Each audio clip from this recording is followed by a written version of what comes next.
I'm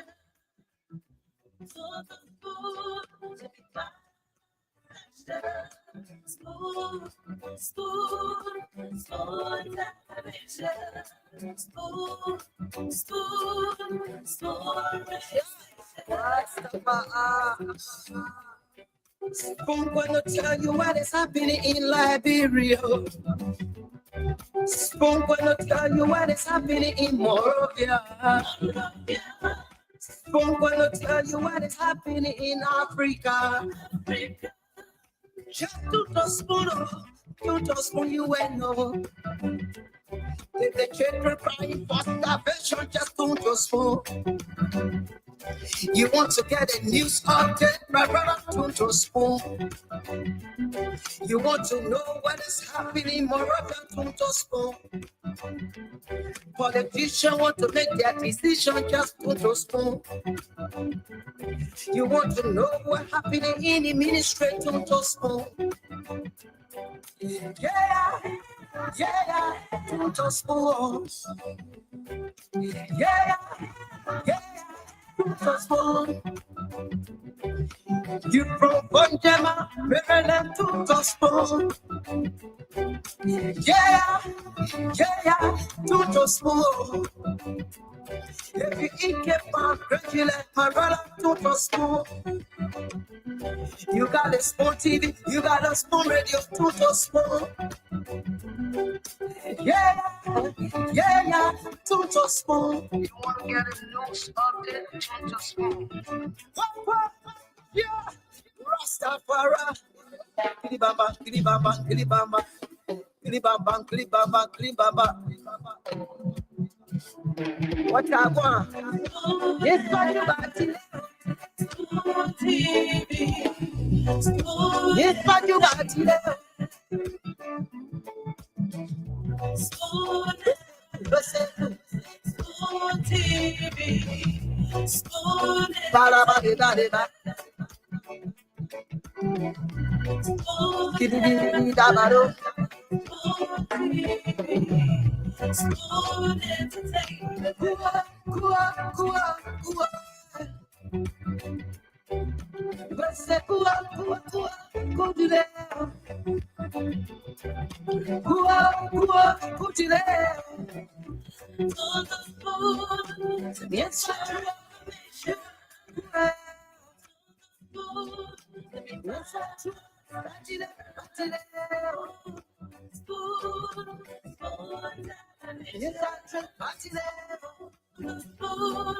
to get your information. To be spoon,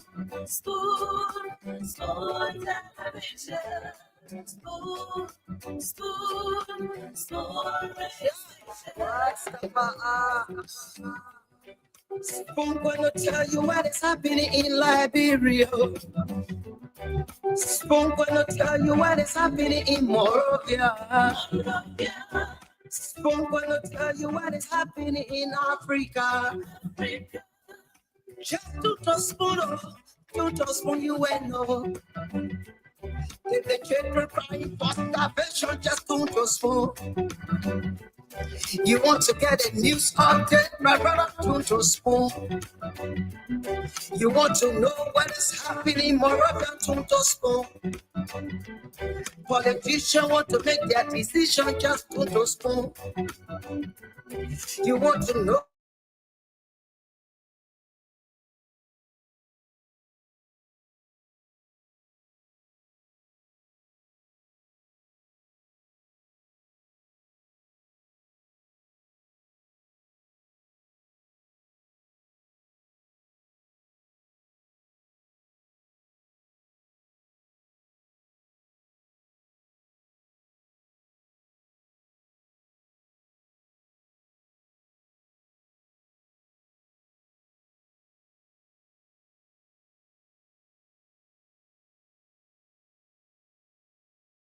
Spoon. You want to get a news update, to the spoon.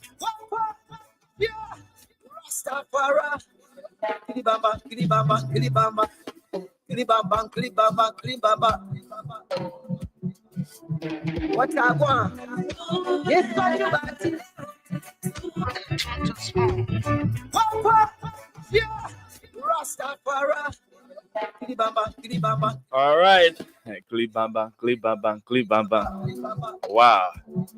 Today is an emotional day, It's what you got to day to remember the dead, It's what you got to day to remember our great leaders who have made significant impact in both our personal lives and in Liberia as well.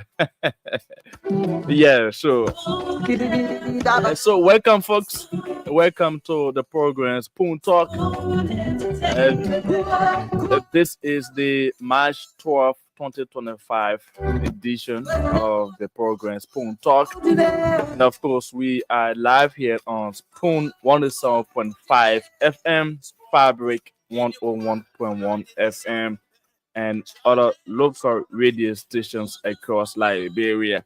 We are also live on our social media platforms like the Facebook and the YouTube channel. So wherever you go, we are there. If you listen by the traditional media, that is the radio, we are there. If you want to go social, we are also live YouTube and Facebook channel. So yes, welcome to the March 12th edition of the program Spoon Talk right there. All right, so again, everybody knows in Liberia, today is Decoration Day. Um, People actually went across Liberia, visited uh, the site of their loved ones, shed tears, remembered about the good, the bad. Of course, some people remember the good and the bad. That's fine.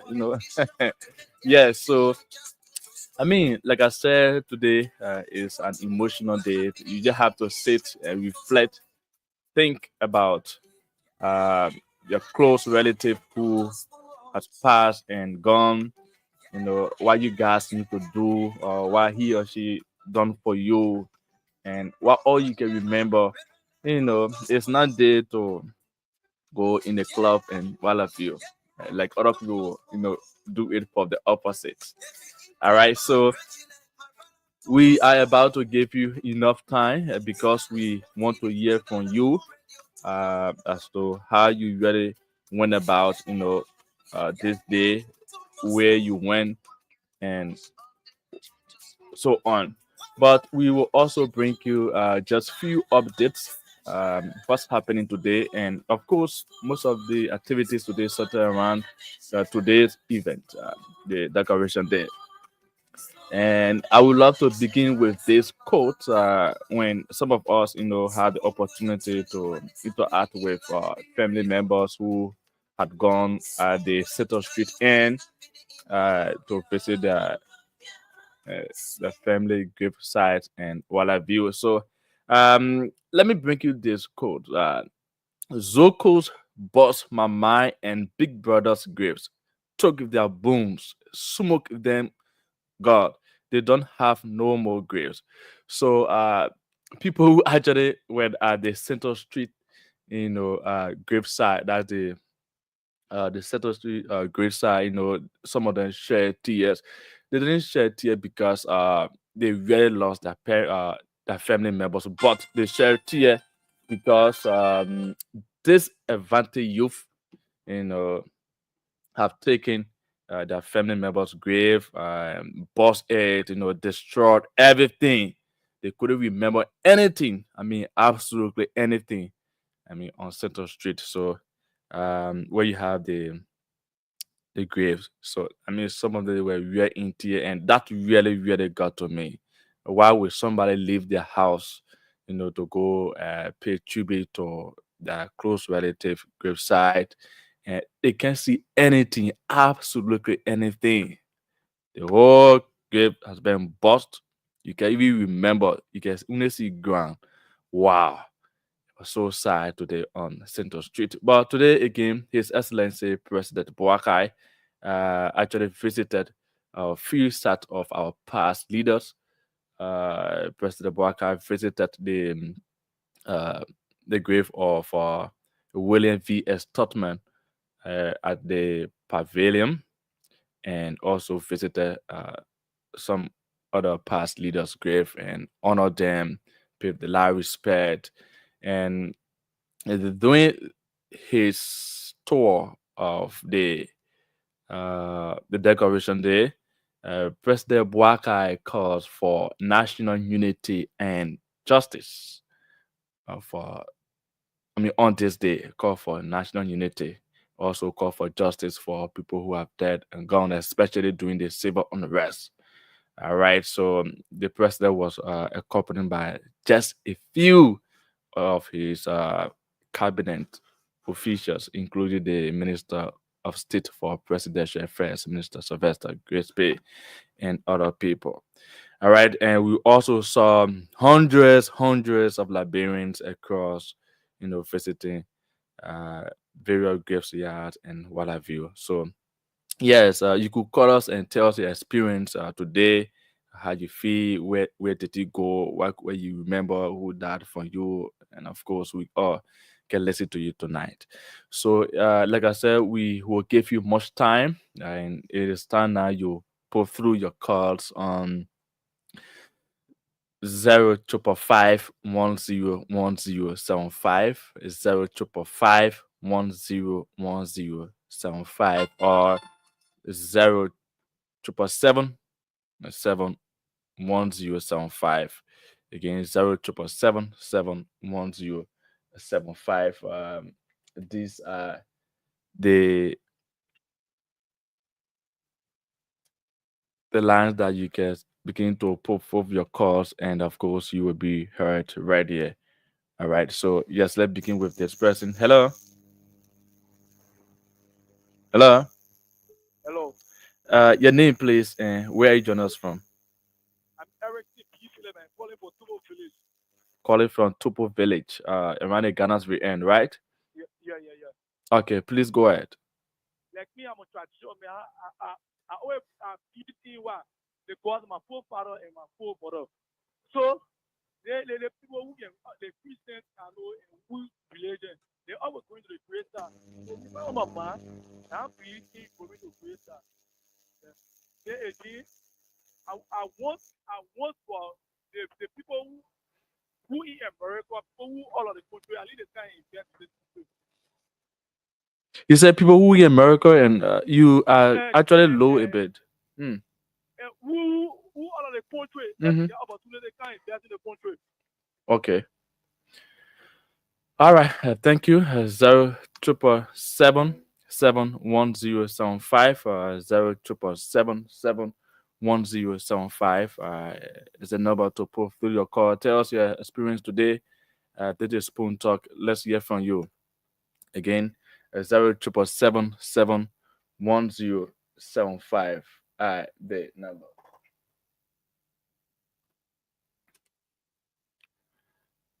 All right. So while that is ongoing, try to get a line set here.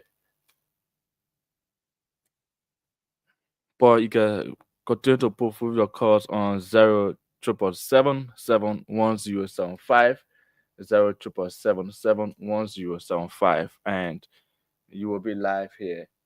And we want to hear from you tonight. Today is Decoration Day, and we believe that you visited several sites of your personal ones. So again, 077771075 or 077771075. The numbers to call. 0555 101075. 0555 101075.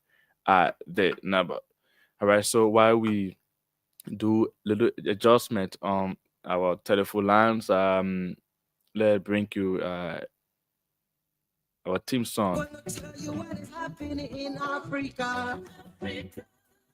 Just to trust you just want you well know. Take the children crying for starvation, just don't trust You want to get a news update, my brother, Tunto Spoon. You want to know what is happening, Moravian Tunto Spoon.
Yeah, to the spoon.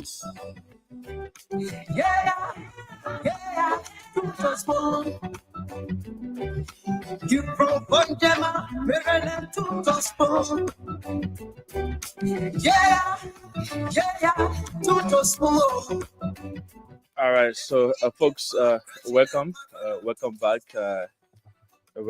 to Spoon Talk. So we have made adjustment with the numbers.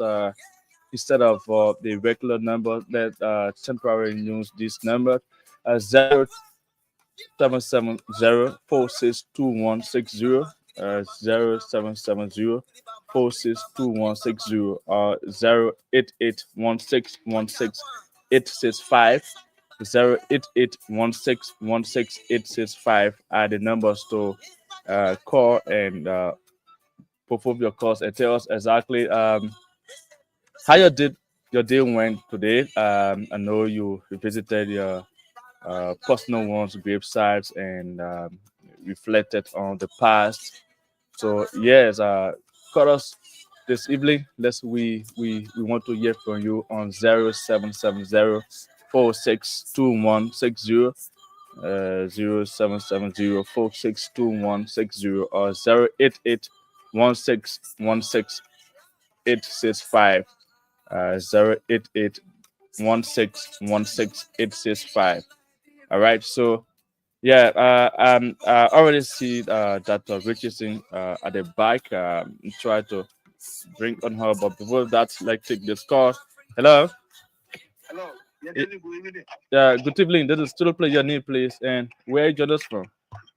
Hello. Yes, go ahead. Your name, please, and where you join us from? Okay. Thank you. My name is Governor in Paje Pleasure tonight. Okay. Let me say this, right? My issue have to do with the reading my role in the House of Representatives. Okay. What is saying. So let me say this clear to you, right? Hmm. Who I want to tell you, say clear, the person that wanting Purple Ghana to acquire is Edwin Snow, because he did it before. Hmm. When the former Vice President, now President Baka was sick at the time, he woke up, nobody saying. According to him, he went to the president and said there is need for them to intervene. And they get 2,400. Now everybody know what it was. Alcohol, George Williams said, President Baka, Baka will say, if you able to carry it to hospital, that George Williams rescue him. Okay. We don't know what we say. We can carry ourselves. So Edwin Snow is one of the people Ghanaians. He only teacher police in our head. Let me say the Equa is two flip door. Yesterday Equa 2000 from 2000 all the way to 2000 says Equa. And now 2000 says now and now Equa will get now. Okay. Equa that get organization now. And not functioning. I can say this clear. Equa not functioning. He's not supposed to milk in our politics. Why is there for them when they anything they tell you more for you? Then why you go or you can now? But the people that say Richard Nagbogo is illegal speaker, if the man stand for a check, you're not supposed to go for it. Don't take money. All right, thank you. Everything about the man is illegal. So don't take nothing about the man. Wait for your Fonadi. They die your Fonadi Kupasa and then check. Go for it. But this slow, your time will catch up with you. Okay. You will not survive in the political fight. You like to say you can go with you or another, but you will never. This is your last time.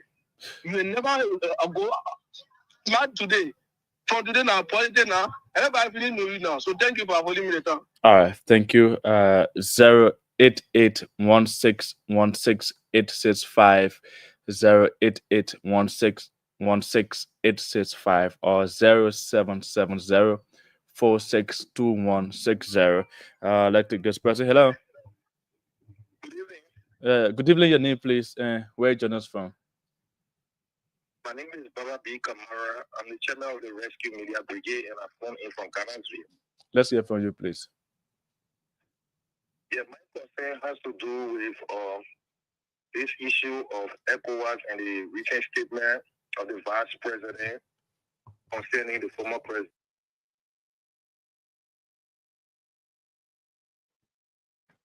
ECOWAS is a regional body that is responsible for the promotion of peace, security, and economic development within member states. Okay. But I think ECOWAS for ECOWAS to be a body to promote peace and security, ECOWAS too is causing some problem in the regional states. And that is one of the reasons why I think, in my opinion, that some of our member states are departing the organization. ECOWAS, with all sense of reasoning, must not be the one to determine who should represent our member states at the parliament. Okay. Everyone who goes at the parliament to represent a country goes there on the representation and on the procedure from that particular country. So when the member state has problem with our representatives and they decide to change them, why will ECOWAS decide to hold on to them and resist the decision of a member country? What sense does that make? So why if the member state decides to withdraw from ECOWAS? What would be ECOWAS' position? All right, thank you. So need to do the needful. All right, thank you so much. Thank you. In my conclusion, please. Go ahead. The recent statement coming from the vice president concerning the former president, I think the current vice president was very right.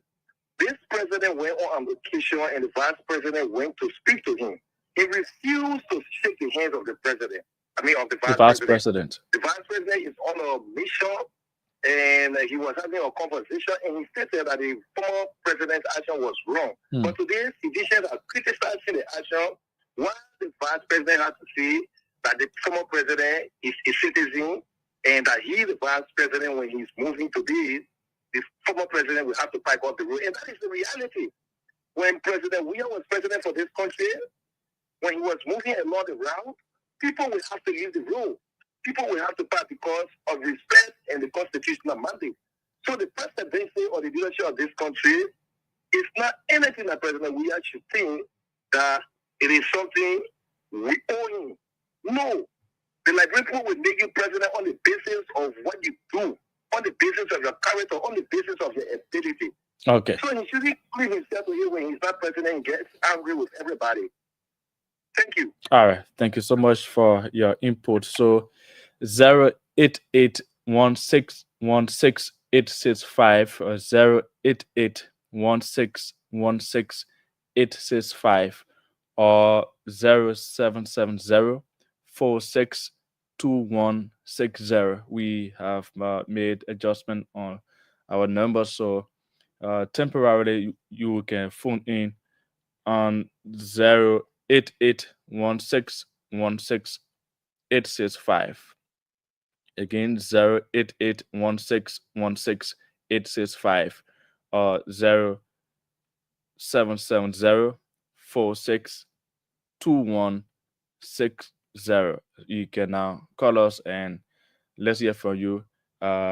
This evening, today is Decoration Day, so let's take this present.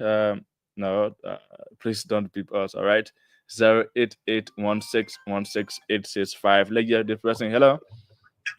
Hello. Your name, please, and where are you joining us from? Yeah, my name is Isaac Peter from Mount Barkley. Okay, what's on your mind? Yeah, concerning what the discussion on article, the topic on the discussions concerning the issue of ECOWAS rejecting the speaker appointment, the majority speaker appointment. You know, in a country, we as a state, we operate on a law, rules and regulations from the Constitution. So actually, the legitimate speaker everyone knows around the world is Fonati Kofa. So in a house where there is a noise, people are actually, going at local here, and then you say you have a majority block and that a minority block, and then the speaker the people know is Fonati Kofa. So I think by ECOWAS actually rejecting the appointment of the majority block speaker, they are right. I heard somebody saying that what will be the position of ECOWAS if the member states decide to withdraw from ECOWAS. The concern of ECOWAS is the rule of law. Okay. Whether members actually declining or withdrawing from ECOWAS. It's not a concern of ECOWAS. What ECOWAS is saying is the rule of law. All right. The rule of law. That is the stand. All right. Thank you. Thank you so much. Like to another person here. Hello. Okay. Hello. Yes. Hello. Your name, please. Where are you joining us from? Good evening, sir. I'm joining from the Buddha and Hero, and my name is coming. Okay. Please go ahead. Let me appreciate how effort on this wonderful decoration holiday to Hero. One of the listeners to the show. But for me, my concern, I have serious issue with ECOWAS. Very, very seriously. Yeah. Let me get fast. Your others are on the line. Where were ECOWAS in this country? At the time, the rule in favor of the former associate judge, Mohamed Cabinet Janneh in this country, that former President Weah should pay Cabinet Janneh his benefit or reinstate him. Okay? When ECOWAS ruled against former associate judge Mohamed Cabinet Janneh, did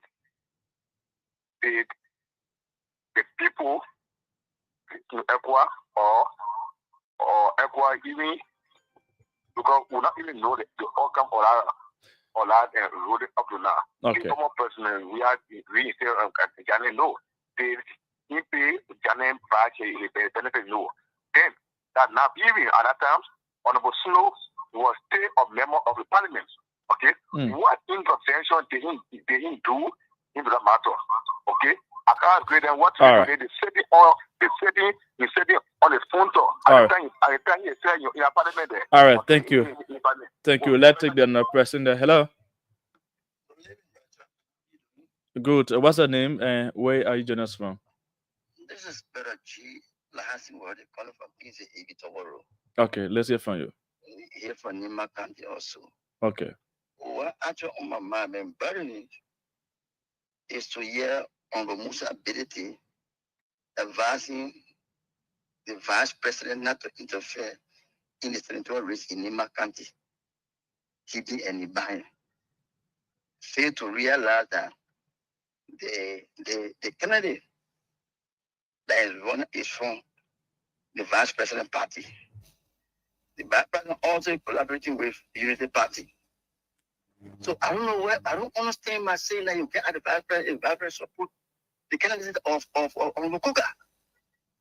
I mean, is he saying that the vice president is buyer? Is he saying he's eligible to vote? Okay. The part for me, for him to come and say that if the man does, you go after Kuka, what? Yeah, it's candidate. Okay. I don't see why you should envy or go at the honorable vice president to say you want him not to support Kuka. The man has a party. The candidate is supporting down from a party. And now that he's supporting other party on the ground. So it's very, I hope you understand to now we are all the buy-ins. What happened in the market has everybody. Jamal Kuna is now vice president, he represents, but he has his party, he has a candidate, which is honorable Samuel Kuka. Okay. All right. Let him have the but should be afraid. Yeah, we are all in fire. Thank you very much.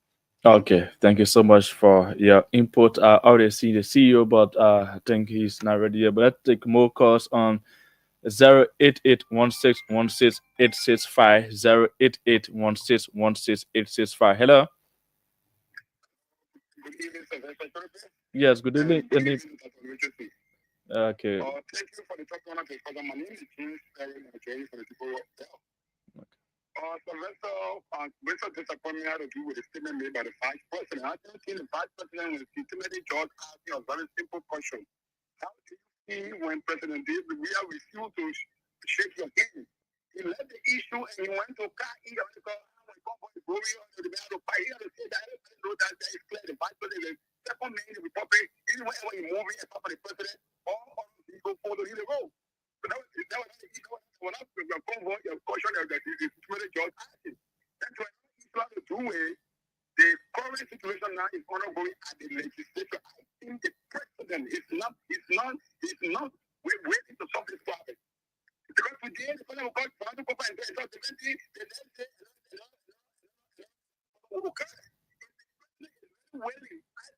president will withdraw all his support on the majority of club. To see how it's up to him. Well, because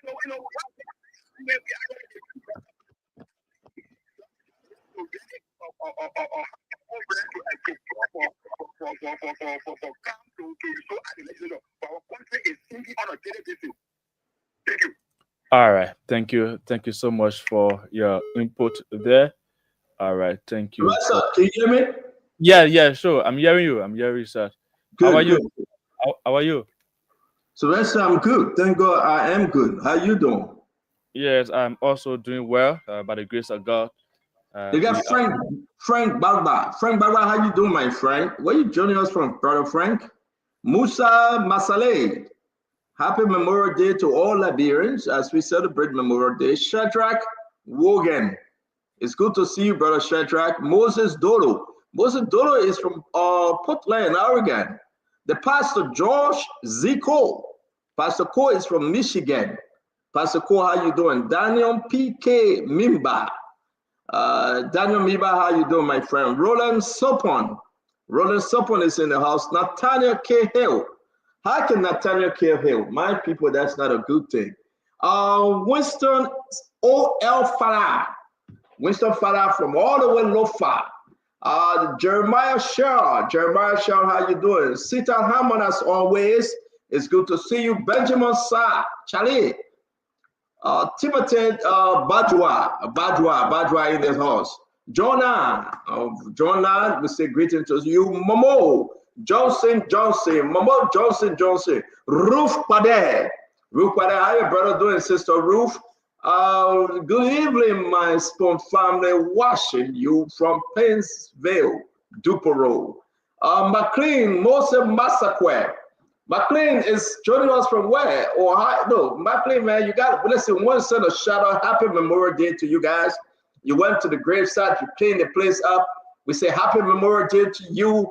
Again, we remember those that pass on. Till we meet again, may God be with us all, and we pray perpetual peace remain with them. We're going to bring in Gus Coman.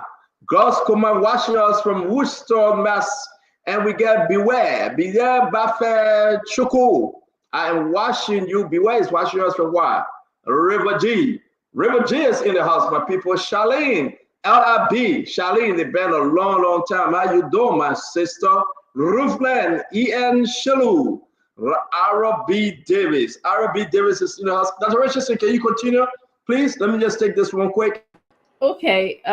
First of all, I just want to say my thoughts and prayers are with those of you who went to visit the graves today.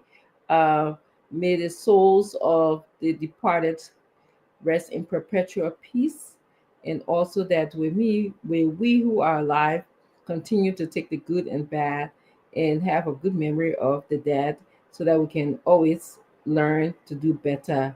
We know better, we do better. So I'm just gonna pick anywhere and start from Chilope. How you doing? I didn't mean to. Yes, I'm good. I'm good. Yeah, I'm good. I was just trying to just kind of instantly grab what CEO was asking me to do.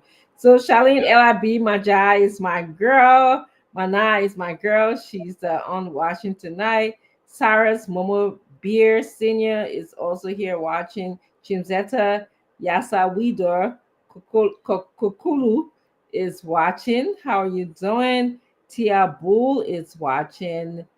Dennis Wisa Collins is also watching. Peter Corkion is watching. Ambassador William TK Johnson is here. Abu Ability is also right here. Evelyn Williams is here watching us. Evelyn Salif, she said, is watching from New Jersey. Cecilia W. Topo is here watching. Evelyn Moore.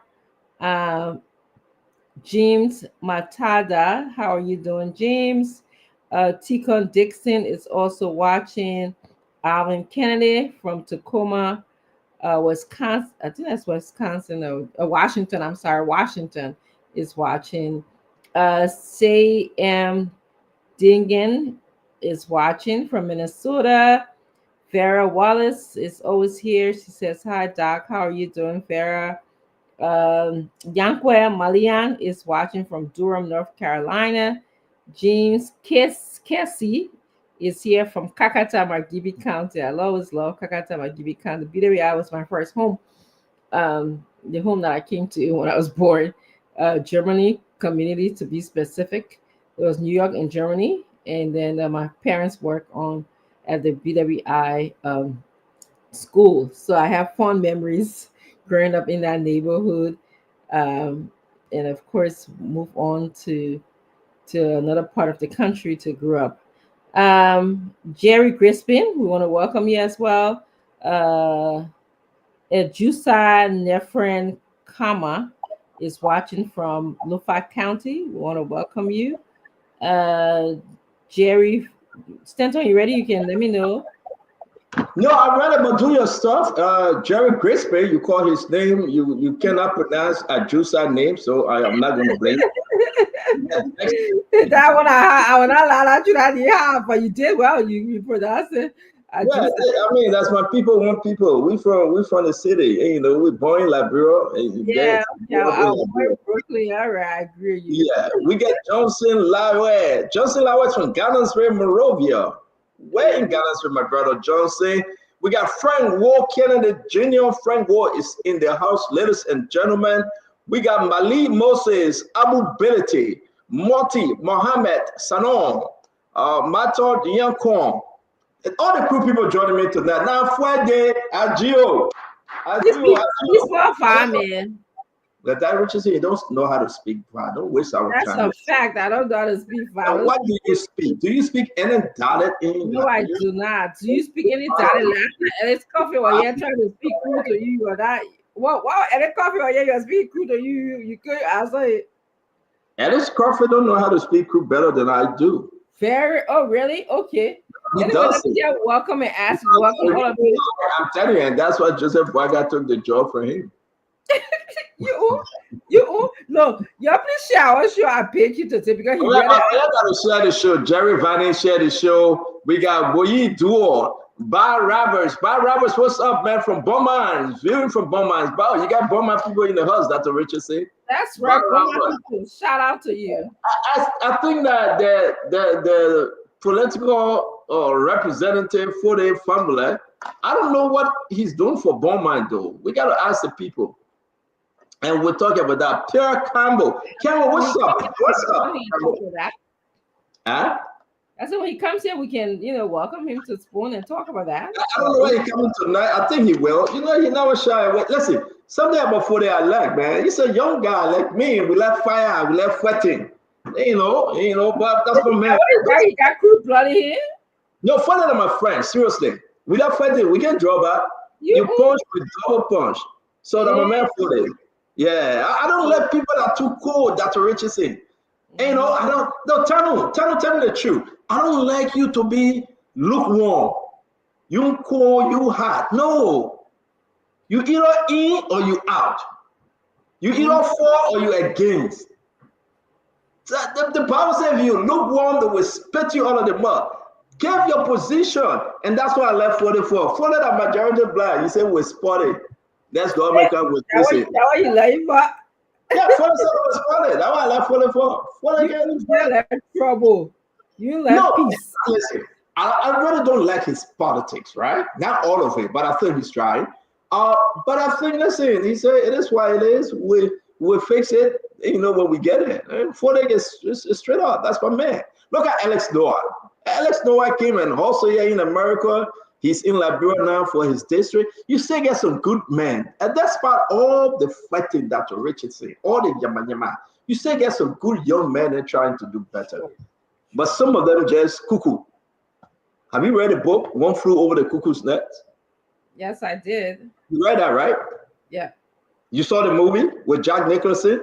I didn't see the movie. I read the book. You know that they forced us to watch that movie when we were doing English literature and English 102. That was a classic.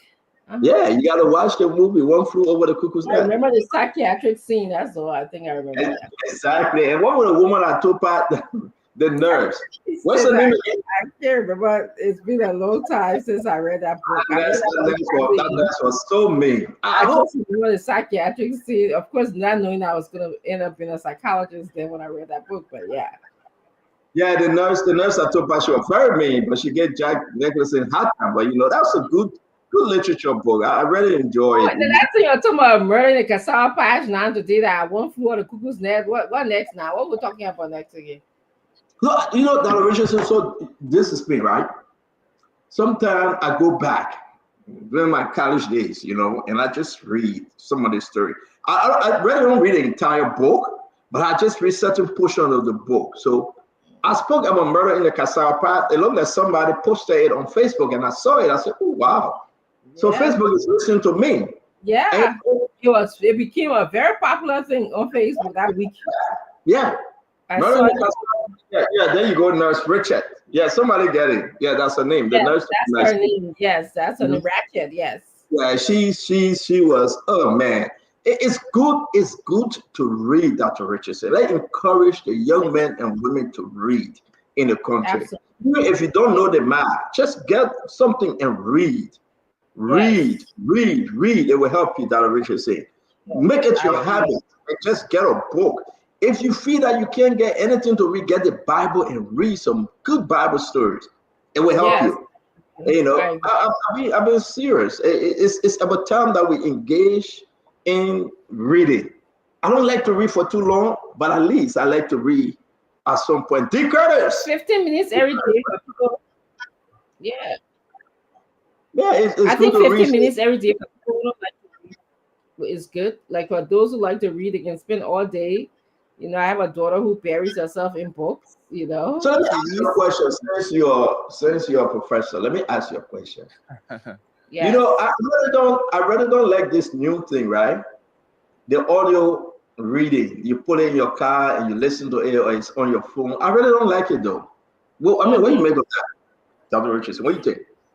Well, I like it. I like using technology to my advantage. Like, I travel long distances, so it's always good when you're traveling back and forth and you need to catch up. So it's good. I like it.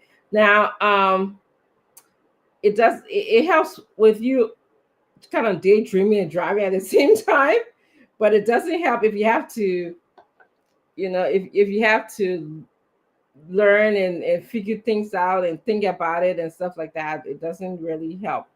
Like reading helps with your vocabulary. Exactly. You try to pronounce those words. You try to remember those words. You can spell them.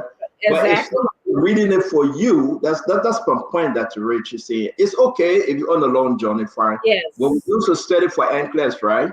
They give us all these different CDs. You put it in the car at the time. They tell you you can go through cardio, and they will explain the different heart and everything about cardio. It's good. You memorize, right? Yes. You can talk about auto system in the body. It's good. But if you're reading and say, yes, you want to enjoy it, I don't know if that's something that you will share with folks. Yeah, I actually like when I assign articles in the textbook, I want the students to actually read it, But I do, because we give a lot of articles, so sometimes they tell me that they do audio reading, which, as long as they're participating in the discussion that I'm, leading, or they are leading class, I don't mind. But, like we agree, like you don't really learn how the spelling of words, the sentence structure, the way to present different topics and arguments that people make in the textbook. But audiobooks are good. Like you said, when I had to study for my licensure exam to become a psychologist, I used the audiobook because, when I was driving, it was, they would give me different ways to remember different concepts. And like you said, it gave you different ways to remember the body, the cardiac system, and all of the things that you nursing have to remember for your in-class exam. So there's pros and cons about it. I agree with you. I think it's very important. But the message is that get used to reading, right? Yes. I can use, look, go take one of your old books and just read. Yes. When I used to travel frequently, when I reached at Philadelphia Airport, I would grab a new book and just take it with me. Awesome. Read in the plane for that 2-3 hours, and when I get to where I'm going, put it down. When I'm coming back, I'm going to read again.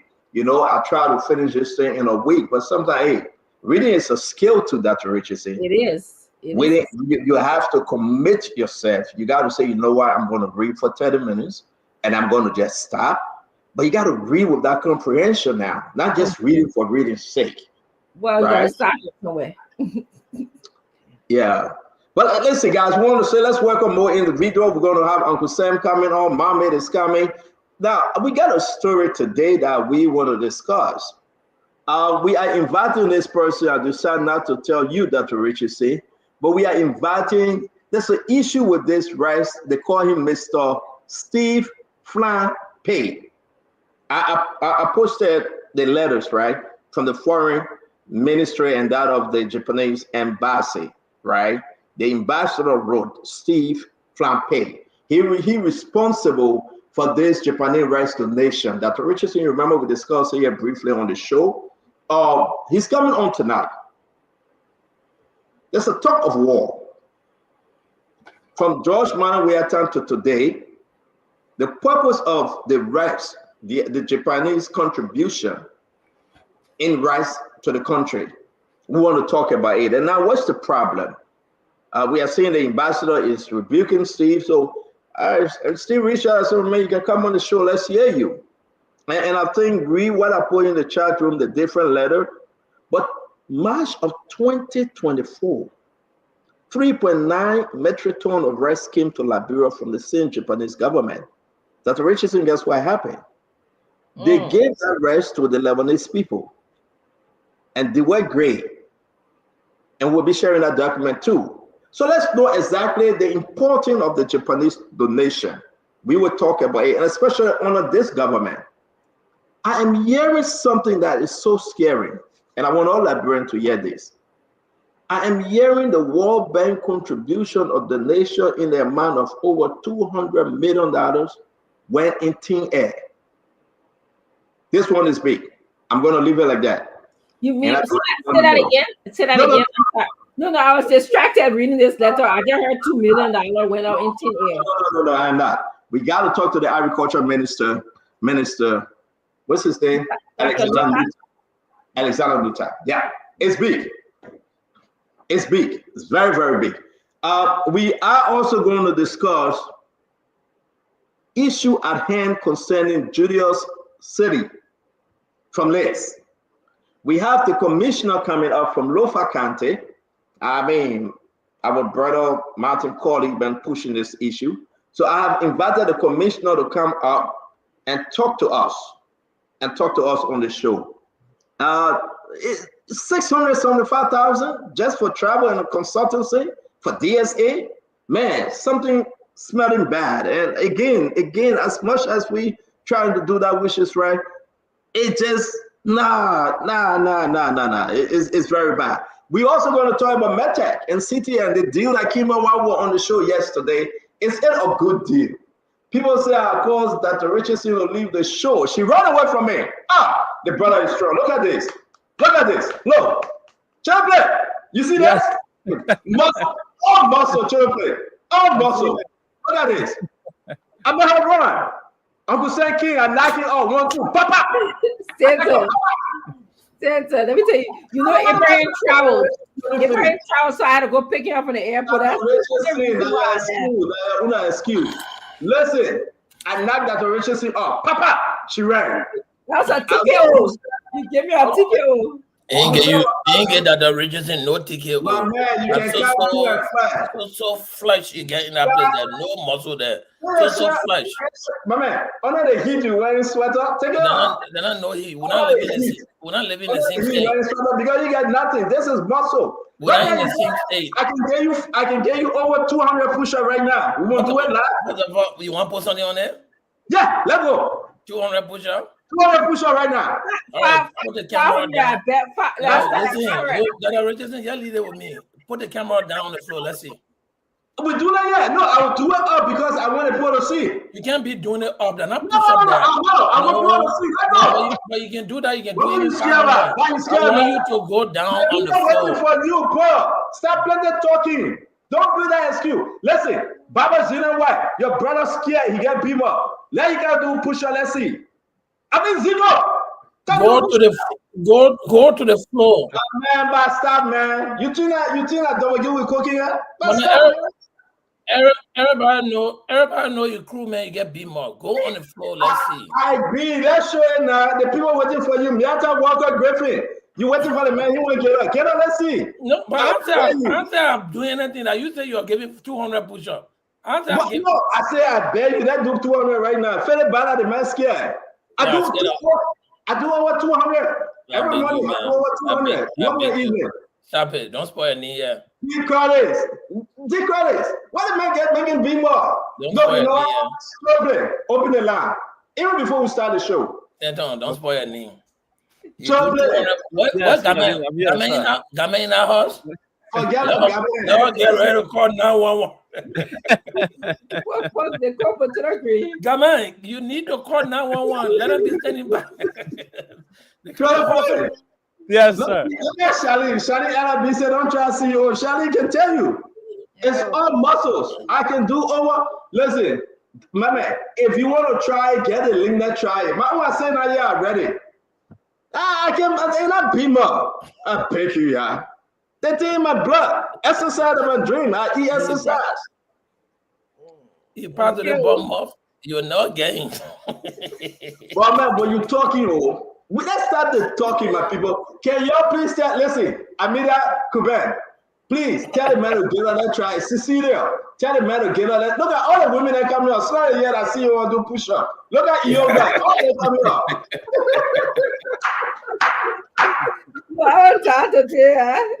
Look at Cecilia coming up. Look at them. Amelia, Cecilia, James Eto. Look at James Eto. Everybody want to see us. Look at Barbara. Barbara is up. All the women are coming from the crowd hole. Come on, let's see it.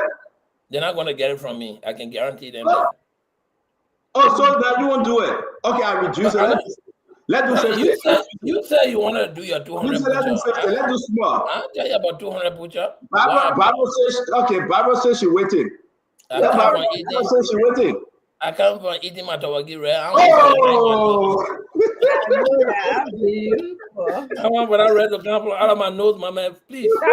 Stop making people hungry on the show, Paul. Man, all right, guys, we want to say thank you for joining us. Please share the show. This is what we do every day. We come on the show. We have fun. Listen, there's a lot out there. I must tell you this. There's a lot going on, right? In America, outside of America, in Liberia, outside of Liberia. When we come here, we just have fun. All right? It's just for you to come and relax, and we discuss the issue. Don't get mad where I carry supposed to grade. This station helped to read and no structure a charismatic grade. And I'm happy that he's on. Don't get mad at Mommy. Mommy is doing his thing. Dr. Richard said, everybody, we're going to do our thing. But the message is that you got to hear those hidden secrets in government and outside of government. And that's why over 70,000, 100,000 follow us every day. Every day on Spoon, on Super, on Fabric, on YouTube. And now I want us to go on Twitter. Anybody can help me. I got Twitter. I kind of try to put us on Twitter. I mean, it's very, very serious. All over the world, people follow us. We send a shout out to Netherlands, the European Liberian Union. We send a shout out. We send a shout out here in America, in Africa, in Ghana, in Nigeria, in Sierra Leone, in Guinea, everywhere. All the 17 continents. My people that think 17 continents are true. You don't listen to Joseph and Cody. I would say that the children will believe it. 17 continents are true. I'm begging you. Yeah, let me start dating before people think that are true. They'll go to a little child in the school and say, oh, you want to see you saying that 17 continents again. Yeah. There's a guy who used to be passing around Monroe speaking bad English. They call him Bayoga. Ellen had to ban him from passing around. No. I'm not going to use that to tell you the truth because everybody will be running and saying, 7. Yeah, please, stay the one for that at 7 continent. I ain't going to talk about 7. I think I will leave it with Jefferson Koji. That's 7 continent, yeah. But please share our show. We want to invite you. We will be talking with Steve Flampe. He's going to give us only 2 minutes. Then we'll bring him on. We will be starting the show. The rest of the guys will be joining us. We want to say, I see Mr. Steve Flampe in the back. He will be joining us shortly. We got to discuss this rest issue. We got to discuss the origin. The people from all over the world, is a way they can donate to Liberia, right? We're going to talk about politics. Please share our show. Right now, Fanny Sibu, we will pause. Josephine, Swat, B. We want to say to all of you, go on Facebook and share. Barbara, you got to share again, Barbara. You got a lot of followers, but I will share the show again. Let's reach out and tell somebody that Spoon Talk is on. All right? We love you guys, but remember, Jesus loves you the most. And I also want to say, I don't know what I can say. Happy Memorial Day, whether it's a happy day. I don't know what I can say. How you would say the Memorial Day thing now? Which one would put to a? My thoughts and prayers. Memorial Day, my thoughts and prayer. Most appropriate thing, my thoughts and prayers are with those who are remembering the dead today. And but I going to say happy birthday, happy anniversary, happy holiday. It is not a happy day, so Stanton. You can't say happy. Remember, I tried to learn, but don't get there with me. The person telling you what to say. Our thoughts, our hearts. No, nothing too long for me. My thought and prayer, Memorial Day. We identify with everyone today who's out there, on this Memorial Day. We empathize with you. Yeah, we identify with them because everybody has lost somebody. I lost somebody too. Exactly. That's why you identify. Sorry. Namaya. That's why you're identifying with them. It's sorry Memorial Day. What you call sorry Memorial Day? Yes, it is. It's emotional. We're so sorry for this day. I mean, why you leaving, man? Happy Memorial Day to everybody out there, yeah. Man. You can make things confusing. Man. Happy Memorial Day. Happy Memorial Day is inappropriate. You're making it too long. I'm not happy. It's not a happy day for me. I agree. You can take it and you can leave it. Happy Memorial Day to everybody, and we wish those that pass on peace, perpetual peace, and let shine upon them. That's what leaving, man. Happy Memorial Day. This guy's I'm trying to find the red word to say, but Elena says CEO is a mess. It's a complete mess. To tell you the truth, I'm trying to find. You say happy birthday, happy anniversary, happy July 26th, Merry Christmas. Now we get a Memorial Day. You can find something to stand with it. I will say to all of you, happy Memorial Day. My Memorial Day on you, yeah. Thank you.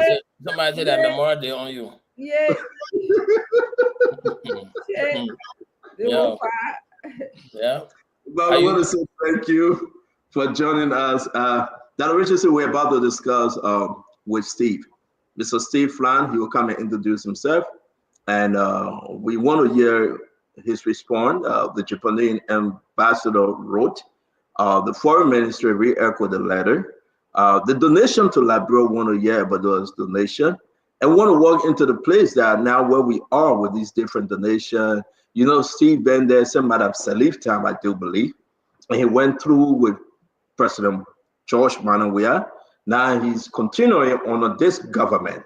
So I want to say to all of you, it will be our first segment. Don't forget, we'll also be discussing the issue about Julius City, 675,000. We have invited the commissioner from LOFA to give us his side to this story. And we will also be discussing something about Legis is coming up. Something about Legis. World Bank contribution also is in question. All that money that was given to Agriculture Ministry, what happened?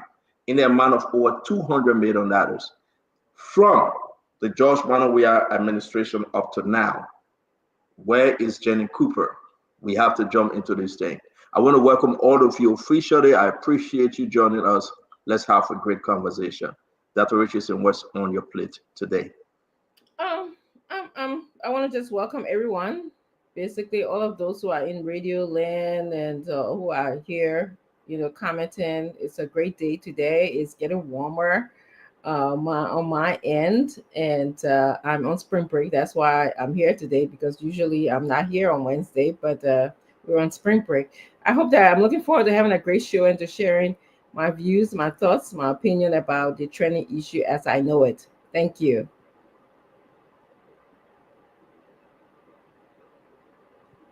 Thank you, Dr. Richardson. Paul? Yes, John. Just to say good evening to our viewers in Liberia, outside of Liberia, everywhere on the earth, at the 17th continent. But we want to take this day particularly to identify with all of those who have lost some soul and are out there memorializing with their deceased family today. May their soul continue to rest in peace. We're looking forward to the alert of various conversation coming out today, whether it's from, the Ministry of Foreign Affairs and, the issues of the gentleman from, the LACC and all of those coming out. We are looking forward to holding a fruitful discussion on them. Like Stanton always say, each his own. Yeah, we do this because we have a common denominator, Liberia. We say our own, you say our own. So let's get into a conversation and see how far we take it today. Sylvester, thank you for all you do for the station. Yes. Yeah, thank you very much, and thank you again, Sylvester Chidoplay, Ness, and the rest of the crew. We say thanks to Madam Titi, the CEO, the manager in the business office, Patricia Dapo, and the rest of the staff of Spoon Network. We want to appreciate you again. Let's start the show. We will be bringing in Steve Flampe. Welcome to the show, Mr. Steve Flampe. I hope I'm pronouncing your name correctly. Flampe. Yeah. Flampe. Thank you. It's good to have you. Let's just get into it. While we ask you to introduce yourself, most people read it. I read it, never heard about you till the past 2 weeks. So I really want to know about you and how long you've been with the government and what do you do. Can you please introduce yourself and bring us up to speed? Yeah, thank you, CEO. I'm Steve Flampe. I hail from Waya Sano County. I joined the government. Oh, excuse me, you're crewman. Sapo, yeah. But you speak crew. Yeah. Oh, hold on 1 minute. Somebody say I don't know how to speak. Just I beg you, just hold on, my brother. Now Friday. So what next? What do I say next? You see, Mr. Speaker, let's see how you're talking. No, speak up to me. I will answer. Just speak up to me. Yeah. So, CEO. Yeah. I became the first Inspector General during Manaseli government. I served in that position for 2.5 years, and I became the trade facilitator for the ITC, the World Trade Organization, representing Ministry of Commerce. I later became director of price analysis, and I served in that position for 7 years. While serving in that position, Mr. Baker, through Minister former Senator Kwame Wickser was a 16 minister, then of Foreign Affairs, and then Madam Wickser. The Baker went to Ghana, and then they approached the government for Madam Salif to approach the embassy of Japan so that Liberia become part of the Japanese full aid overseas development of 16.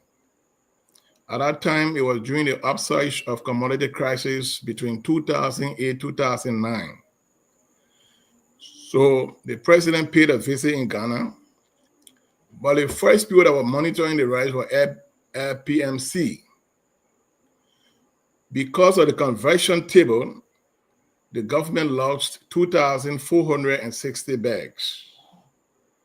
The embassy of Japan said, well, you have to fill in the funding gap before we move forward. So Madam Sirleaf at the ministerial meeting mandated that Finance Ministry move $400,000 from the Rice Stabilization Fund into Full A 2008 account. That year we received 8,612 metric tons. Then they asked that the program should be moved to Ministry of Commerce. I was never the likely candidate to do that job. They asked Dr. Fairtrade Noke, and he said that Japanese are difficult to deal with, and so at his level, he begged the government to find another person. So then the question was asked, who else do you think will help us in this position? The money came up. I was sitting down before Madam Beslow, may also rest in peace. Mianta Beslow was Minister of Commerce at the time. And then she and Madam Sirleaf was on the phone. And they said, well, Steve, I think we do the job. So I took the job very seriously, and I tried to maintain the integrity of this program. But it has been a challenging time. Even with our e-commerce ministry, it has been a challenging time.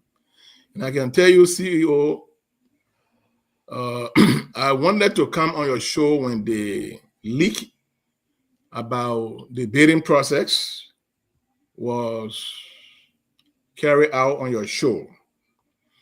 But to all of you that are in the media space, my appeal is based on what Dr. King said.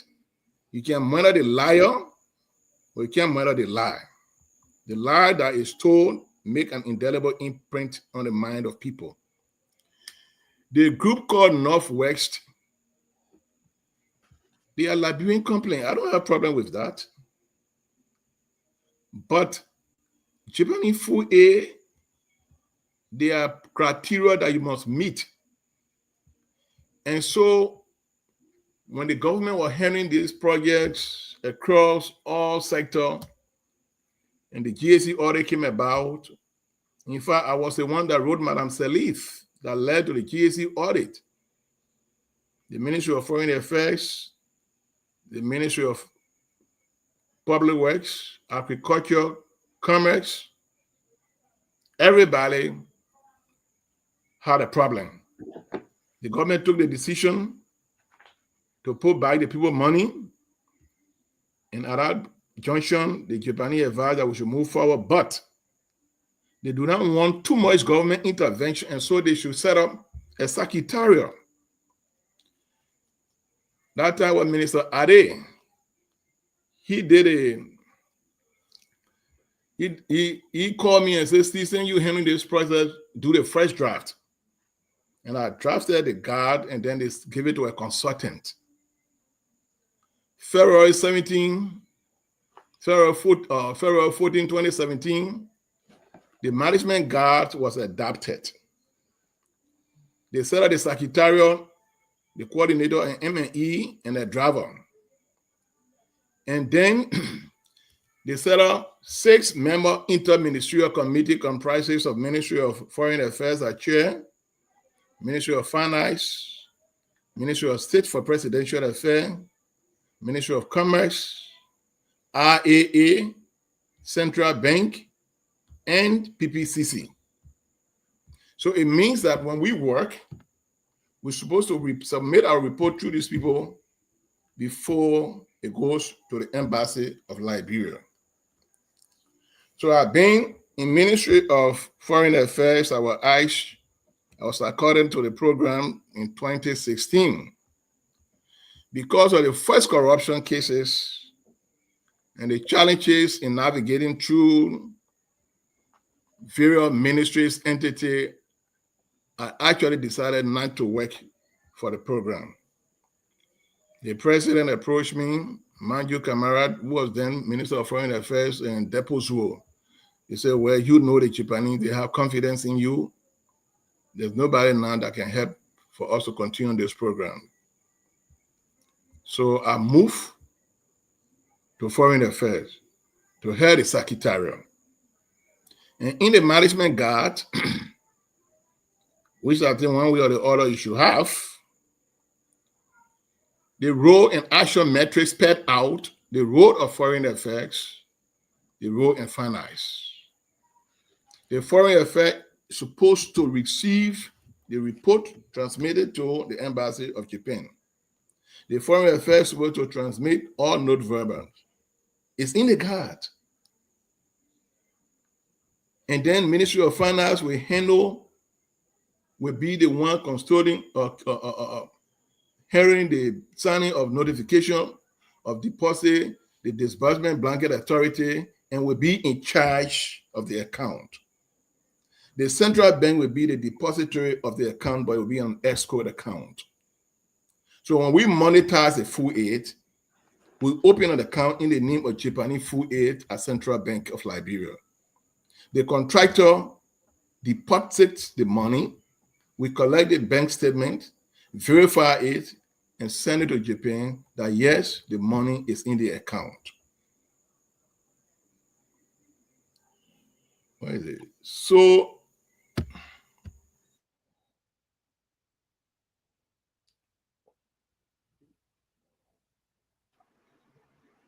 yeah, I think we got it. It's internet. Yeah. So, hello? but Okay. yeah, So good. when it came on Minister Beslow, Cyril Beslow Yanti, we did all of the processes we go through. In a secretariat, we do not write letter outside. We do our communication and send it to the minister for signature. So we wrote PBCC for no objection to monetize the full aid. Everything was done. They granted us the authorization and we put out a bid. Only 3 companies apply. The usual 2, FUTA and UCR, and then Northwest. How you call it? Usual 2? You say usual 2? Yeah, normally have been FUTA and UCR. 2 companies. Because SWAT at one point in time had a problem and then they just decided that they were not monetizing, they were not participating. So Northwest came, but prior to Northwest bidding, I was approached that, quote unquote, we should allow Northwest to move the Japanese rice and the penny consignment of the Chinese rice. So I said, no. The Japanese rice, it is a program. It's a commodity grain program that we at the Secretariat handled in conjunction with Japan International Cooperation System. So we cannot combine the 2. But if they apply and they qualify, we don't have problem. So they apply. From the bid opening, every bidder will be present and the bids are open. And we show it to everybody. So everybody, all 3 were responsive. The procurement committee, the evaluation committee went on the field to do due diligence. They went on the field. The Northwest does not have history of trading in rice. The warehouse is not fit. They do not have pallet, they don't have forklift. And then we asked if they have the market network, they don't have that. So on that basis, they recommended FUTA to have 60% because it was more responsive, and UCR to have 40%. The argument that Norway offer $12.50, they are cost element, cost drivers. So you offer GOL price to distributor. That GOL price to distributor, that what goes into the Japanese counterpart value fund account at Central Bank. It's true you offer $12.50, but the bottom line, if you aggregate all your cost element, your end user price will be $17.50. If you move the rice, if you want the bid based on our argument, like you offer more money, and we give you the rice at $17.50, you will not be price competitive because the Japanese rice is a white rice. The RR64 is a rice that is parboiled, so it has greater advantage than the white rice. So on our basis, they were eliminated because technically they do not have the capacity. You need a warehouse that is a bonded warehouse. You need a warehouse that have pallets, that have forklift. You have trucks and things. So the suggestion that, look, it is a Liberian company, and then let help you. So I say, look, this rice, if you drop 5 bags, CEO, you have to pull it back. So I say, okay, in that case, if government want to help, quote unquote, a Liberian company, then let government buy the rice at $13.50 and give it to the Liberian Marketing Association. That is an umbrella organization of Liberians that are into rice business or into small business. But where the disagreement ensued is when we met in the Deputy Minister office. They asked who all should be on the bid procurement committee. I put the name of the internal auditor there. The following day, they changed all the names, and I see people like the assistant minister for finance, the controller, his other minister and things. So I said, At one point, they even asked me that I should not be there. So I said, no, but the rice is consigned to us. And corruption begins from the procurement process. Then a suggestion came about that they would give Northwest 20%. I interposed no objection, but I said that decision should be the decision of the procurement committee. But to suggest that we should change the evaluation report to tailor in a way that Northwest will come in, I will not do that. And that's where the disagreement started. Thank you very much. The only internal memo that they wrote, that's why they gave to one Dukley, and that one Dukley gave to Spoon. Who Dukley gave us? Who Dukley? And this is where they started talking about Madam Gray and myself. The Secretariat runs the program for monetization, the rice, and then the implementation of the project is handled by LACE. So let me say this, Steve. Thank you for joining us. It's very important. You know, I love to get things straightened up. The last time we spoke, I said, well, I don't think it's necessary because I never had all the information.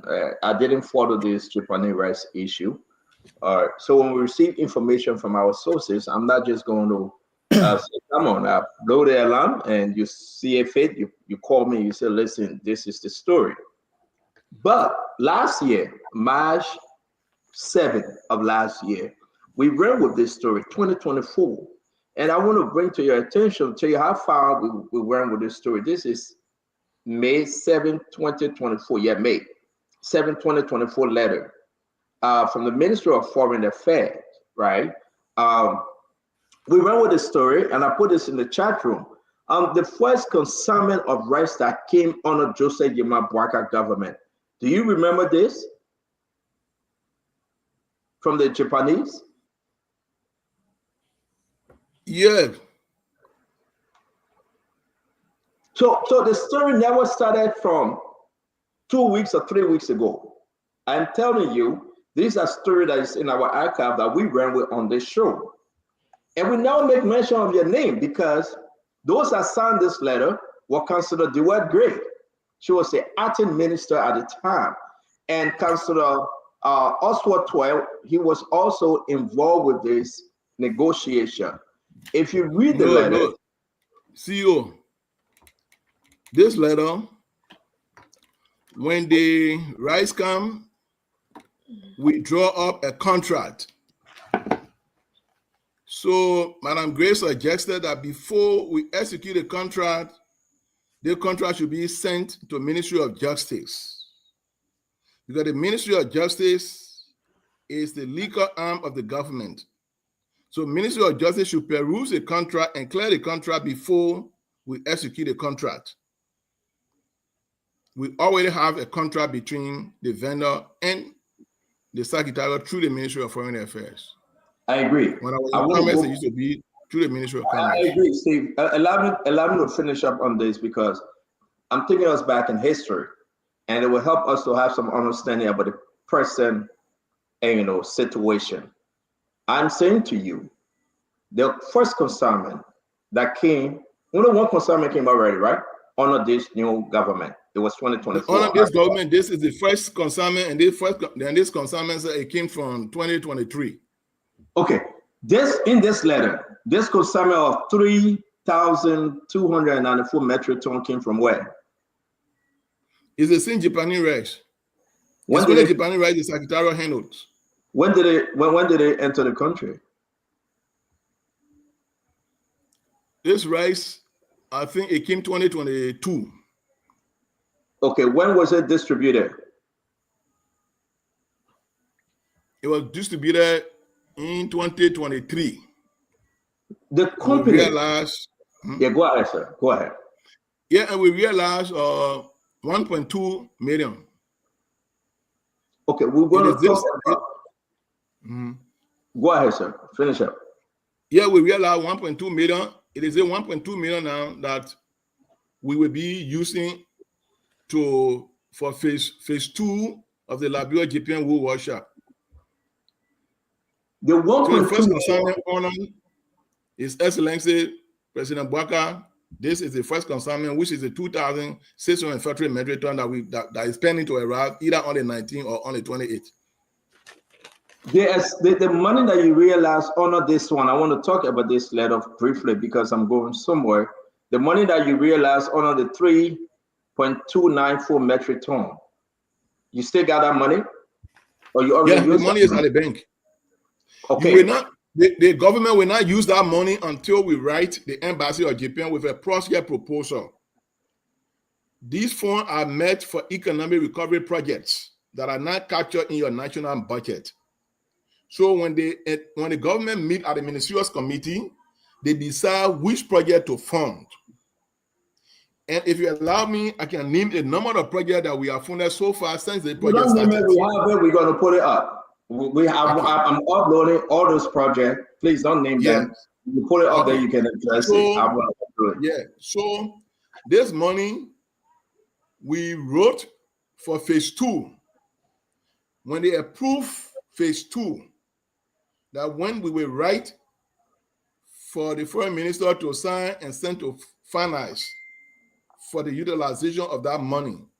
But before you use a cent from the counterpart fund, it has to be approved by the Embassy of Japan. So that money, as it is now, it has not been approved, and so it can't be moved. So the 1.2 million stay there? Yeah, it's still at the bank. It's still at the central bank. Thank you. My last question will bring the rest of the guy in. In this letter, it says, in this connection, the Japanese Secretariat has selected 2 major rice importers through competitive bidding process to distribute the rice.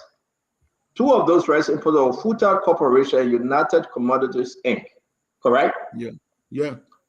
Have you used any other rice importer? Have you used any Liberian rice importer since you started this operation under Madam Salim?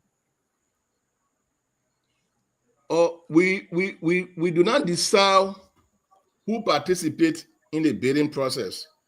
The bid is published, and according to the Japanese, it will be in 3 major newspapers, either Democrat, Observer, Front Page, or Inquirer. So the people that have interest will go and apply. The only company that applied, and I think they participated twice, was SWAT.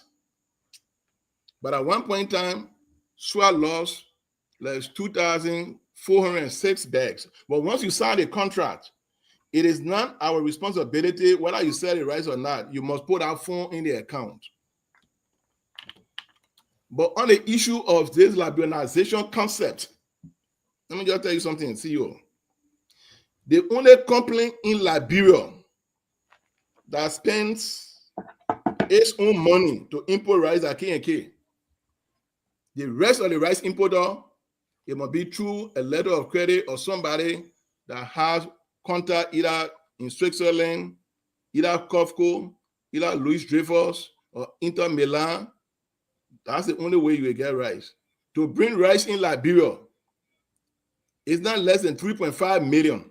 And that is only the rice and the shipment cost. It does not include marine charges, hiring warehouses, and offloading the rice. Even in the retailing of rice, when I was in Inspector General or even Director, I want us to go deeper into this thing, but please, Jasmine, come back to the last question, and I got to step back for the guys, the good people here with me to ask their question.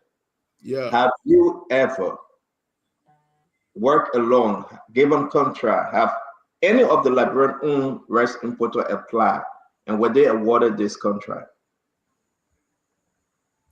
No Liberian-owned company applied so far besides the FUTA.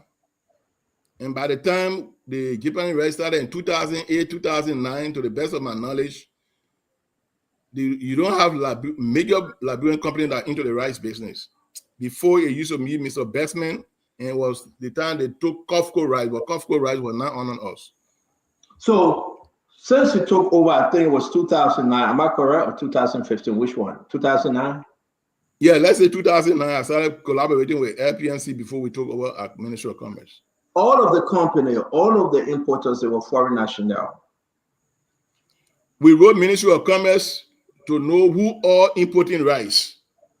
Now, you're understanding rice importation. The rice that government control, the price government control, they are the latest we got from Commerce Ministry, they are 6. The only black company among them, I think, is FUTA. The rest are the Lebanese. They are 6. The FUTA, the UCR, the Fuarin Berlon, the A to Z. So they are 6. The other rest of the rice that are coming in continuum from the states. Commerce Ministry does not monitor that rice. It's for people who are privileged. If you have the money to buy the USA Parboiled rice, which is going for $100, $110, the rice are in the supermarket. That one we don't monitor it. It's Thank you very much. I'm going to leave it. Thank you. I'm going to leave it. The rice that is monitored by the Ministry of Commerce is the RR64, which is 25 kg bag. Let's stop there because a lot of questions coming up.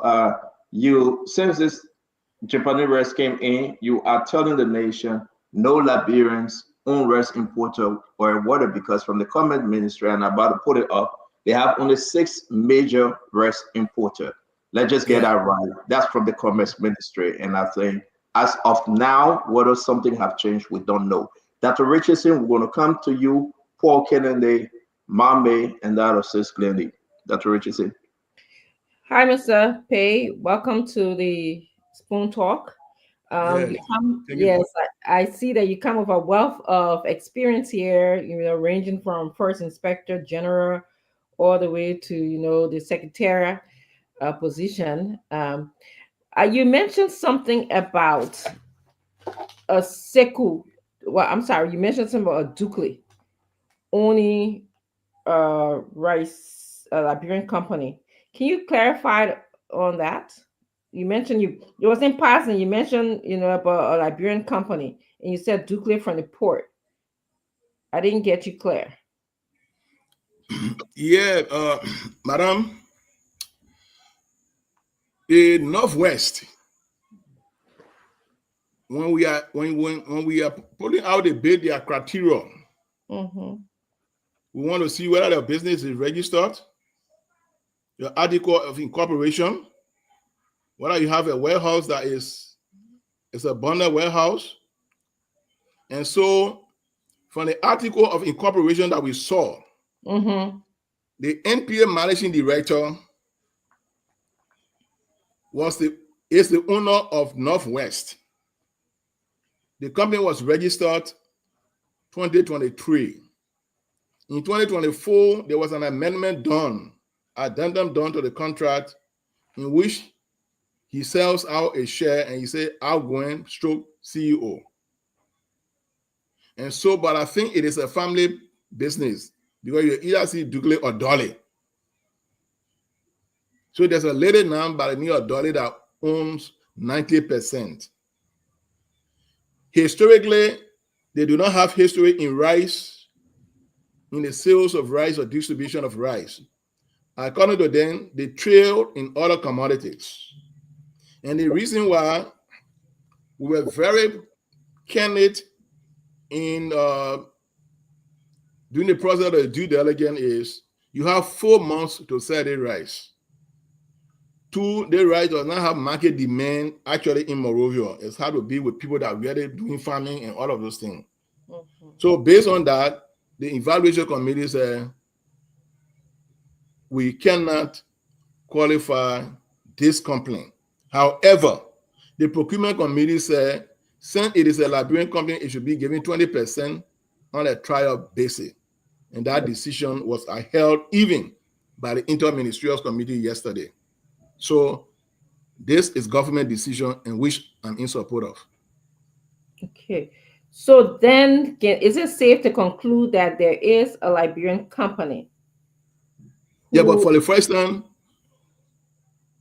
a Liberian company is taking part in the movement of this rice on a trial basis.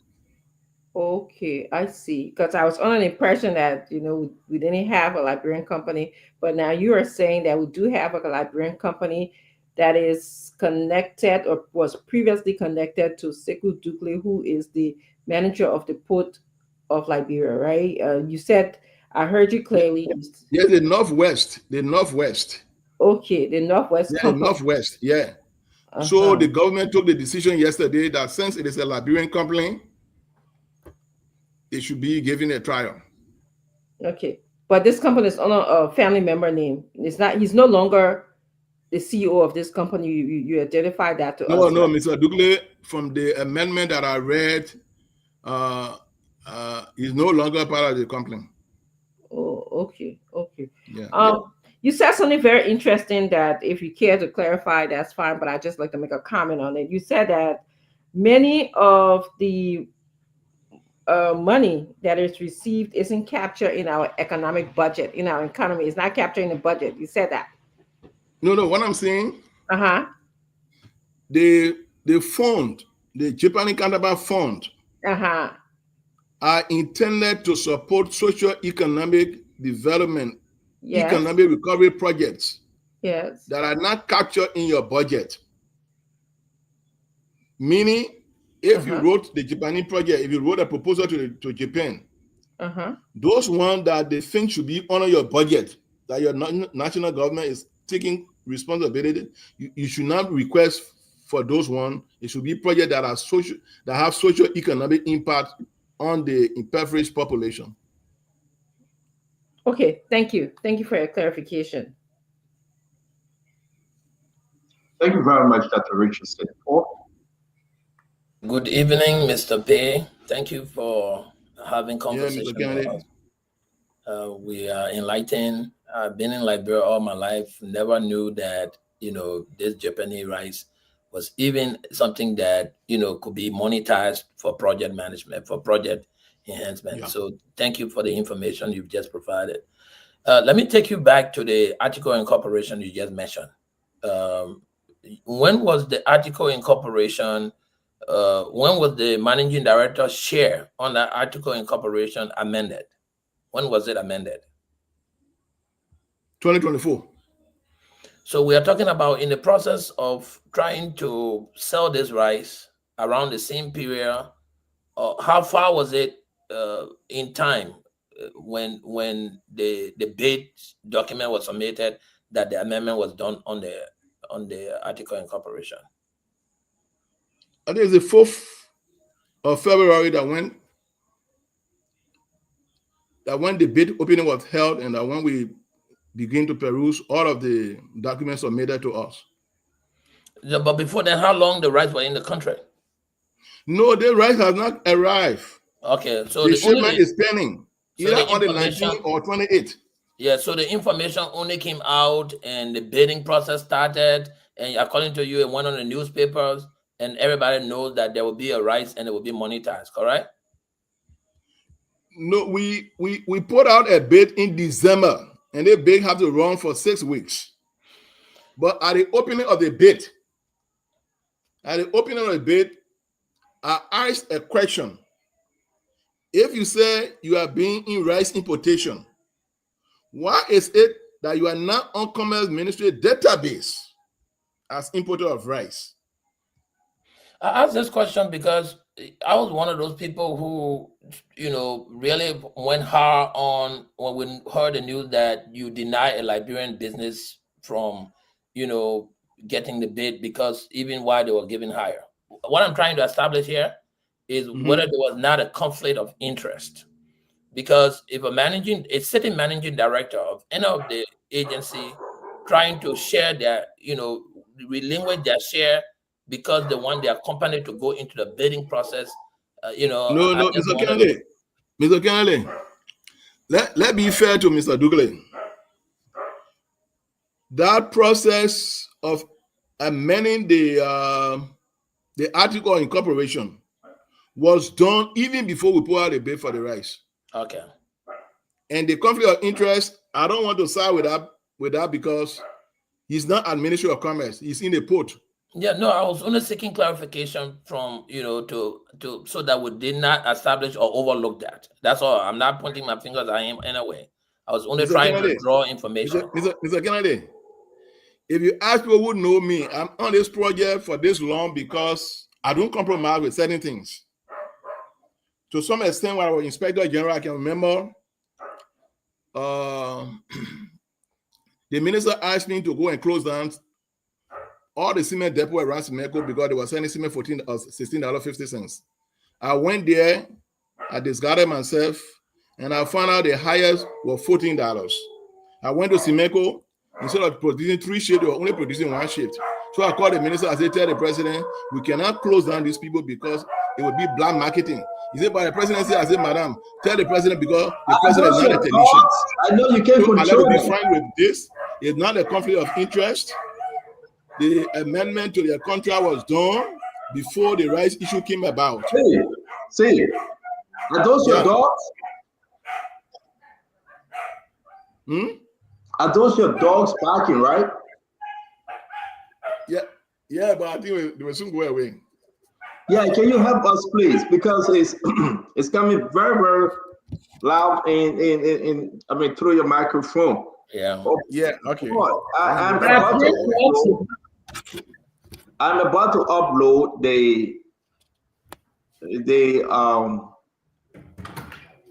the share a resolution of the amended Northwestern Commodities Inc. Okay. And so for people to see that what he's saying, I want us to hear from Steve himself. Right. Okay. And then I will share this document with you guys. Mommy, do you have a question? Yeah, I have a couple of questions. Okay. The first one I want to start with is with a letter from the Japanese embassy. Mr. Flampe, yeah, the Japanese wrote, the letter is dated today, yesterday. Yeah. Among other things, it says, furthermore, the suggestion, because you made a statement on the radio, that the action from the ministry is sufficient ground for the termination of the relationship. Stanton, you have the recording, you can play it.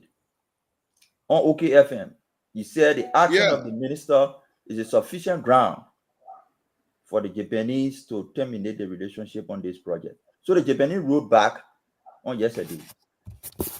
It says, furthermore, the suggestion that Japan is considering the termination of the KR fuel assistance program is completely false. Your remarks made to the public to this effect are not only misleading, but also have a negative impact on the reputation of the trustworthiness Japan has built in Liberia. Japan is saying your statement has impacted negatively their reputation in Liberia. How do you feel as an official of government directly working with the Japanese?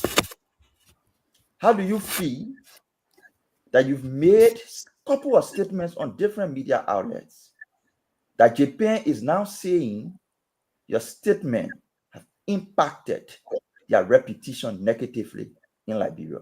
How do you feel about that? Amla. Diplomatic languages are subtle, but let us presuppose that there is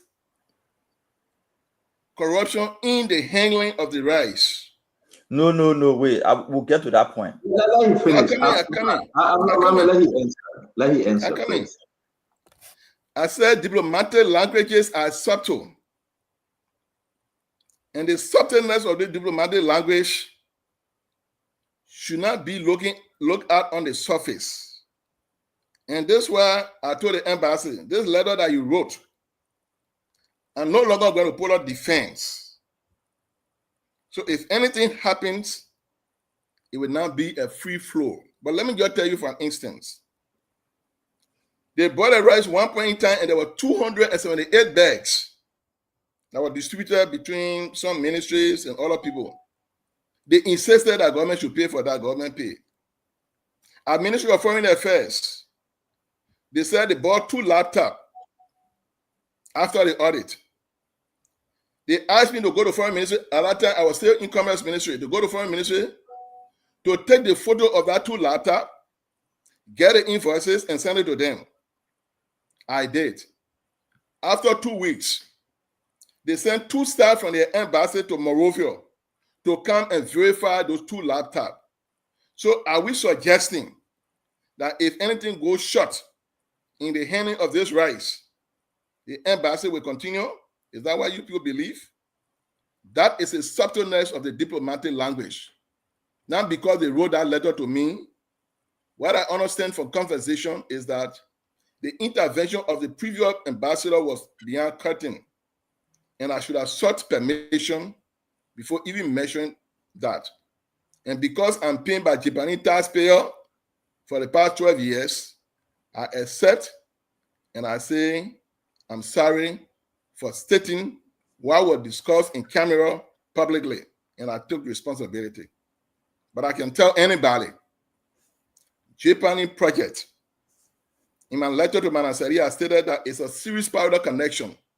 If one circuit breaks, the rest of the circuit remains inoperative. So it does not suggest that a corruption takes place in the handling of the food aid. We continue. That's what I say, if. And the first step, Amla, of corruption is this so-called procurement process. That's the first step. Okay, let me go further. Yeah. The Japanese were clear in their statement, and they warn you. I ask that you refrain from making further misleading statements to the press. They are not talking about diplomatic statements. They chose their words wisely. They say you are making misleading statements to the public. They say your statement is false and inaccurate. They say your statement has injured their reputation in Liberia. Those are their words. Diplomats know how to choose their words. I was only asking you, how do you feel? As an official of government, you have injured the reputation of Liberia's partner by your statement. But the next clarification and question I will say, you say, yeah, that Northwest have never inputted rest in Liberia. I just forwarded to Stanton all documentations to prove that Northwest inputted rest to Liberia. So that other statement is inaccurate. And our conclusion, we're asking 2 questions each. What problem do you have with Northwest? What personal problem do you have with Northwest? The reason why I asked this question, in your explanation, you allude that Northwest is providing the highest amount of all the bidders. But the only reason you cannot give it to them, because they do not have a big warehouse, they do not have forklift in their warehouse, they do not have what you call the thing in pallet. In that same language, you are recommending to government to give the right to Liberia Marketing Association. Liberia Marketing Association doesn't have license as a rice importer in Liberia or rice seller in Liberia. They do not have warehouse to sell rice in Liberia. There is an association of sellers, different marketers. An institution that is established, has record of bringing rice in Liberia, went through the process, bidder with the highest, has warehouse established. You're not comfortable with giving them the rice. But you are suggesting that you give it to Liberia Marketing Association, which doesn't have license to sell rice, which doesn't have a warehouse as a rice importer. You're comfortable with them. But for Northwest, which is established and has brought rice in Liberia before, you said, no, don't give it to them. Do you have anything personal with Northwest for which you don't want it to sell the rice, but you want Liberia Marketing Association to sell it, even though Liberia Marketing Association has no license to sell rice? My dear brother, I spoke in the context of economic empowerment of our indigent population, and I said the umbrella organization that should be able to handle this and help our Liberian will be a Liberia Marketing Association. So if government want to intervene to say they want to economically empower our people, they can provide the warehouses or another thing. On the issue of Northwest, I do not have anything personal against them. In fact, they have one of their brother called Douglas with myself look almost the same. But I'm handling this process meticulously so that we continue to meet the triggers. It is not right that I just gave you Mohammed Ambla to even qualify for this right. It's a questionnaire that you must fill. There are benchmarks that you must meet. There are criteria set. Now, from the history that I explained to you, how this intervention looked. Northwest that you're talking about, Mohammed, sometimes the U.S. Embassy can even invite me to discuss market analysis. It's my area. Northwest does not have the capacity. That's what we're talking about. When we talk about warehouse, you must have a warehouse where the moisture content will not contaminate the rice. The rice that they bring to you now is not rice from last year. It's rice from 2023. So they say you have 6 months. 6 months, any rice you import in this country should be 6 months. So the Japanese rice, they say 4 months time, you should have all the money. You should have all the money in the account. Now, if you brought in rice one time, the Dukla you're talking about was working for UCR in their sales department. He was in contact with a businessman who gave him rice for the first time. So what is the history of that rice? Do they show you any importation? If so, why is the Commerce Ministry does not have that name on their database? That's why you do due diligence. I can tell you why. Since you asked, due diligence. I can tell you why. No, Yes. Mame, I'm against them. Mame, when he answered, I go to Glendy, please. We'll come back. We want to take our own time. There's a lot to this story. Yeah, But again, we have a lot of questions. Like, these are the 6 major. This is from the Commerce Ministry. And you have the 6 major rice importer. You got UCR, SWA, K&K, FUTA, ANZ. Now, We're going to talk about what Northwest. We must talk about Northwest, and I'm uploading all the documents. So let's just be patient. Glendy, from the opening, your 2 questions, Glendy. Hello, everybody. It's good to be here. To the guests, hello. I joined late, but I have questions and I've been following. I hear you. I want to start first from the point of economic empowerment that you talk about and the government empowering people. I find it a bit confusing because when you're speaking about you're only talking about I do this. I have the knowledge. I go to the U.S. Embassy. I'm the one that have this. I want to ask you, who else works with you? Are you in a monopoly with this process? No, I have the M&E officer. So it's just 2. So any representation, is it just you or are there other people? Representation in terms of what?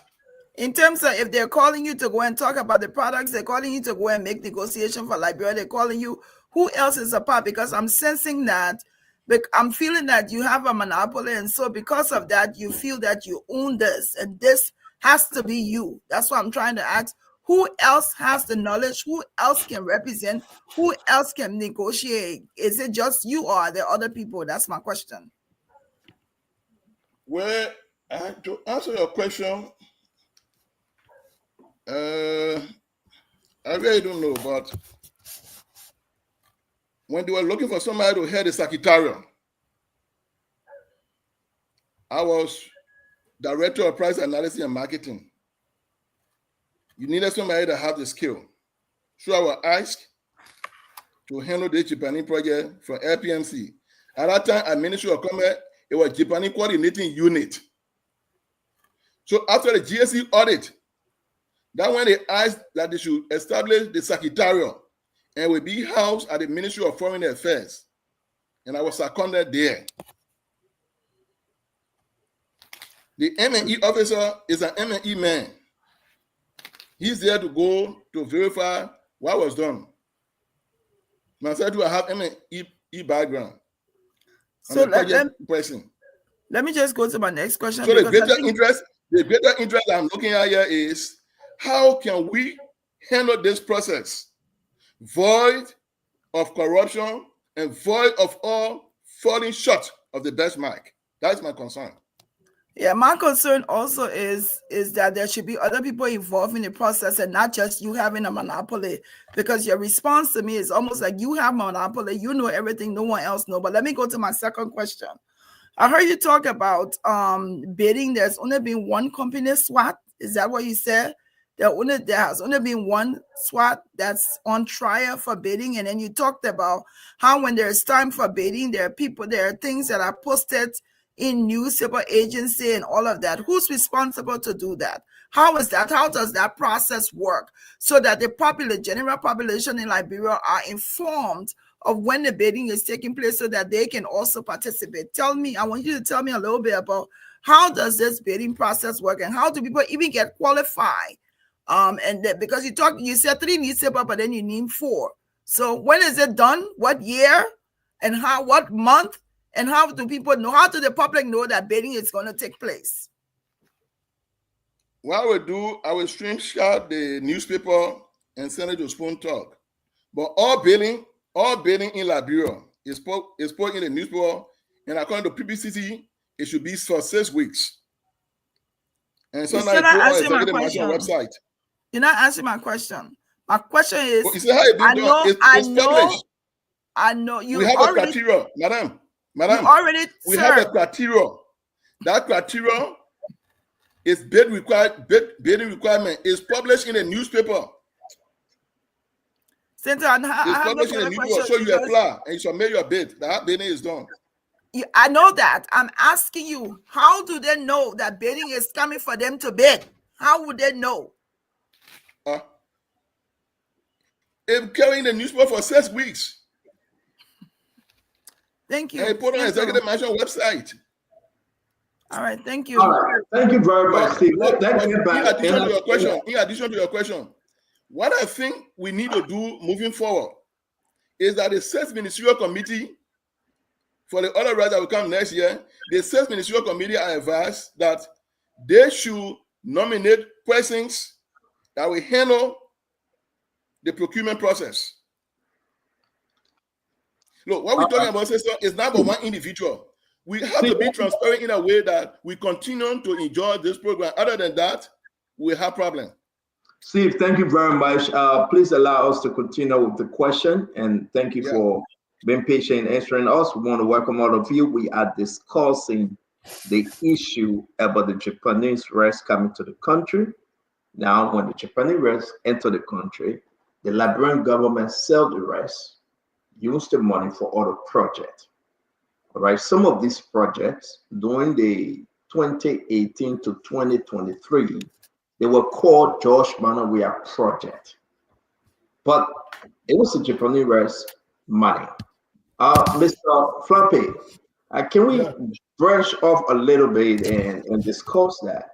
Were any of the Japanese project that was done by the rest contribution to the country through that process, were any of those projects identified as the George Manawiya Project, and why? CO, to be honest, we've got above. We always post signage of the project.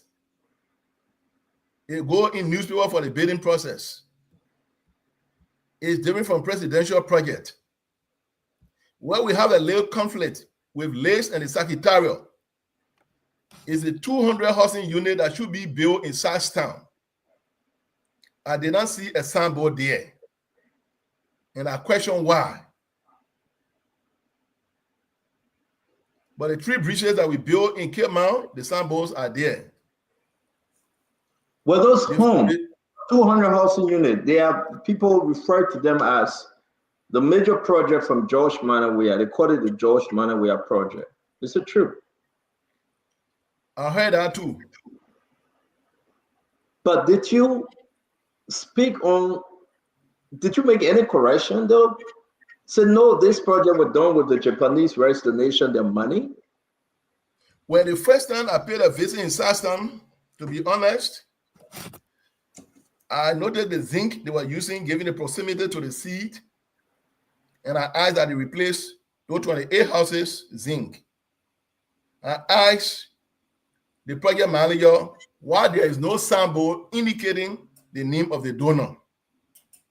But because Southtown have a very bad road, I only paid a visit once, and my M&E went there with some price twice.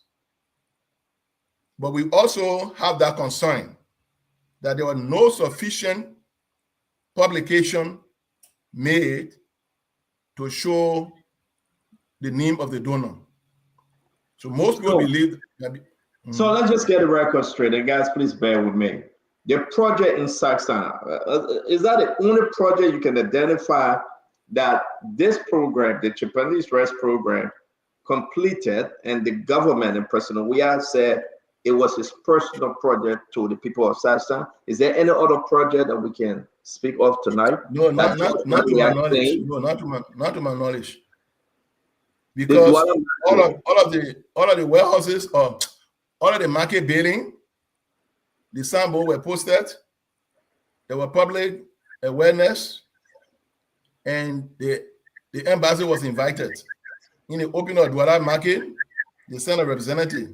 In the opening of Banka market, the ambassador said was there. In the opening of the Gorbachev market, they said a statement that was read.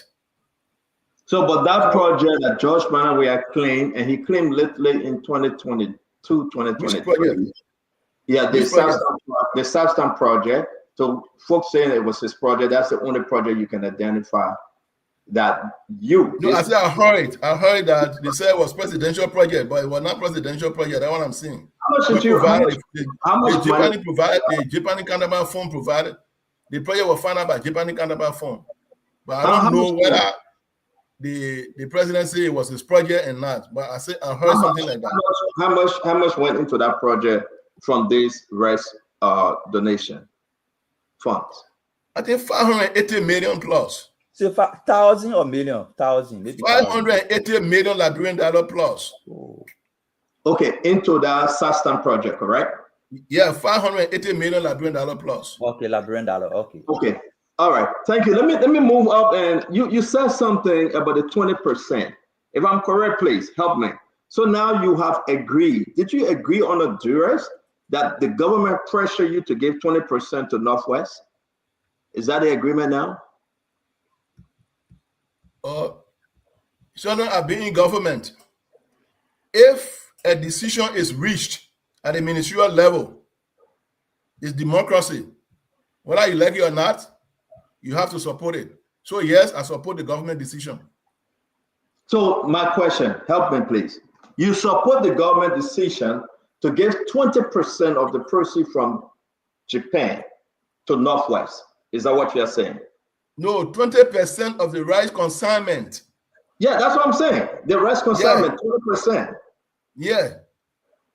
But from the beginning, you said they are disqualified. They just came into business. They never had warehouses. They have never imported anything. They are not one of the 6 major rice importers. You think within yourself they will not pay this money. If the government gave it to them, the government themselves will pay this money.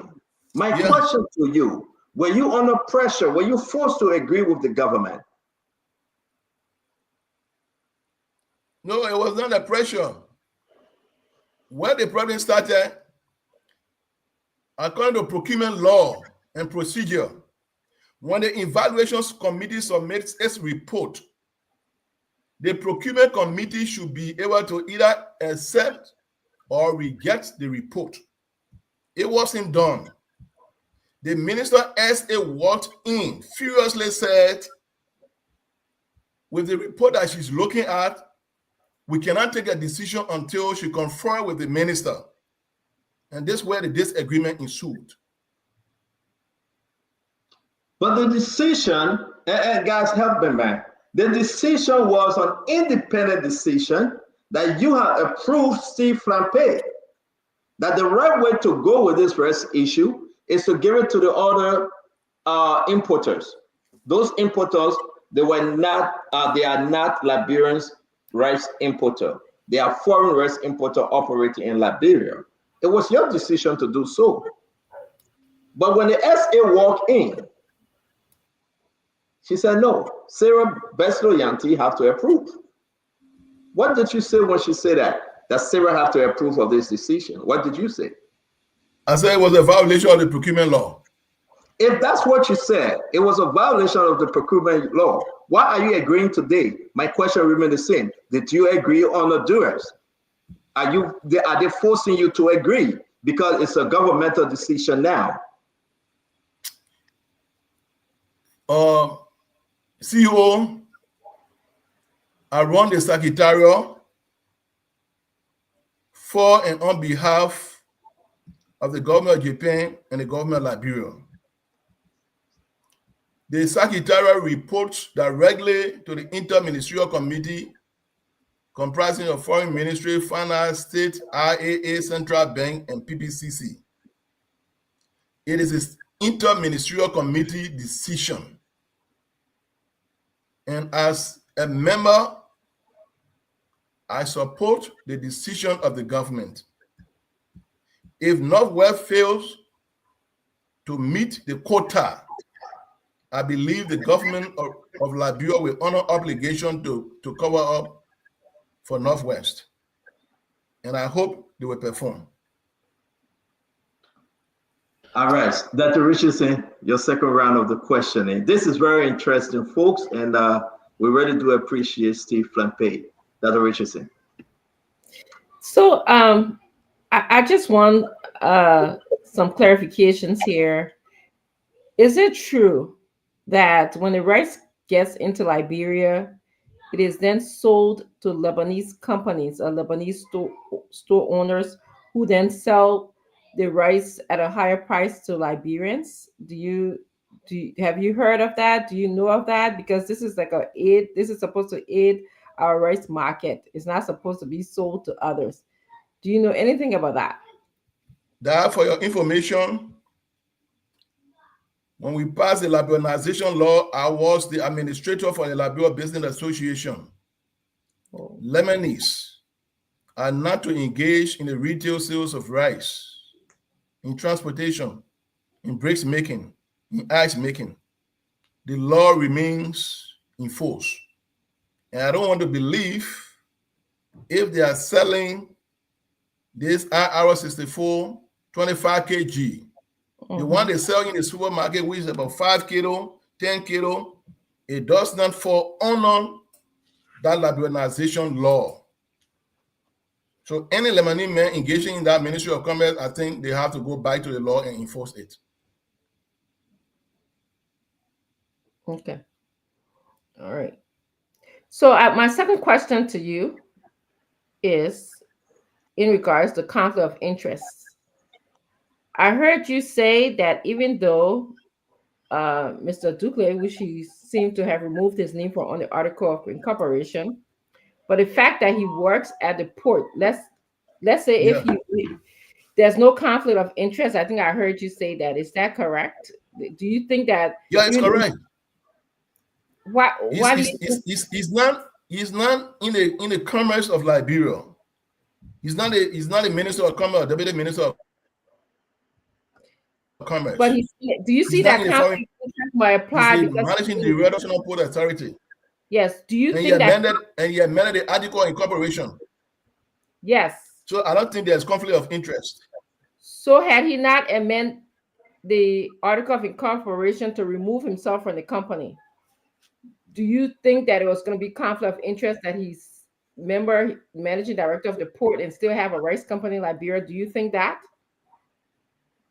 I could have that sense of feeling. Okay. Okay. I just wanted to know because I just wanted you to clarify that because I thought I heard you say something differently, but it's okay. Yeah, man, and Dr. Richardson, thank you. Let me just jump in because I have to drop off. Mr. Pei, you've been very educational, and thank you for the information you provided us. I just want to bring you back. When did Northwest come in the picture? Well, you conduct a bidding process based on the requirement. Northwest is not qualified to be a part of the process. You're conducting your bidding from the list of the institutions that are published by Ministry of Commerce, and Northwest does not make that list. You check the history of the production of rice, of the selling of rice. Northwest has had no capacity importing rice. They have no history of doing that. But all of a sudden, government say you have to put Northwest and give them 20%, and you agree to that? Why?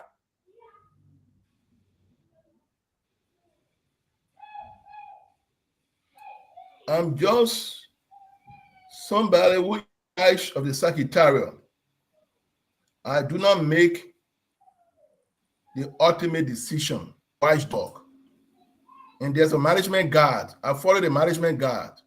So if government, it is in the government interest to support what we do at the site to ensure accountability and transparency.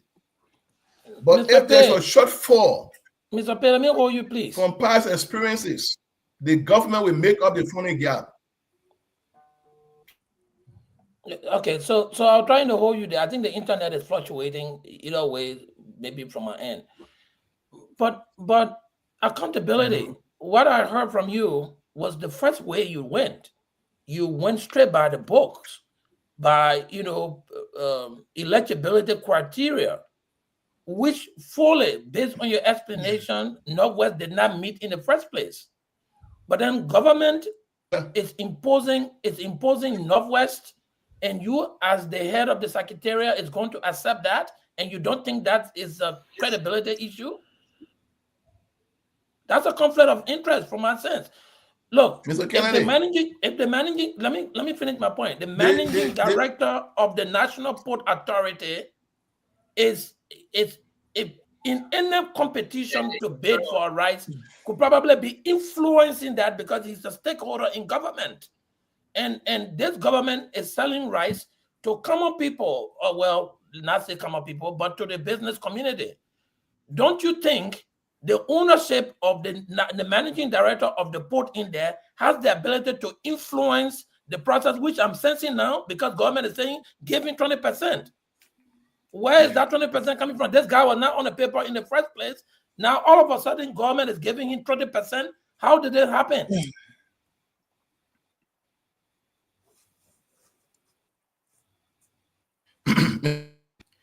There is a faceless question that says, movable object, movable is the collage. What would be the answer? It's infinity. The vector on the 19. If we continue with our internal wrangling, and the vessel come in, it leaves. The same that will happen. To avoid it happening, we must agree with the decision of the Ministerial Steering Committee. In this case, to bend the rules. Northwest fails to perform, it is the government decision. So you bend the rule in favor of the government.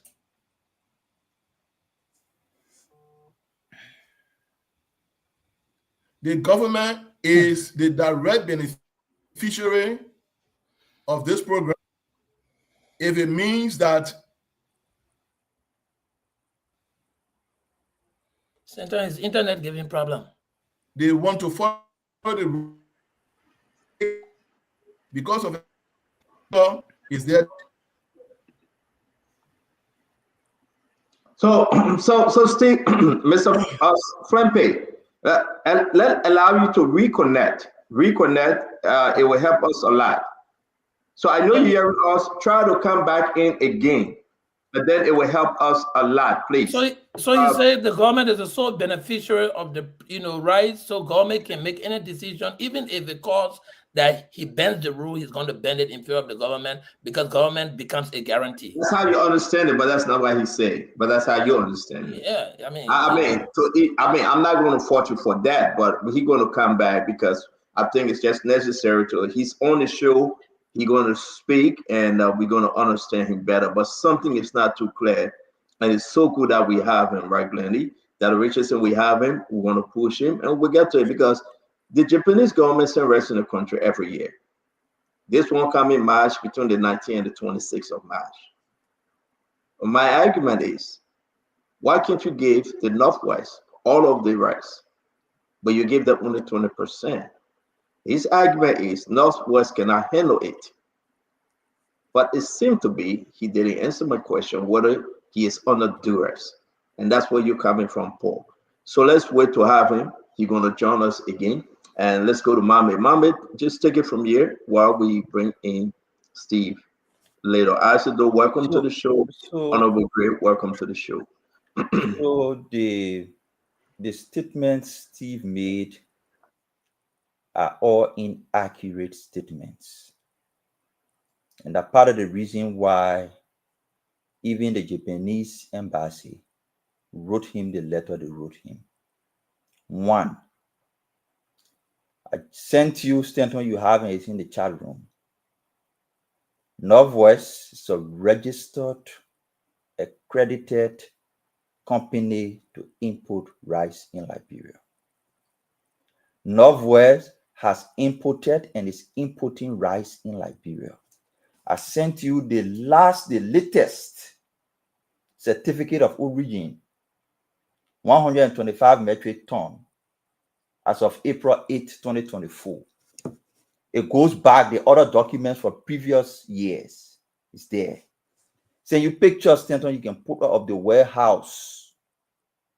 Rest there. Buyers are there. Transportation mechanisms are in place. When Northwest bidded, if you listen to him, he said Northwest bidded the highest, but he's not convinced that Northwest will be able to sell the rice and make the profit. That should not be technically you're worried. You put off a bid, the company is a business. It says I can pay $12.50. Another company says I can pay $11. it should not be in your place to say, no, when you take it for $12, you will not make profit. It should not be in your place. Northwest knows why Northwest is saying they can buy the rest $12.50 and sell it at the price government requires. UCI and the other company, fine, good. They are saying they can only buy for $8. Regarding the concern, and there is this misunderstanding. Regarding the concern, everywhere you go buy rice, it is the banks that provide you letter of credit. The bank provides you letter. It's a requirement here. The bank provides letter of credit. So what he's saying that somebody told him, say, no, give Northwest 20%. It is because he realized that his original statement that Northwest is not an importer is inaccurate. His statement that Northwest has not imported rice is inaccurate. The evaluation team, the information they provided were countered with facts that these are evidence that Northwest has imported and is importing rice.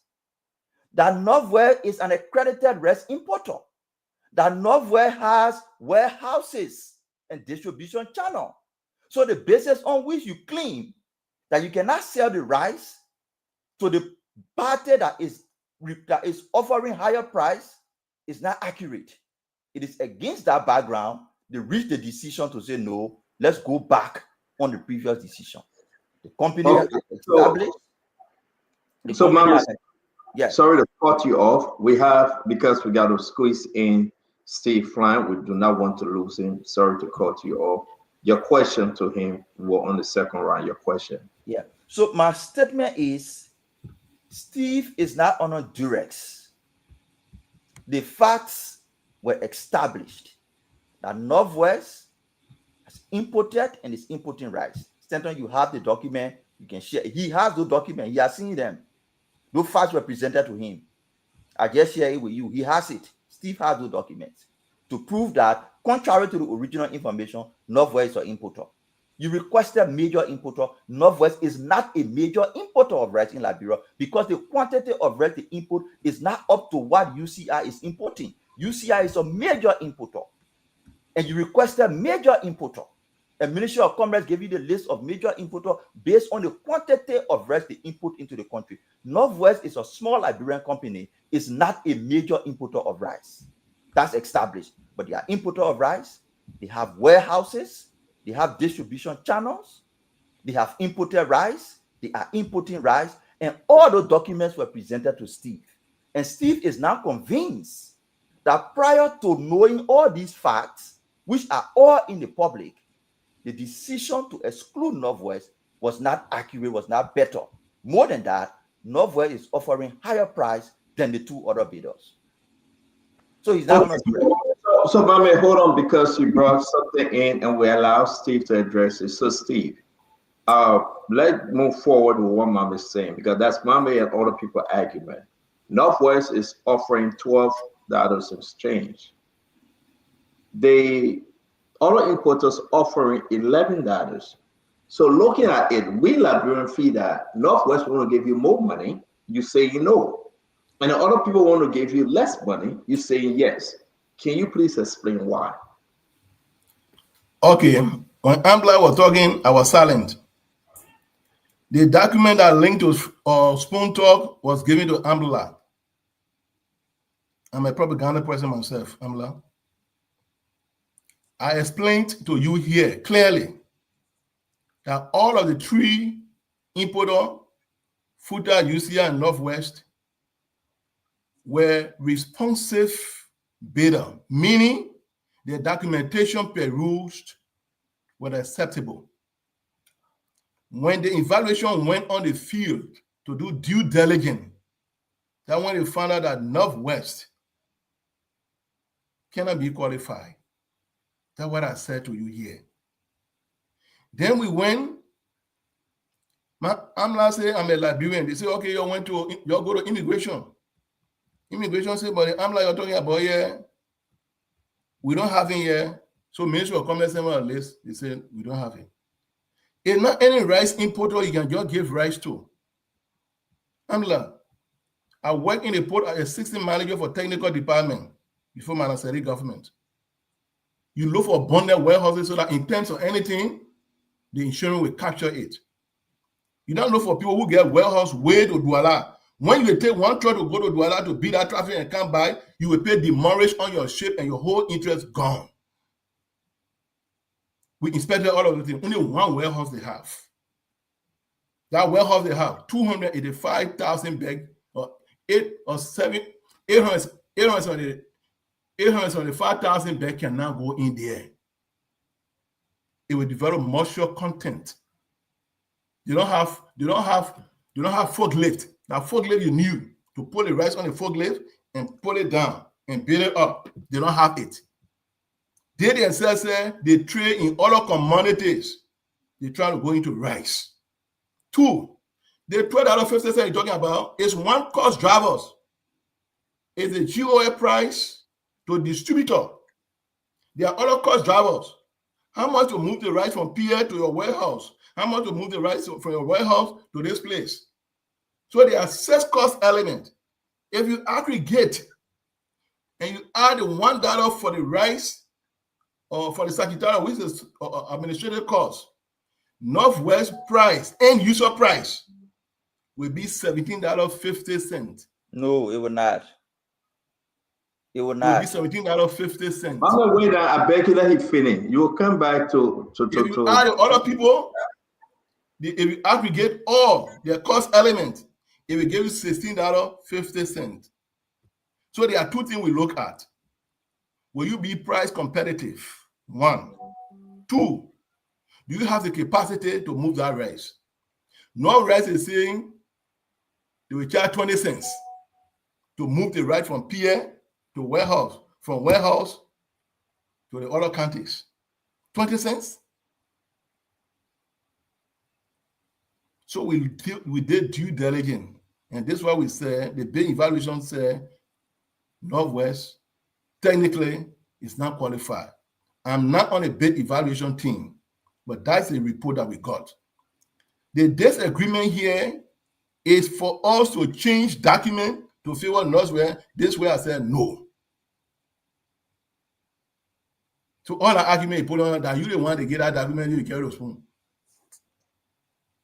So the defense you put on it does not work. No, we're not giving document by clapping. That's your question. So that's what I agree with. So what I was even suggesting, one of the meetings, put the secretary on one side, let's do due diligence. Get people from LACE, get people from commerce, get people from finance, get people from RAA and PPCC. Let them go and do the due diligence. They will come back to you and tell you, say, these guys are right. But the Japanese rice, even short, 10 bags short, you will pay that about $206,000. So if you're not paying that government responsibility, you know what I mean? So before, Mama, thank you. Before we go to the rest of the team, 20% out of the rice that is coming is how many bags? The 12% should be something like 17,000, 17,500 bags. Okay, so then the 80% will go to which company? No 80%. The 80%, it will be 40 will be FUTA and UCR. Yeah, so that's the 80%. Yeah. That's what I'm talking. So you gave in 20% now. You want to balance it out to Northwest because they are new brand company.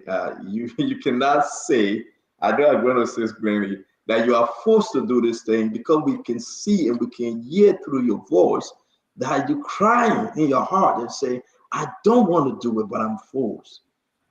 But it's not clear. And Mama is saying to you, you're not too clear with that $12 and $11. Can you explain it again before Sis Glendy come in?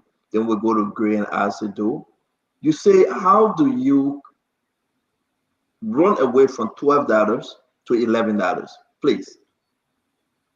No, CEO, their cost element. You say $12.50. Good. But the end user price, the price at which you're going to sell the rice to the end user, is what we're looking at. If that price is above the market price or is on the same wavelength with the market price, or those say law in economics say every market creates its own demand, that other rice, nobody will buy it from you. It does not have demand. It's not ours, it's the full parboiled rice.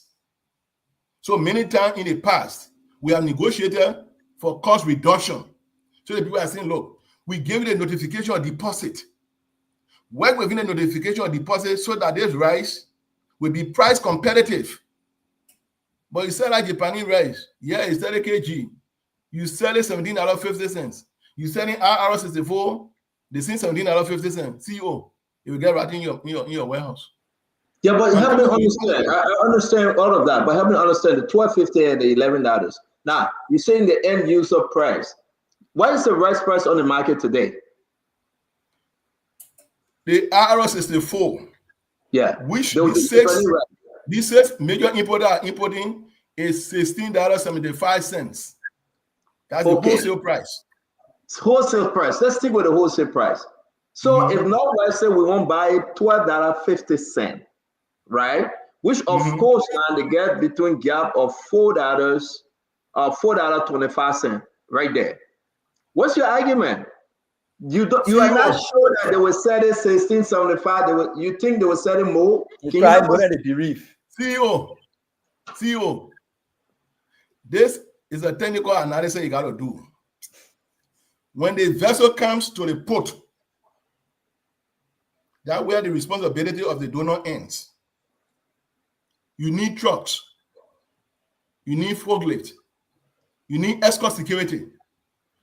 Ask anybody to the port. If you don't have escort security before your truck leaves from the port to your warehouse, so now you lose 5 to 6, 7, 8 bags on each truck.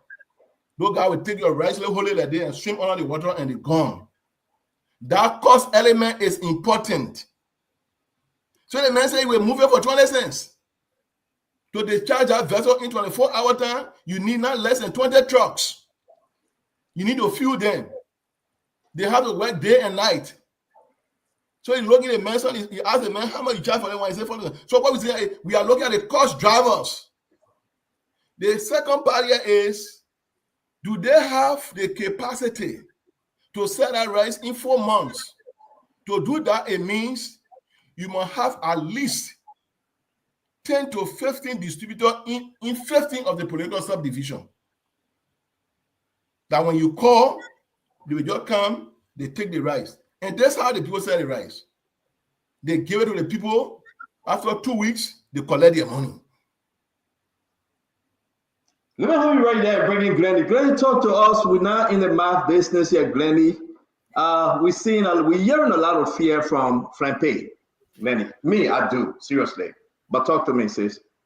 So, Mr. Flampe, let me just also say that listening to you, I must say, I spoke earlier about the monopoly, but I think you have the prerequisite knowledge and the experience of what you're talking about.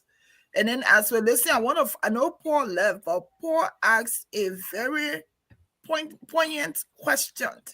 And that question was, are you being pressurized? Because if you did the bidding and this Northwest did not qualify and they were not a part, and now the government is saying you must give them, they must have 20% of the rice. You, as this person who has been fighting and advocating for the right thing, how is it that you curve in and you're saying, oh, it's the government that can decide? What did you have any way to protest the request based on what you know and what should have happened? What was your role? Did you just say, okay, yes, I'm going to accept what you say and give them the 20%, even though you know they didn't meet the criteria? Well, sister, thank you for your question. It was just yesterday that decision was made by the Inter-Ministerial Steering Committee. So in the future, if there's an audit or if by any probability the guy cannot sell the rice, They are not going to look at the secretariat. They will say, oh, but you guys sounded a warning before. So then the government will shoulder the responsibility to make up the funding gap. All right. So in short, what you heard about it and that's it, and there's nothing else to do. Is that what you're saying? You what? In short, you heard what the government said. The changes were made according to you. Just learned about it yesterday, correct? So is there the decision? Okay. The decision to give Northwest 20% was yesterday. Yeah, we had a meeting yesterday at 4 o'clock. That's when the decision was made. So it's at a ministerial level. So it means to say government took the decision, not the secretarial. Okay. So you cannot apportion blame to the secretarial if there's a shortfall. And there's nothing you can do because they're at the top. My next question is, I think I heard you mention something about the Minister of Foreign Ministry and her role. I don't know if I don't want to misquote what was said, but there was something to the effect of she had to approve something or they couldn't do it like you were doing it before because she had to. Can you just restate what you said about that aspect of this conversation? You know what I said from the beginning? Monetization is not a function of the Ministry of Foreign Affairs. I was sitting in Commerce Ministry as coordinator for the Japanese coordinating unit, playing this role, following the GSE audit. That when they decided that they should set up a secretarial. And then I was seconded to the secretarial. So in the management guide, we have what we call role and action metrics, or role and responsibility metrics. The foreign ministry role is defined based on our statutory mandate. The role of finance ministry based on our statutory mandate. Central bank based on a statutory mandate. PBCC, the same thing. So in that management guide on the role and action metrics, foreign ministry got only 3 roles to play. It is only now that foreign ministry is interfering in the monetization of the food aid. All right, thank you. And this is where I say, if it continue, the interfering continue, the unprecedented interfering continue, I fear that we may lose the program. All right, because they are best mind to follow. Thank you. Thank you very much. We're going to bring in Asido, who this is a very interesting conversation tonight. A lot of back and forth. We have the press metrics, the total amount Asido and Northwest. After all their spending, all the driving prices, like Mr. Flampe is saying, Northwest total expenditure on a bag would be $16.50. So if Northwest must sell this Japanese rice, it means that they should be making 25 cents on a bag, which of course. No. In the cost element, in the cost drivers. Yeah. Each distributor will have 75 cents. And you have $1.50 for your overhead cost. Excuse me, let me do this real quick because I'm uploading it. The GOL, the government price to Northwest, is $12.50. The fixed transaction cost is 65 cents. The handling charges is 20 cents. Distributor margin, $1.20. Yeah. Wholesale selling price, $15.30. Retail margin, $1.20. End user price is $16.50. 50 cents. So on that $16.50, if you add $1 for the secretariat, there will be $17.50. So now that's why I was going, but you said no. So because the secretariat is supposed to get their own $1, so if Northwest saying to you, $16.50, you just put another dollar there, they go to 17. Your argument is saying that if you pay $17.50 in everything, you cannot sell the rest below $17.50. It means that this rice will be going for $18, $19, and that's your argument. I will put it up. I said, don't talk to us, come in, we'll go to Our brother Honorable Gray. Well, thank you. It's good to be here. Can Gray go before me after Gray Nakam? Yeah, I said, let Honorable Gray go ahead. Thank you. The Honorable Moses Akaris Gray, welcome, sir. Yeah, thank you very much, Stanton. Let me say good evening to the rest of the folks on the program. Hi, Steve, how are you? Yeah, man, I like your haircut. Steve, don't bring your politics here. You know, Steve is a very brilliant man. I don't want to say young man, but I would say young man. I dealt with him as far as 2006 when Ellen Goy inaugurated. We had a series of disagreements and arguments on radio stations. He's been in the rest business for a very long time. I must admit to you, Steve, that I'm one of those who support the liberalization. Yeah. And I cannot back out on that. However, I also felt that the 12 out of 50 cents for a Liberian company was reasonable from the first stage of the conversation in your absence. But with the factors attached and with the revelation being made as an expert in the area, I think it's fair enough for us to give you an audience to listen to. Because you struck some points. The issue of warehouse. I know the warehouse is across Douala, like you said, going Port Royal Bridge around there. That's where the warehouse is. Sekou is building the warehouse there. I don't think that it's even completed. You raised the issue of fog or mold. Sekou? Yeah, Sekou is building the warehouse across there. They completed the first one. Across Douala, yeah. I know about that, going to Port Royal Bridge. He didn't want to say it, he just said across Douala. I know about that. They are the port managing director.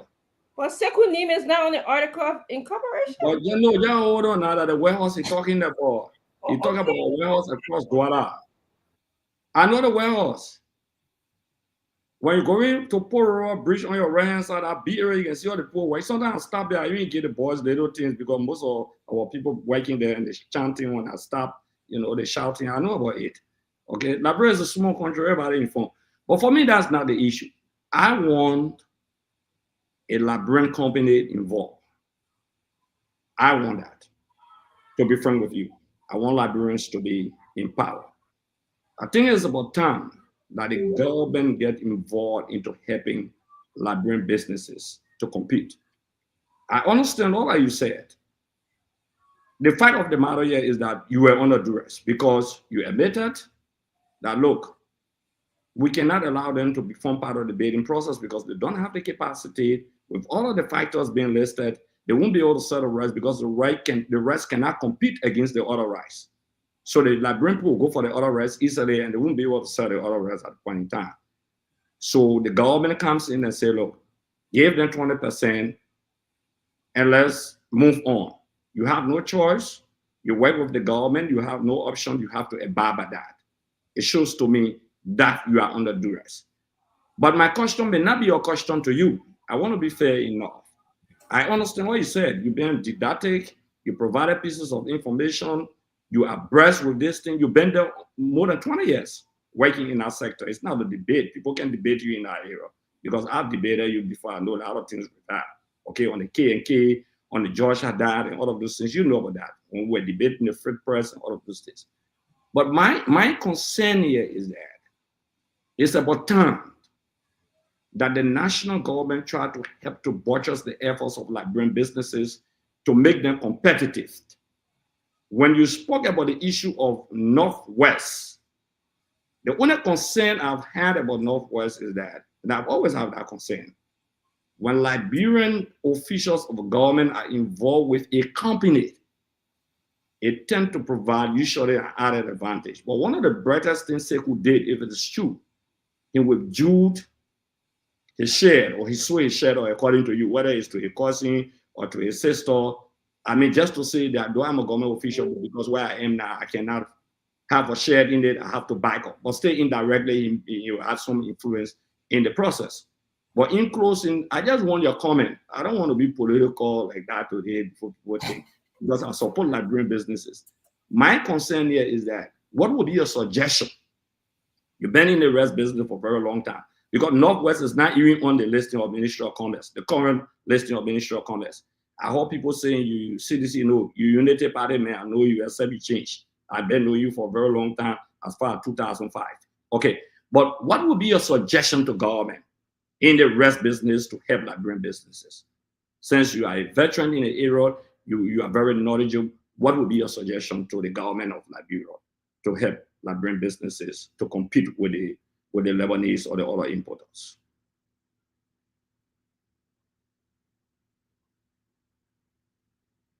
I think he froze on.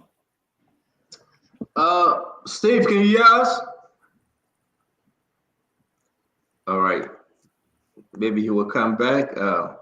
Hold it right there. Let me bring in Isaac though. When Steve reconnect, then he will answer us. Isaac, what was your take, Isaac? Well, hi to everyone. I mean, I have one question from him. I wanted to spin the wheel a little bit to come from the other angle.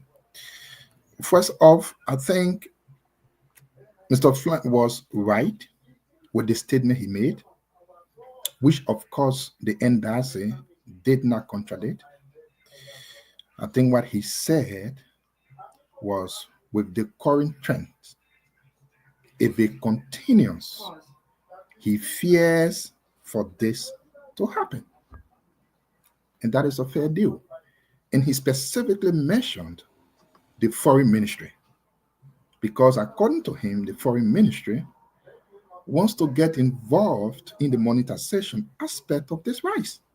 And his fear is that if such continues, the negative against Liberia will happen, which is a fair statement, which of course the embassy did not contradict, because he didn't say they are stopping. He says he fears this will happen. So I wanted to be sure we got that. And now, before asking my quick question, I was thinking over everything when you were speaking about the issue of the pricing of the rice when it comes to Northwestern. If you notice, there seems to be a lot of interest towards Northwestern, but no one seems to be interested in your original thought that the Liberia Marketing Association should be involved, which I believe, if you actually want to empower Liberians, it should be through the entity that works with Liberians first. But nobody seems to really want to talk about that. You see a lot of questions about Northwestern, and you said it right. This is not about just presenting documents. It's also about your capacity beyond the document you presented. And so if your physical capacity cannot correlate with your documents you presented, any fair-minded person will not choose you. And again, if you want to buy the rest $12, although the other people want to buy the $11, you are concerned about the end user's price. This rice was given free of charge from Japan. So the government should not be looking to make excess profit out of it. It should be looking to help the common everyday Liberian be able to the full one. So in my mind, that was the right thing to do. But here's my question. You have been around this whole rice issue for a long time. And I got your fear that if the current trend continues, the involvement of the foreign minister, the foreign ministry, and other people into this, you fear something will go on. You were there for a long time. Did you experience any such thing from the past government, where in the foreign ministry, the foreign minister was trying to get involved into the process that they should have not been into? Did you experience anything like that at all? That's my first question. Steve, did you get my question? Steve, you muted. You muted. You muted, Steve. You muted. I'm muting. Okay. Yeah, my question. Did you get my question? No. Please repeat.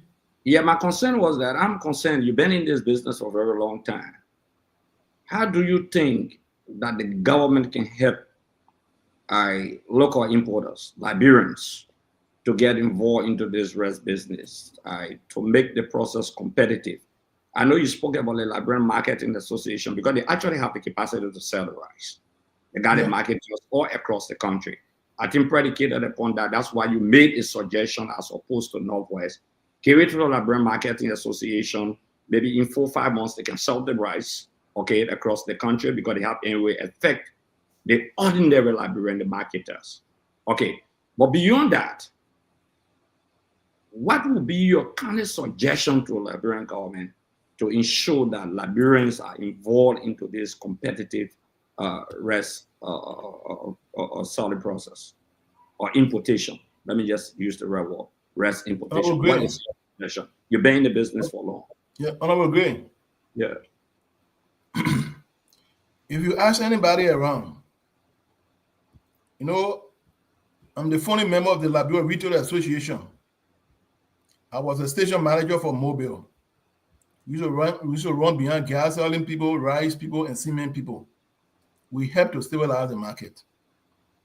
All you need to do is to put some kind of $50 million in your budget to help the Liberians. But all the thing we're talking about, we give out IPDs. Even the current authority, even on Amy Moda, they give out IPD. Minister, great to bring one vessel, your 25,000 metric ton, multiply 25,000 metric ton by 540. That is just the shipment cost. It is the FOB. If we have to add the freight and the insurance to Monrovia, it will be more than that. They have to pay marine charges. They have to pay local charges. So even all these people that are bringing rice, they are not using their own money, besides K&K. So if we want to do this thing, let Liberia say, look, the Liberia Retailer Association or the LMA, you'll come together and let provide $50 million through the local bank here. You'll do the letter of LC. I just give you one example. When I was Secretary General for Petroleum Association till that time, I'm sorry, you better chop it too long, my man. Go ahead. I went to Mr. Sedevin. I said, we are looking at the FF rate. You give us US dollar, put it to FBDI bank. While the rate today is 90, we take it at the rate of 75. There's something called the exchange differential, the parameter that influence the exchange rate regime. That rice importer, that gasoline seller, and frozen products. Once they don't go on the foreign exchange market, the rate will automatically drop. And that's how we did till that time, we stabilize the market. Now, the instant Mr. Doe was talking about, the experience, there are sometimes government must reason to people, with people. I can remember President Weah time, when they brought out rice. Unknowing to me, foreign ministry went to the rice importer, they took rice. Ministry of State went there, they took rice. The other people went there, they took rice. I went straight to Minister Finney. I said, the rice the people collecting from the importer, they will not pay because they will think that government rice. Let's do a letter straight to Ministry of Finance so that they subtract it from their payroll. It was in 2 weeks now, President Weah sent taxi to me and say, that man is correct. We have to maintain this program. Let get our hand free of it. One must be rational and reasonable to know. Why would they take the thing from Commerce Ministry and say you have a secretariat that will be host of Ministry of Foreign Affairs? That was recommended by the Japanese government, right? It's too hard. Who did that? The Japanese government recommended the secretariat to have an independent. You understand? Okay. We are not paid by Ministry of Foreign Affairs. We are paid by the surcharge. For every project implement is 5%. For every right we say is faster. For the past 4 months, we are not taking pay because we do not have a budget. So if I sit down there, you make the mistake, I shouldn't come out to say, when it damage done by the government, because I sounded a warning. So for one individual business, you lose a program. Do you know how many projects we are done in this country? In your Grand Cayman County there, in Dia, Tala, and Kedia, it's $1.9 million we spent to build the bridges. We spent $3.2 million to build Douala. We spent $3.2 million to build Omega Market. We spent $899,000 to complete Banga Market. We spent $580 million to build 200 houses in Southtown. We are now spending $2.6 million to build the wool workshop. It's a huge benefit. So for one individual business, if we lose it, I sounded the warning already. So the one individual, who's the one individual? Northwest. So we give them the 20%. If they sell it, fine. Hallelujah. If they don't sell it, then we bear our head down again and start joshing ourselves. But if like people, I've always been on the air. I've always been on the air. In order to empower Liberian, it's not by mouth. We need to put $100 million in the budget. Yeah. And link Liberia with the diaspora and reduce the cost of free goods from the free port of Monrovia. We used to have a transit at the free port of Monrovia before. We can ask ourselves a simple question: why are people driving their car in Guinea and Freetown? Do you know how much you're losing? Why can't we make it easier for doing business at the port? You raise $100 million, put it in the budget, and give it to the Liberian, and say, look, those that have horses, put on this as a guarantee, and you're going to business. Look, in the next 2 years, when you do that, in 5 years' time, you develop Liberian middle class. But now when foreigners give you aid, thank you. Again, a very interesting story Dr. Rich is saying. Very interesting. I said, why you put your hand out? He frozen. That man frozen. Thank God. Thank God. Because the reason why doing this, so you have a We Are project, because every president that came from 2008, our president project. Dr. Richardson, let me explain that We Are project. We gave $5.6 million to public works. Every government takes the credit for whatsoever project that come on our administration. No, but I have it mixed up.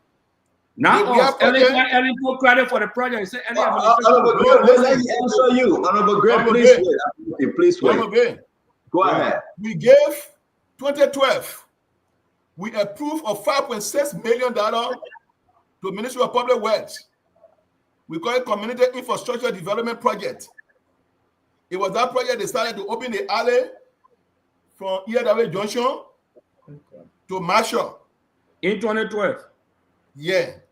Then when President Weah came in, he saw that it was good. Then he decided to use that similar venture, that similar way of doing things, and how you improve the rehab community. So the rehab community was a presidential project. It was not a Japanese project. The Japanese project was no. Greg, we gotta do it. Greg, wait, I beg you, my brother. Wait, Greg, Steve, we listen. We got 2 more minutes. We got to get into this thing. Yeah, but Greg, we got to go. It was very clear that a System project, they say, was presidential Joe Manawiya project, and Steve Flampe make that very clear. The project was funded by the Japanese donation funds project. Period. So that thing, we are administration. That thing, Joe, we are running away. Say that his project he used it. Honorable Greg, we'll talk one at a time. I beg you, Honorable Greg, we'll talk one at a time. If you want, I can give you time. You talk, and when you finish, you have to give. No, wait. Seriously, we give you your time to talk. When you finish, you got to give Mambi and everybody else the time to talk without interruption, please. Okay, when you finish, no problem. I should finish. You get the time. You go ahead. Okay, what I want to say. What I just want to say on the issue of projects, whatsoever administration that comes to power or leave power, once that project is done, that credit goes to the administration. We spoke about the Marshall project, the Japanese funds. We all know that Eddie Johnson said the project. It's not a debate. Whether World Bank did it, whether a private entity did it, it becomes the project of that administration. That's what I'm trying to say. But to begin to select project that George Weah did this and World Bank did this, and that we don't do that in the governance process. What are the gains of the administration? The early administration gains, you look at it and say, oh, those the Chinese people build a ministerial complex, but it's early administration. Look at it goes to Unity Party. It's not a debate about that. We don't differentiate the companies from the government because through the government instrumental, in fact, it's the government that identify what they want and they talk to the Japanese government, and then the Japanese government has to agree. So it comes from the government itself. So I'm just trying to say, I think it would be unfair to come to the Georgia government and begin to dichotomize which project, which international entity did, the other international entity did, the government did this. No, it's fair enough to say that under Ellen, these things happen. It's fair enough to say that under WIA, some of these same projects happen under WIA, and under Joseph Boyka, when they finish selling these rights, projects will also be done. Joseph Boyka will go and dedicate. That's why he said the Japanese government was there. They made representation to the market projects, etc. So it doesn't matter. What matters is that it happens under a particular administration and under a particular government. Even sign a caveat that if you don't sell the rights, people will not be able to get the money. We could lose the program. And at the end of the day, Boyka will not be able to do these projects. Okay, it will become a project, whether you like it or not. Thank you very much, Honorable Moses Akaris Gray. We're always happy to have you. I disagree with you, but I will speak of my disagreement. Let me bring in Dr. Francine. Dr. Francine? Yeah, Mr. Pei, something don't sound too right to me, especially regarding the timeline, okay? And I don't tend to be a very conspiracy type person. Something sounds suspicious to me. You said that the port director, Sekou Dukle, was involved, and then somehow he moved his name off the article of incorporation. And after, you're shaking your head. I see you shaking your head. Yeah. Okay, yeah. And then somehow, then subsequently, okay, the interministerial committee approved Northwest to get 20% of the rights given by the Japanese people. I find that something didn't sit right with me. Okay, it was just that coincidence is just too surprising to me. It's just not happening well. My question to you now, in your capacity, you told us that you want to advocate for the Liberian Women Association, or Liberian Marketing Association. What else can you do? Okay, you always thought the decision was above your grade level, your pay level. Somebody else made a decision to give the 20% to Northwest. What else can you do for this Liberian Marketing Association? Because they almost present the same credential as Northwest presented. They don't have the capacity, as you told us. You know, I think Mommy said they saw rights before, but you, during your study, you felt like when you were on the field, you didn't see evidence of that or sufficient evidence of that. So what is it can you do? I like your motto in terms of the Liberian Marketing Association. I like that. Yeah, that isn't the thing here is it's a complex situation. If you decide to help the LMA, the government needs to get involved. You need to have a warehouse that is a bonded warehouse. You need to have forklift and pallet, and you'll be able to do fumigation. The Liberian Marketing Association, I don't think, take for instance, the vessel that come in. To offload that vessel, you need not less than $40,000 to $45,000 or $50,000. You need to have that money to get the trucks, to get the escort security, to get a warehouse, and to get it fumigated. So the best thing I think we can do, and we have been doing, is to develop the market bidding so that we change the way our people sell food on the ground. I see. It's one thing. The other way is a suggestion that I made when Honorable Gray spoke. Mm-hmm. Our government should see the need. Look, it's easy. The profit these people are making, why government can raise only $50 million and give it to our people and ask somebody like the way we do in the Secretariat. We coordinate it, offload it, and then people sell it and put the money back. Government got their money back. But Marketing Association on its own, they can get only $150,000 to offload a vessel. Because what is happening now is that the government of Japan pay for the marine charges and pay for the shipping cost. Yeah. So if you have to pay all of those, it needs government intervention. Okay, my second question to you is, So I think I heard you say that the money gathered from the sales of the rice goes to the government, but it's not. No, okay. No, it does not go to the government. What does it? Where does it go? The food aid are coming now. We'll open an account called Japanese KR Food Aid 2023. Okay. All proceeds will go into that account. Okay. When they finish selling, we go and verify the bank account with the deposit.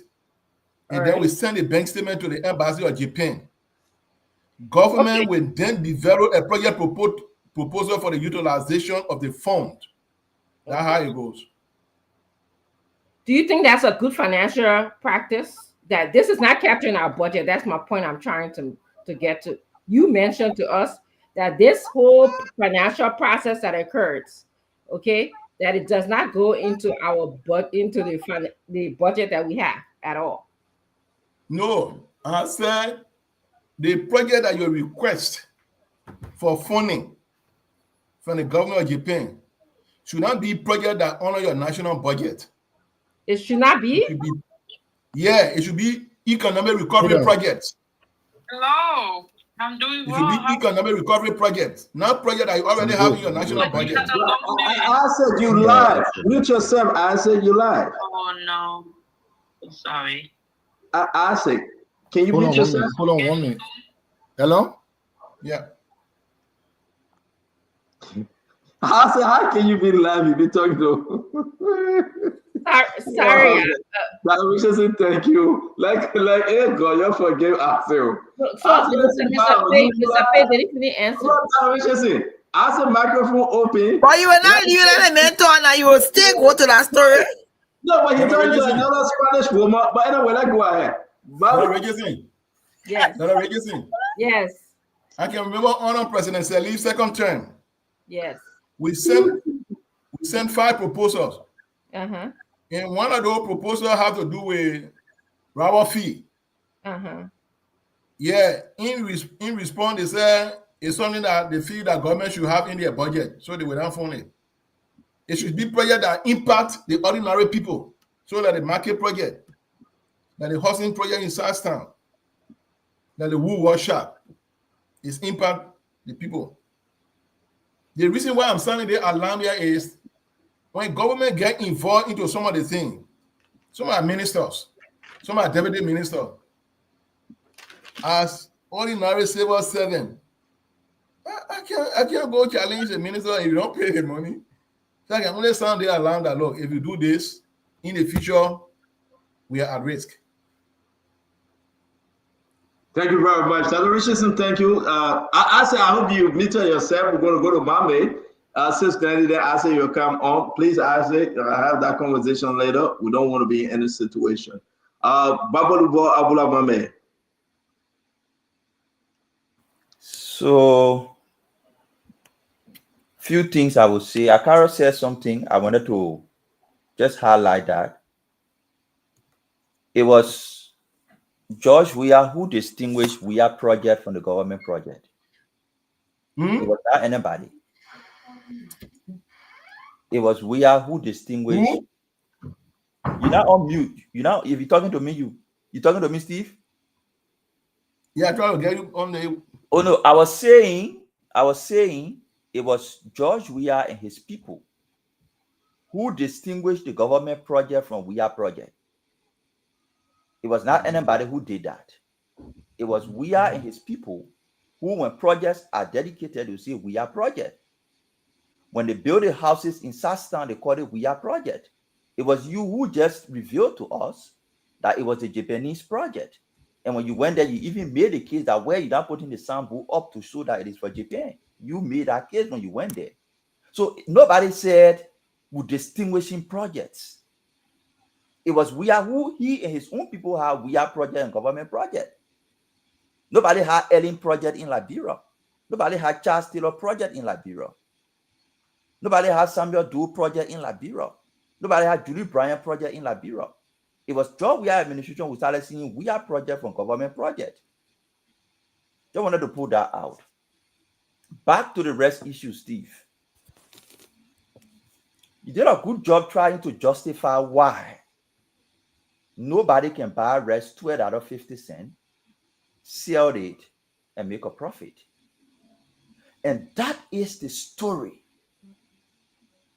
That is the story that the major rice importer has kept the country tied into. The additional cost drivers, they always highlight as the reason why they cannot sell rice below certain price in Liberia. That is the story. All the years you spent into this rice business, that is the story. The importers will continue to argue that these cost drivers are the reason why we cannot sell rice below this price.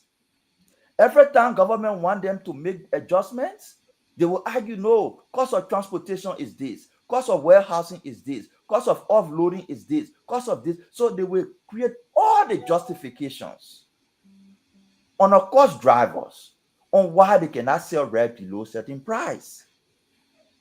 This business is saying, we've been in the business. We have worked with some of these companies as sales director in other positions. We established our own company. We've been around with imported rice. We are saying we can buy this rice at $12.50 and we will still sell at competitive price. You are arguing that it's not possible. It can't happen. They are saying, no, we can do it. And that's the reason why we bid at that price. The argument that you cannot sell rice below certain price is the old age argument. And that was part of the reason why President Boubacar said, let's open the rice market. Let other people get involved. Probably when other people get involved, we will see something we're not seeing. Like the case with cell phone in Liberia. When we only had Lone Star, nobody knew we could get all the different benefits. Chatela only had Lone Star. Later on, they said, let's open up. Comion King, Siakon King, other providers started coming for data. We see things start changing all around the place. That's why the president said, let's open the rice market. Now it is open.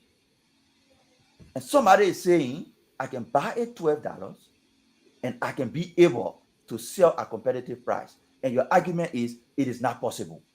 And for that reason, you would deny them. I think it is unfair. All the other issues you raise, warehousing, registration, whether they no, I cannot hold you there, Mama. Let me be fair. And I think I have called one of the managers to join us today from Northwestern for a few minutes. I think I did. But Mama, let me be fair now. Do you think with $17.50 gone, Northwest will be able to sell that rice below, because they above the threshold, the government selling price, right? Who making those cost drivers? Who putting the price to those cost drivers? Who putting it there? So don't pay attention to UCR and the other company bid. Both of them bid at the same price, the exact same price. The two other companies bid at the exact same price because they continue to argue that nobody can sell. But this is it's not the same price, Mame. This is one of the other companies saying $11.80 for the government price to distributors. The final is $15.35, as you can see. I just want us to be fair, but I want this manager to come on. So go ahead, make your case, Mame. Yeah, when I said the same price, I was right. When they bidded based on the information we have, the both companies, and Steve, you got the information. Don't keep us making confusion only when you have the facts. The two companies bid at the same price. If my information, my source is wrong or inaccurate, Steve, please say it. But what we know is the two companies bid at the same price and Northwest bid at $12.50. So if we are wrong, correct us. But the information we have, the both of them bid at the same price because they continue to argue that they cannot sell rice below certain price because of cost driver. Northwest is saying we can do it. And you say, because you believe they can do it, they should not be given the opportunity to do it. And I think that is wrong. But let's listen to. So I beg you, look, Steve, I beg you. I know we hold you up and you usually go to bed, you're old man, but I beg you. I had to call this director for Northwest. You gotta give me a chance now. I said I will give you a chance, my brother. May I address Amla fresh on this thing? Okay. So go ahead. I beg you. Amla, go ahead. Amla. I don't know whether Honorable Gray can remember, but you can ask Mawane Dix, you can ask Samuel Toy. During President Weah time, when people used to fight for rest, jumping over the fence, I was on the radio. When they constituted the Rights Task Force, I was only at the executive mansion. When I made a presentation, the president got a message and he saw the argument clear. The thing is, it's just clear, it's just simple math. For 50 kg, for 25 kg, it will be 40 bag per ton. If you divide it by 550 or 560, the landed cost at Freeport alone will tell you what will be the unit price. The marine charges are not there. That's what it costs driver for. No, but now, the argument raising about, they want to talk about, coming. No, they want to talk about they're not marine charges now. It's already coming now. Listen, the argument you're raising here, if Northwest got a $12.50 plus $1 is $13.50. If Northwest come out up front and say we are putting 87,500 in the Japanese secretarial account, and we are depositing the $12.50 times the quantity received, and we put in a government account, that way they are buying that rest and we got nothing to do with it. It's 100% acceptable. If they come with the cash and pay for that rice at $13.50 up front, there's no argument. That's why you see I can do when they take the rest? No, man, they don't jump in now. They want to put out a bait. Now, Mohammed, if like somebody want to face your car, the other man say I can face your car. Let me hold you there because you raised an issue here. I have the manager of Northwest on the line. Let leave Mame small now. Mame here that panel is on spoon. We will just do our argument. Let's bring in the manager. I'm not on the show today. Yeah, I say you're not on the show today. I beg you way small.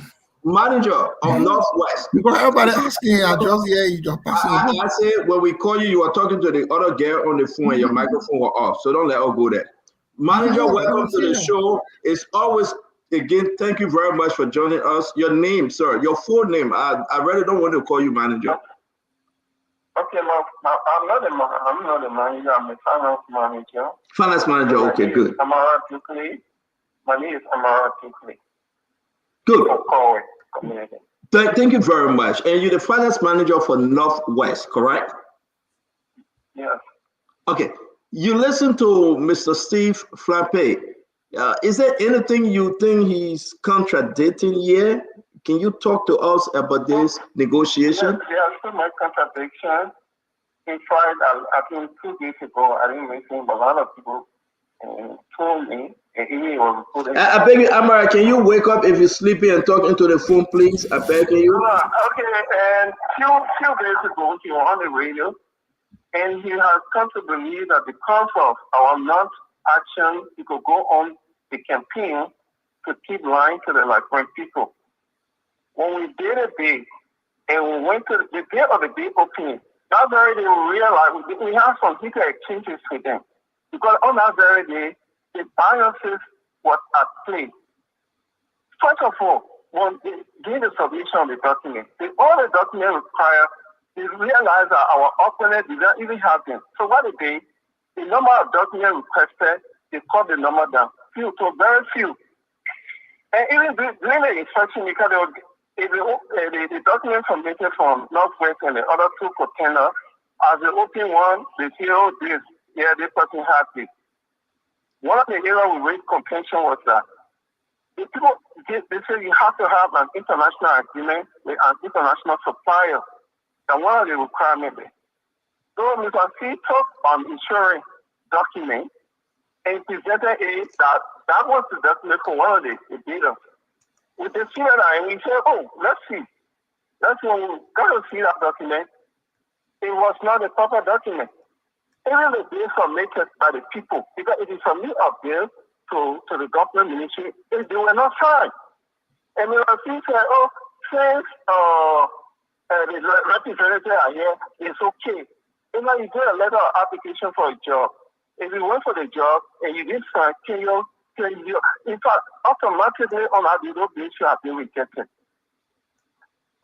We had a thing. The other thing we brought in was that, in fact, we have written the Ministry of Commerce to tell all the major importers of rice in the country. One of the major criteria is selecting the winner of this. I said, no. Therefore, in the whole newspaper, he said it will not involve. Yes, of course, we are not being a very big importer of rice because previously we applied, we registered at the Ministry of Commerce. When we decided to bring to import rice, the government of Nigeria did not deny us then in 2023. Because of that, I think it could be a major importer of rice. Mr. Steve, can you pull your screen out? Your computer is closing. I don't know why. Can you make the adjustment? We're not seeing you, Mr. Steve. And throughout the big opening, he was like a lawyer for those other two companies. And the other two companies, to tell you that they were even told ahead of time that for so amount of money. They came with identical figures for the price of the rest. Ours was different. So we suspected that those things were not just a coincidence. They were told what to put there. And I want to tell you, Mr. C, it's too late to hear about this process. When you open it to an independent investigator, then they review the documents submitted and review our capacity to deliver. And one of the requirements in that was, for example, that a company should prove that certain executive number of people serving in the company are Nigerian. We did all of that. None of these companies were able to do that. We can say, let the open the document, let an independent investigator go through it. They will see, nobody will be qualified because our presentation was very comprehensive. And let me ask you a question, finance manager. Let me ask you. We'll go to Steve. Let me tell you another point that you can come with your question. Yes, sir. Okay, for the PTCC law, the people participate in it. To tell you that they didn't want transparency, the people participate in the opening. The people should be given the news of the day opening. When we requested, they didn't do. We wrote their letter that we wanted the day opening, meaning of the day opening. We told them this, follow up over and over to this day, over 1 month. We are yet to get the day meaning opening, which is a contravention of PTCC law. And I can't remember the specific section, but there's a section that when the day opening, meaning should be after the day opening, the meaning should be given to the participant. So these are key issues that we have had. And I don't know, I can speak to the issue of the warehouse capacity you talk about. We have a very big warehouse. In fact, currently, we have a facility with EcoBank. Giving over 300 that will give us being approved in process. EcoBank had a contract. We had a contract agreement with Corruption International Management based in South Africa. These are experts. They get a representative on the ground. They inspect our warehouse, send a report. Mr. Kamara, allow us to ask you a question. Thank you for joining us, sir. Real quick, Mr. Steve Flampe, can you please pull up the screen of your computer? We are not seeing your face. Yeah, it give me a little problem, man. Okay, but don't talk to us that because we'll manage you like that. You've been okay for a few seconds, but it's dropping. So what do you make about the manager? There you go. You adjusting it. That's nice. What do you make about the manager story tonight? No, I think he make no sense in the story. Because from the beginning, I said all three of them were responsive. Responsive means the paper presentation was okay. When the people went on the field to do due diligence. But let me just tell you something. When I shut on, I was Inspector General of Commerce. I do background check. I talk to people. The Ducle guy that have rice experience that you're talking about, he was a sales person in UCR. I know he's not go buy rice. When the Japan rice come and say I can go buy rice. The story they explain, somebody gave them first consignment of rice. What happened? They explain story how they send money to India and all of those things. I don't want to be personal. They explain all of those things. Look, CEO, I've been in the business for some time. And since I've been in commerce ministry, nobody will come to you and tell you, say, they don't want to me. When you go ask for loan in a bank, they ask you what business have you managed. Your own business, they will ask you. If you poorly manage your own business, if I'm a loan manager, I will not give you that loan. All that story they explain, they send money to India and things. Look, when we're in commerce ministry, we give an IPD to people. I don't want to call name. Somebody brought in cement. The way they started something, I walked to them and said, big brother, their first consignment, if I were you, I will stand on my feet day and night until I sell it and pay these people the first, second, third consignment before I start furnishing office. That big brother never listen. They never pay the people money. The people decide not to give them cement again. That story my late brother explained down there, blah, blah, blah, blah, blah. Forget it, my brother. They say Dorsey, but why you eat before dry Dorsey, but why you eat before you can? You send money here, the man that the first consignment, the man try your way that took your brother from UCR to come to Northwest. What happened to it? If you people deliver, why the man can't give you a second? Don't be personal, Steve. Just leave it. No, but let me leave it now. But what are you talking about? The man explaining what the issue of fresh now. Let the man talk. I beg you, we'll come back in studio. So that's what I said. Your presentation was perfect. All of you. The question you asked about is somebody profit something. The man oversee agreement that one will give you. So you know a price quotation and what the term and condition. So you go behind and say, oh, I can do the one. No, let's forget that one, my brother. Let me excuse Kamara. You guys have any question for Kamara? He's the finance manager for Northwest. Before we excuse him, y'all have any question for him? Let me ask a question. Yeah, Mr. Kamara, how you doing? Oh, this is not my main question, but you can incorporate it. Are you the brother to the port manager, Ducle? And my main question here is, what has been your turnover time to input rice since you've been there? What has been your turnover time? First of all, one thing I wanted you to know, we came more with specific allocation. We didn't answer all of this. When we talk about building our ability, specifically we are not interested right because we're not giving an opportunity, as you say, when it comes to turnover. But we are being able, we have extensive experience in working like working. I mean, that's how we manage more 20-30 million naira worth of goods. So these are issues that we're supposed to be looking at. And there's a struggle to let them, even on the day, okay, some of the day after we start as all, they were not fine. I said this is why you need to speak to those things. But you didn't answer me. I just said that some of the days were not even signed. They were not signed. Chief, can you answer my question though, please? Oh, Mr. Kamara, you hear me? Maybe he didn't get you. I was asking you, I said, I was asking if you are the brother of the current port manager, Ducle. And secondly, what has been your turnover time for rice input? Can I ask? Regard to the issue of discussion. But Chief, why are you being defensive? Can I ask you my question? You can choose not to answer. But we are discussing here. No, but Chivo, you came and I'm trying to ask you. You are not even giving me a chance. You are being so defensive. I don't know why. The question is, are you the brother to the current port manager, Ducle? And also, what has been your turnover time for rice importation in Liberia? Hello? We can hear you, Mr. Kamara Ducle. Yeah, Mr. Ducle, if you... On that question, it has nothing to do with the issue on that discussion. You should ask personal questions relevant to the bidding process. What Mr. C is serious for?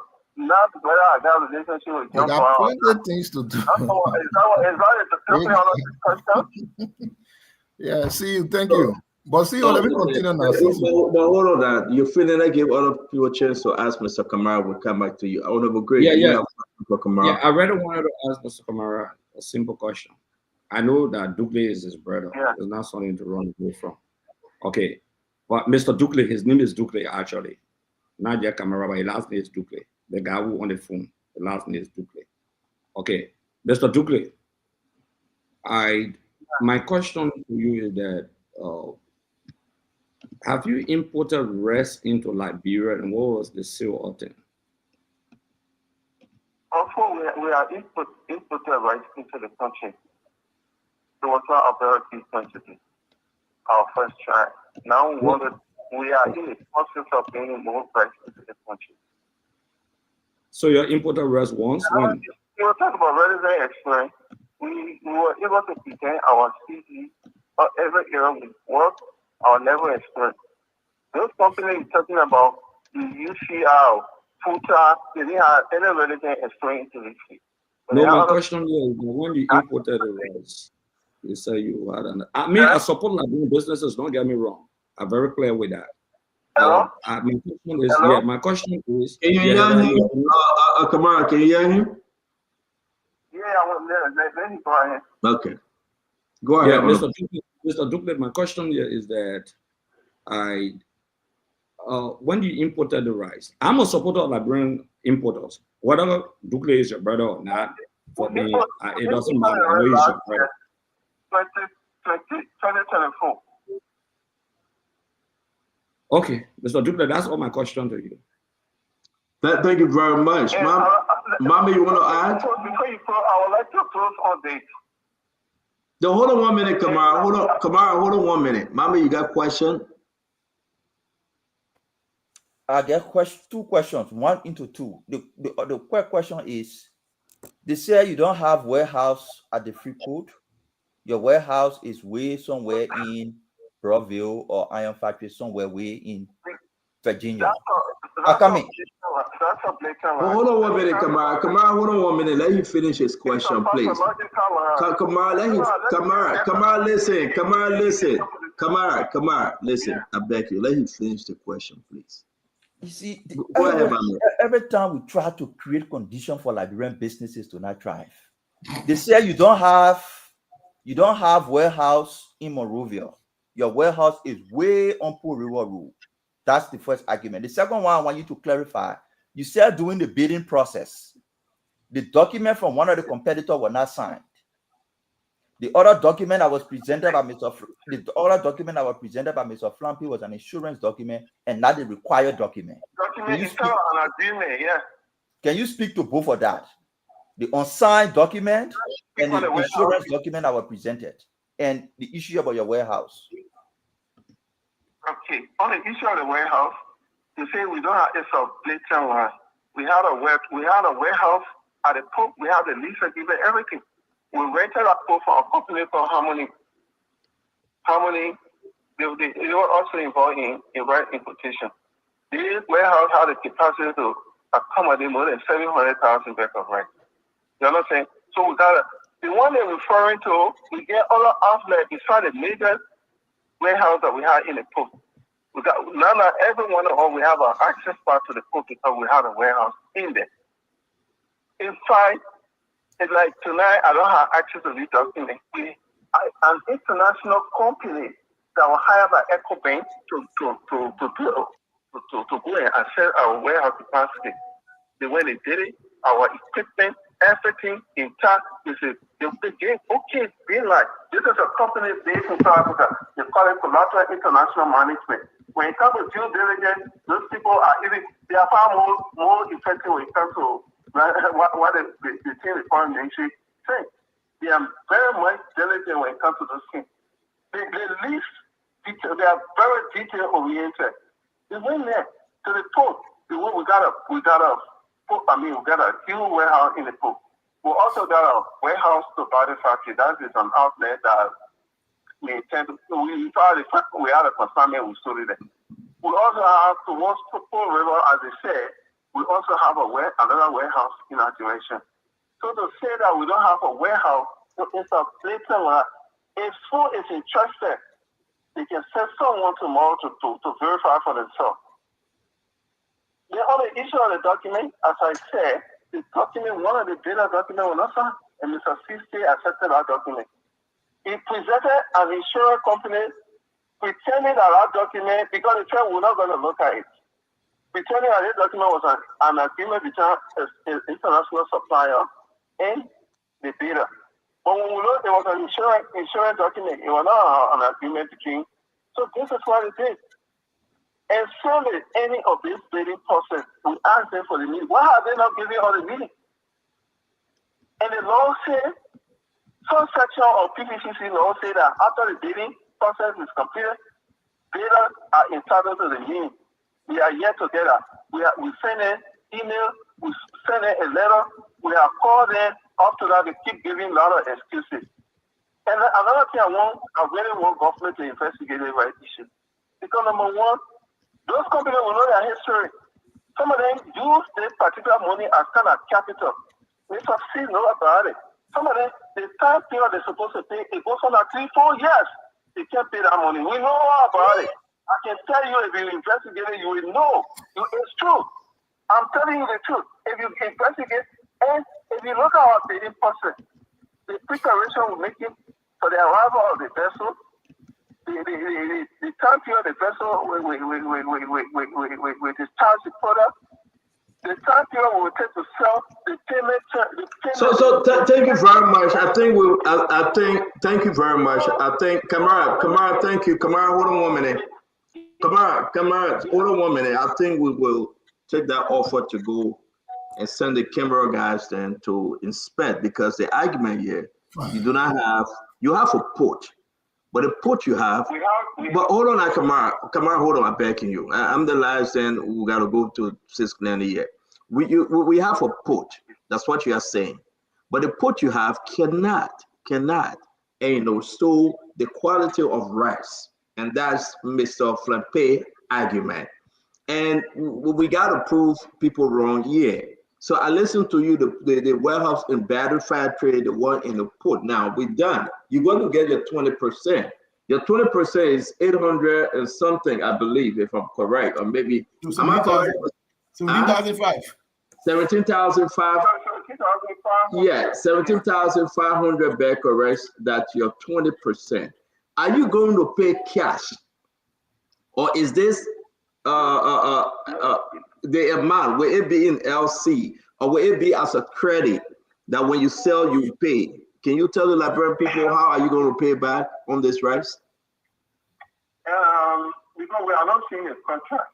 They say they're going to give us a contract to sign, because the contract will spell out what they expect of us.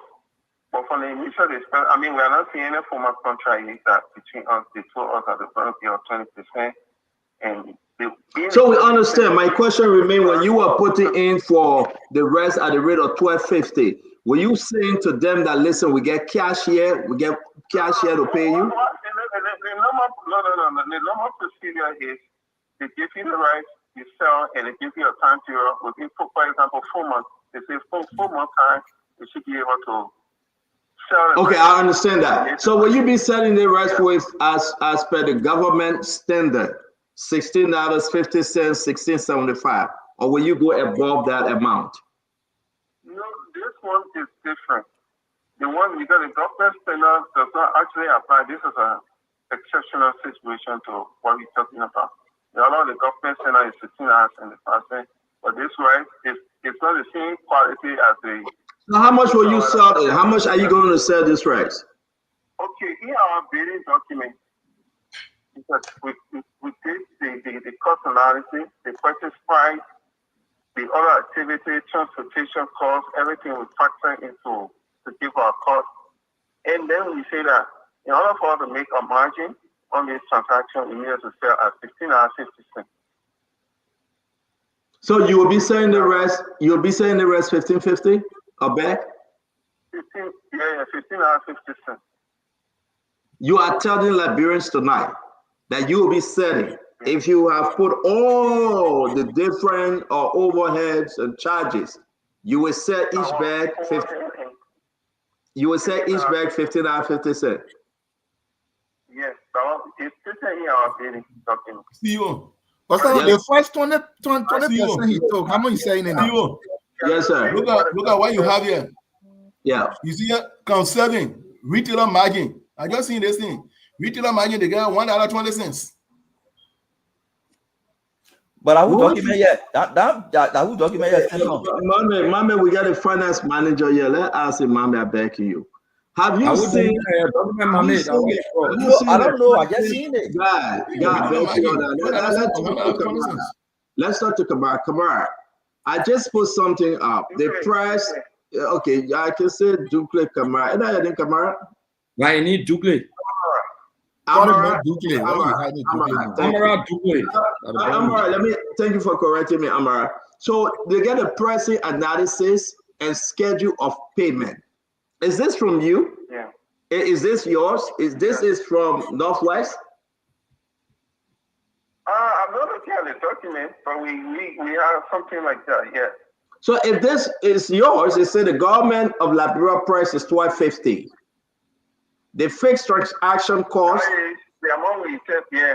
Yeah, but let me read it to you. The fixed transaction cost is 65 cents. The handling charges are 20 cents. Distributor overhead 75 cents. Distributor margin $1.20. Wholesale selling price $15.30. Is that from you? Yes. Are you disputing this, Mr. Payne? No, that the presentation I see Northwest.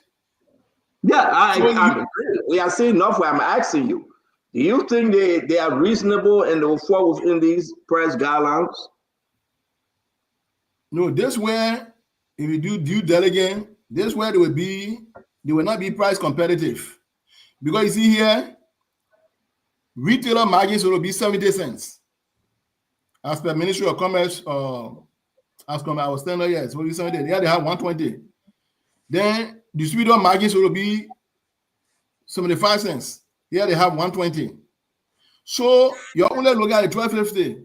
But overall, if you aggregate what they have here, they will not be price competitive. And they cannot sell compared to RR64, which is went for $16.50 or $16.75. Well, he is saying that they're going to sell for $15.50. That's what he just said. That's 15 or 15. CEO. Yes, sir.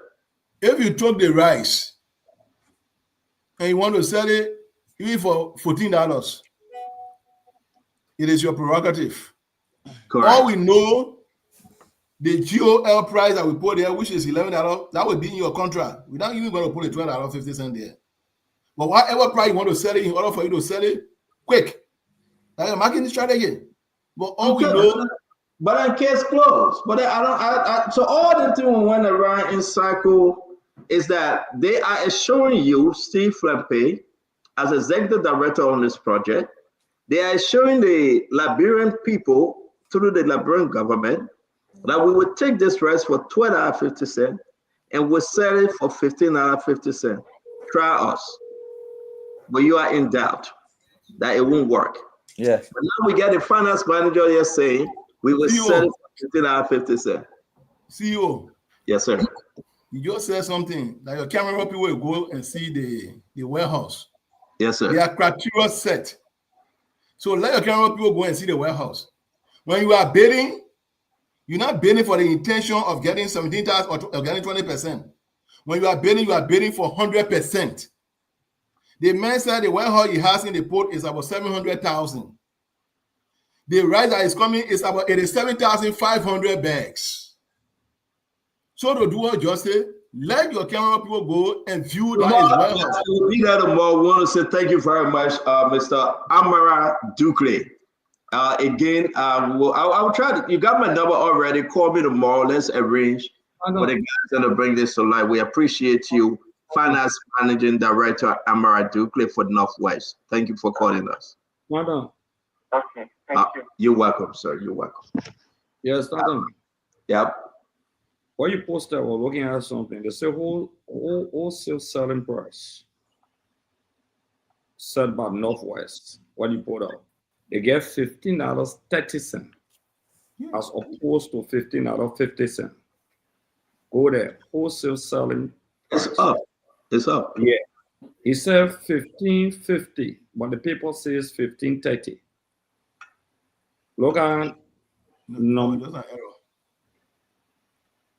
No, but I was rating and what I'm looking at. Yeah, I think maybe it was just an error, slip of tongue. But they have the 1530. They got 1530. Look, that's Stanton. Yeah, we're seeing it. It's up. I can see it. Yeah, but then he said 1550. So yeah, but he going now. So he tells you will sell it for 1550. They will add 20 cents. I thought he said 1560. That's what I heard. He said 1550, 1550. Oh. Yeah. Yeah, but thank you very much. Let's excuse Mr. Flampe, and then we can have Mr. Flampe. Is really good that you came on tonight. We make a lot of progress, and again, you announced to the nation that all of the consignment, Northwest will get 20%. I think this try out again. We will wait and see. And Northwest said they will pay the government money in 4 months, and then we'll follow with that story. But thank you very much. CEO. Yes, sir. In my closing, yes, sir. In this kind of argument, I can say it's just like pregnancy. It will come from the front. Pregnancy will not go behind, will always go in front. If from the back, then I wish scrap, baby. Okay. Thank you very much. All right, guys, we want to say thanks to Mr. Steve Flampe. I think it was good. And thanks to the finance managing director. Again, we have all the documents. If you want a chance, I'll post it on this homepage for people to see. The argument to involve Liberian England, I think, is unique.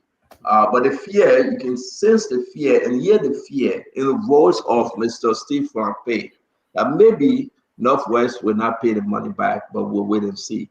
Plenty, let's end the show. We couldn't get to the other conversation today, again, because it's Memorial Day. We're done. Plenty? Yeah. So I think also, I mean, Mr. Tukle had to leave, but I would have followed up with him on the question that Isaac asked.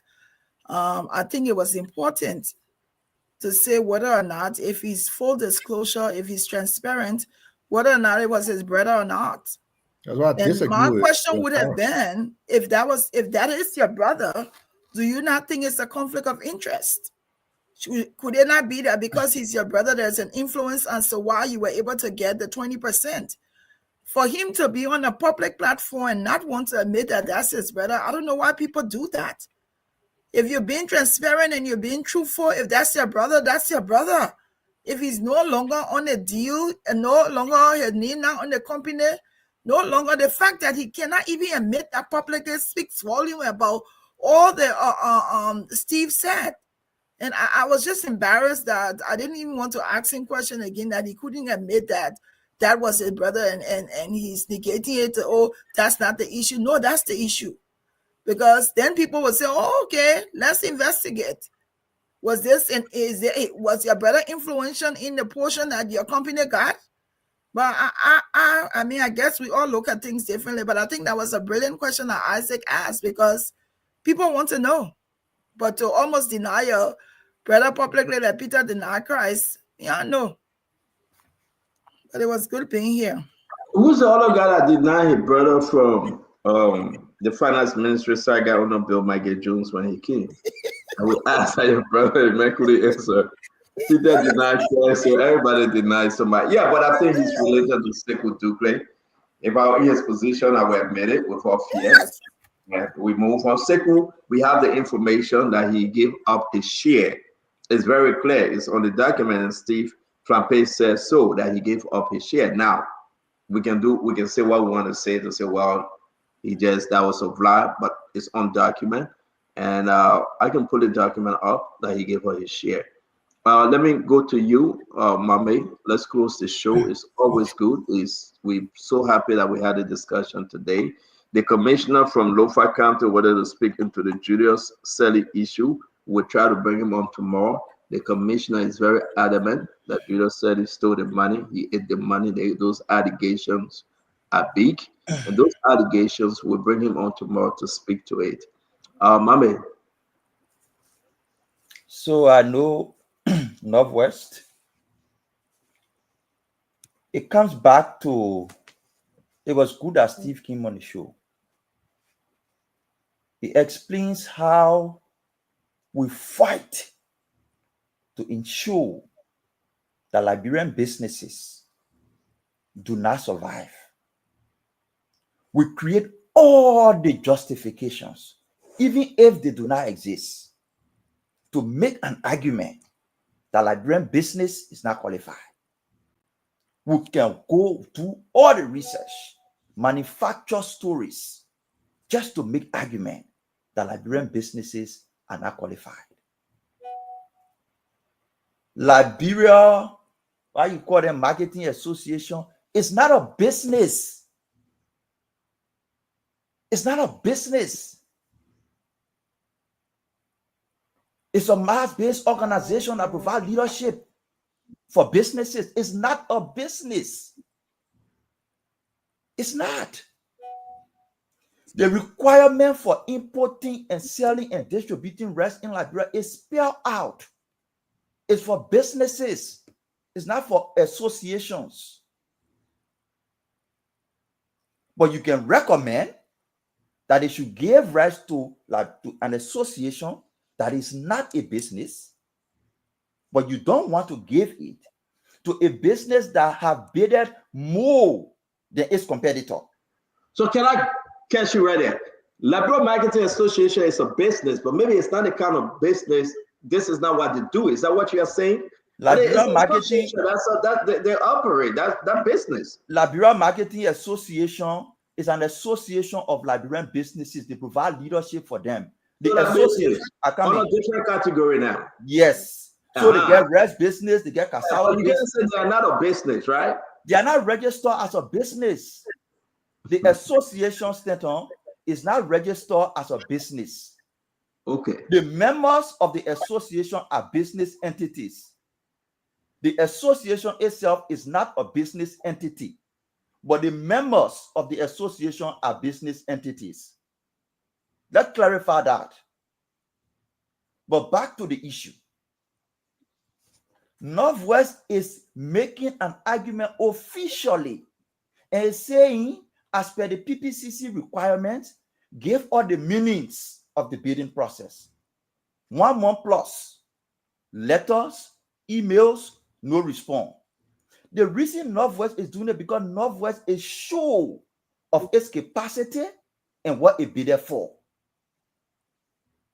Northwest is saying, I can do this for $12.50. And you there giving all the justification why it cannot happen. This business is telling you I can do it. Before EcoBank provided letter of credit to Northwest, EcoBank requested a third-party evaluation of their capacity. They came to Liberia, the SS convinced EcoBank to provide a significant letter of credit for rest. In the amount of how much? $5 million? I don't want to go. You know about it. You have all the documents.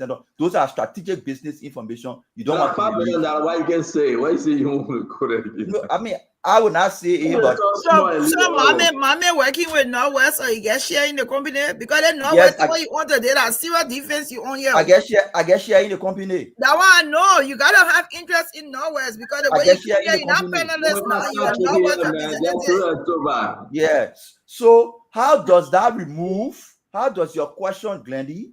How does it remove the fact that Northwest is willing to buy the rest at $12.50? Then when you coming, please give me chance now, Glendy. But you asked me a question now, Papa. Please give me chance. My question to you is, okay. You asked me a question. I'm saying, how does that your concern remove the fact that Northwest wants to buy the rest at $12.50?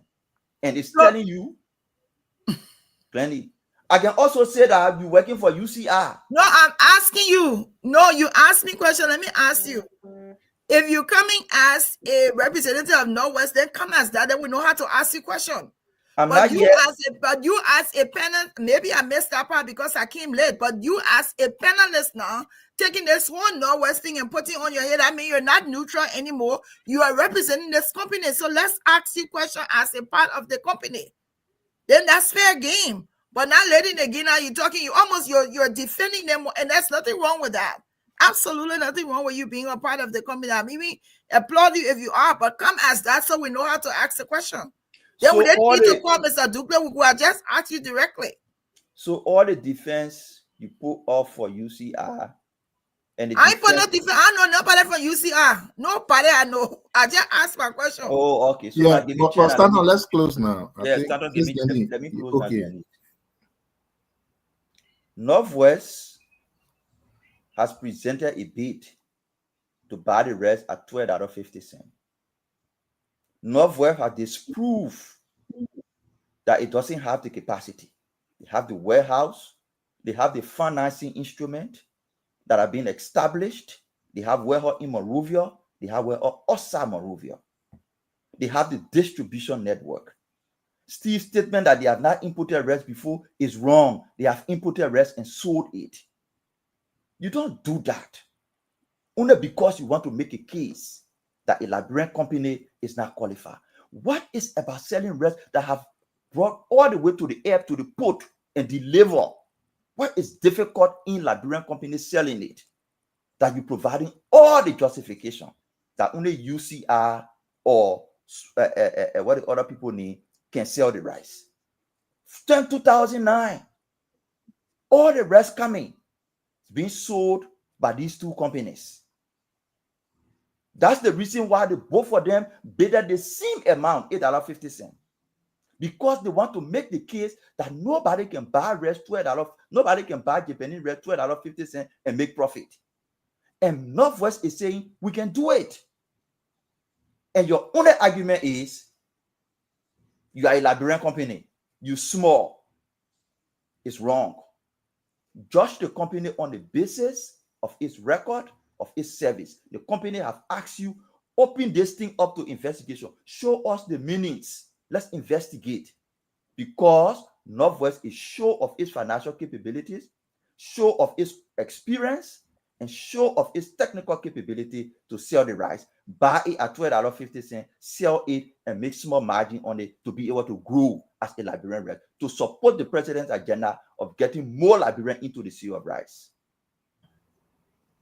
So, well, I think I can close now. Thank you very much, Mohammed. Thank you.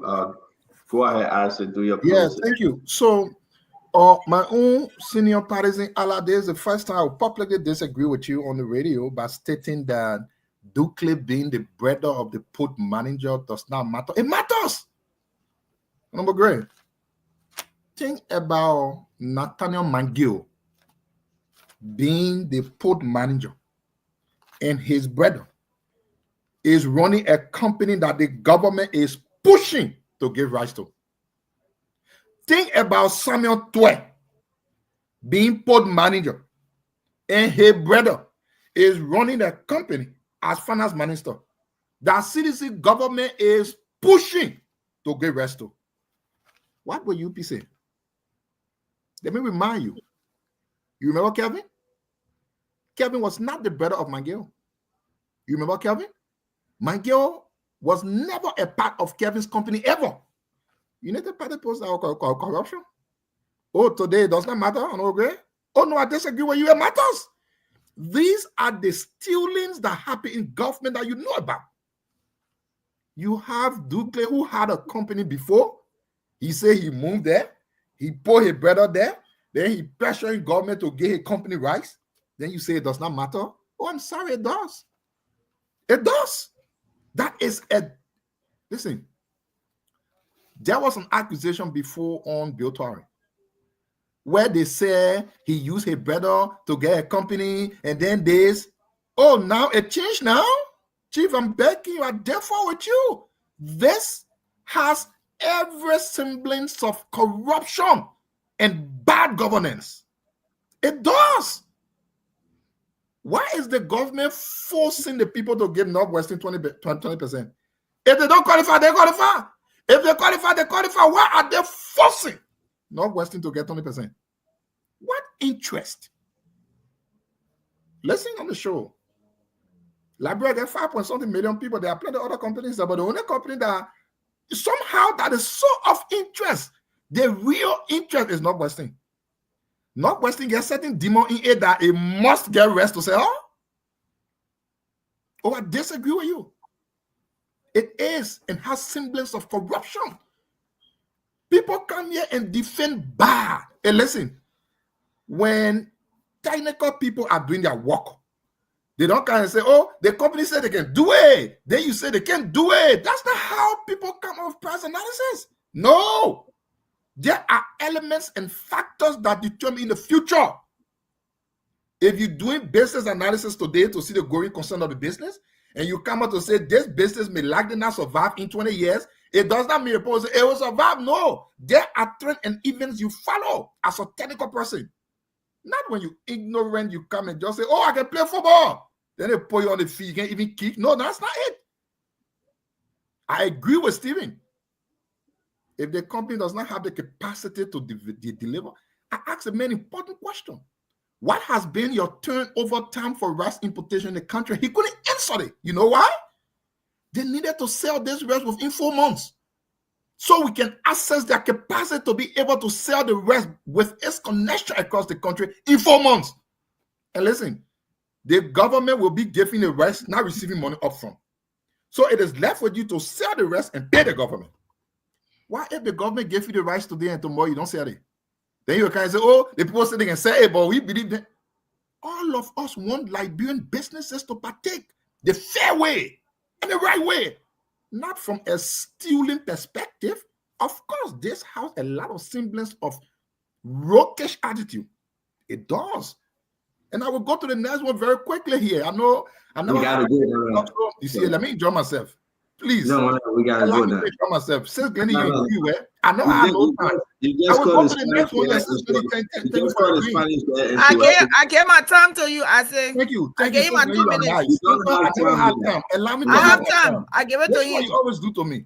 When I'm firing, you won't take me off track. Man, you will not take you off track. Go ahead. I got my time. That is bad. We should not encourage this, General Gray.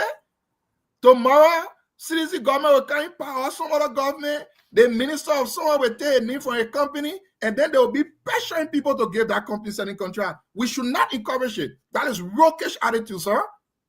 And I'm disappointed when you say it does not matter. It matters. What are you talking about? And, you know, we were here. My brother Stanton wanted to drag in the issue of we are project into this, and I was like laughing, driving. I was like, but what is Stanton talking about? United Party got project. It does not mean the money came from United Party account. Ellen Johnson get project. They said the project, the ministerial company like Ellen project. It didn't mean Ellen Johnson went to China and went in her account and take money from there. It's because she was the sitting president. It is on her reign. George Weah was the sitting president. And by the way, you will want to know that the government of George Weah contributed 20% to every project being funded by the Japanese rice. That was a government decision. Baka is president now. Can he sell the same rice and take the same money and go do other projects too? Who's stopping him? Oh, he want to take the money now to Rapplin and go to Ethiopia? He can sell the same rice, the same way George Weah took a decision. Let them identify project and go to do it. So that other discussion, it was just funny. I don't know where you take it from. Of course, it's Weah project because Weah was the president. And under his reign, those projects were implemented. So at least Weah project. Yesterday, I wasn't on the show. Let me close on this. We were talking about CTN. I wanted to come on the show so bad. I'm like, oh, Jesus, why are you doing this to me? God, I thought you love me. We were here talking about the real. We discussed that yesterday. I beg you. It's after 8. I went there was UP people texting him now. Cut that man off. No problem. It's not that, but man, I beg you, man. You're not talking about it, man. Okay, no problem. I beg you. But the people heard me. The poor I mean, you're on the show. A great feeling talking, you still get time, you can fly. No, I put my hand up, I wash my hand. No problem, Stanton. But why you change your name to Ase Blamado Jr.? Why you did that? Stanton, why you change? Benny, look at the man name. Ase Blamado Jr. I thought this was a joke. You see the thing that Mega do? Now you don't change your many. You change your many. No, I'm not allowed. I can't do this. I just somebody just posted. Why are you changing my name? Stop. Why are you changing my name? This is the reason why UP don't let me to come on the show, because they know I'm not one person who coming to joke around. I'm always on to the fact. I said my name, Stanton. You change your own name. Stop changing my name. I wanted to talk about the CTN scam thing. You didn't want me to talk about it. These are the lies we talk about. Give your brother a chance now. He got to speak. You know the pattern said you were fired on CTN, but let's keep this conversation going. Honorable Gray.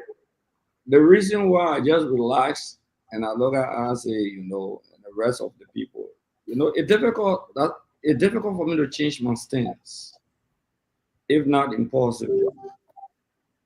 I've said I'm a supporter of liberalization. I understand as a position. It's not a hidden secret. It says something very important. I know Kevin about the debating of the RIA rule or Baransha allegations. Yeah, Maggie has no blood relationship to him. It's true. The Mame who are on the show, I wish you were there. I listen to Mame very well. You're relaxed, looking and laughing.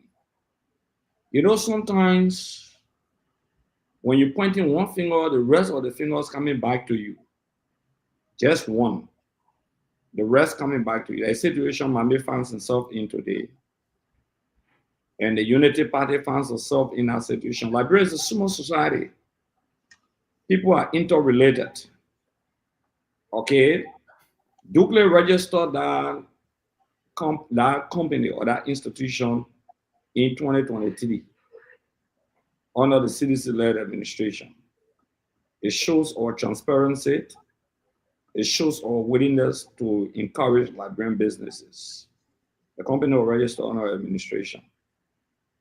FarmPlay raised some very critical issues. Overall, it was the issue of capacity. That's why I asked the question and say, FarmPlay, what would be your suggestion for the Liberian government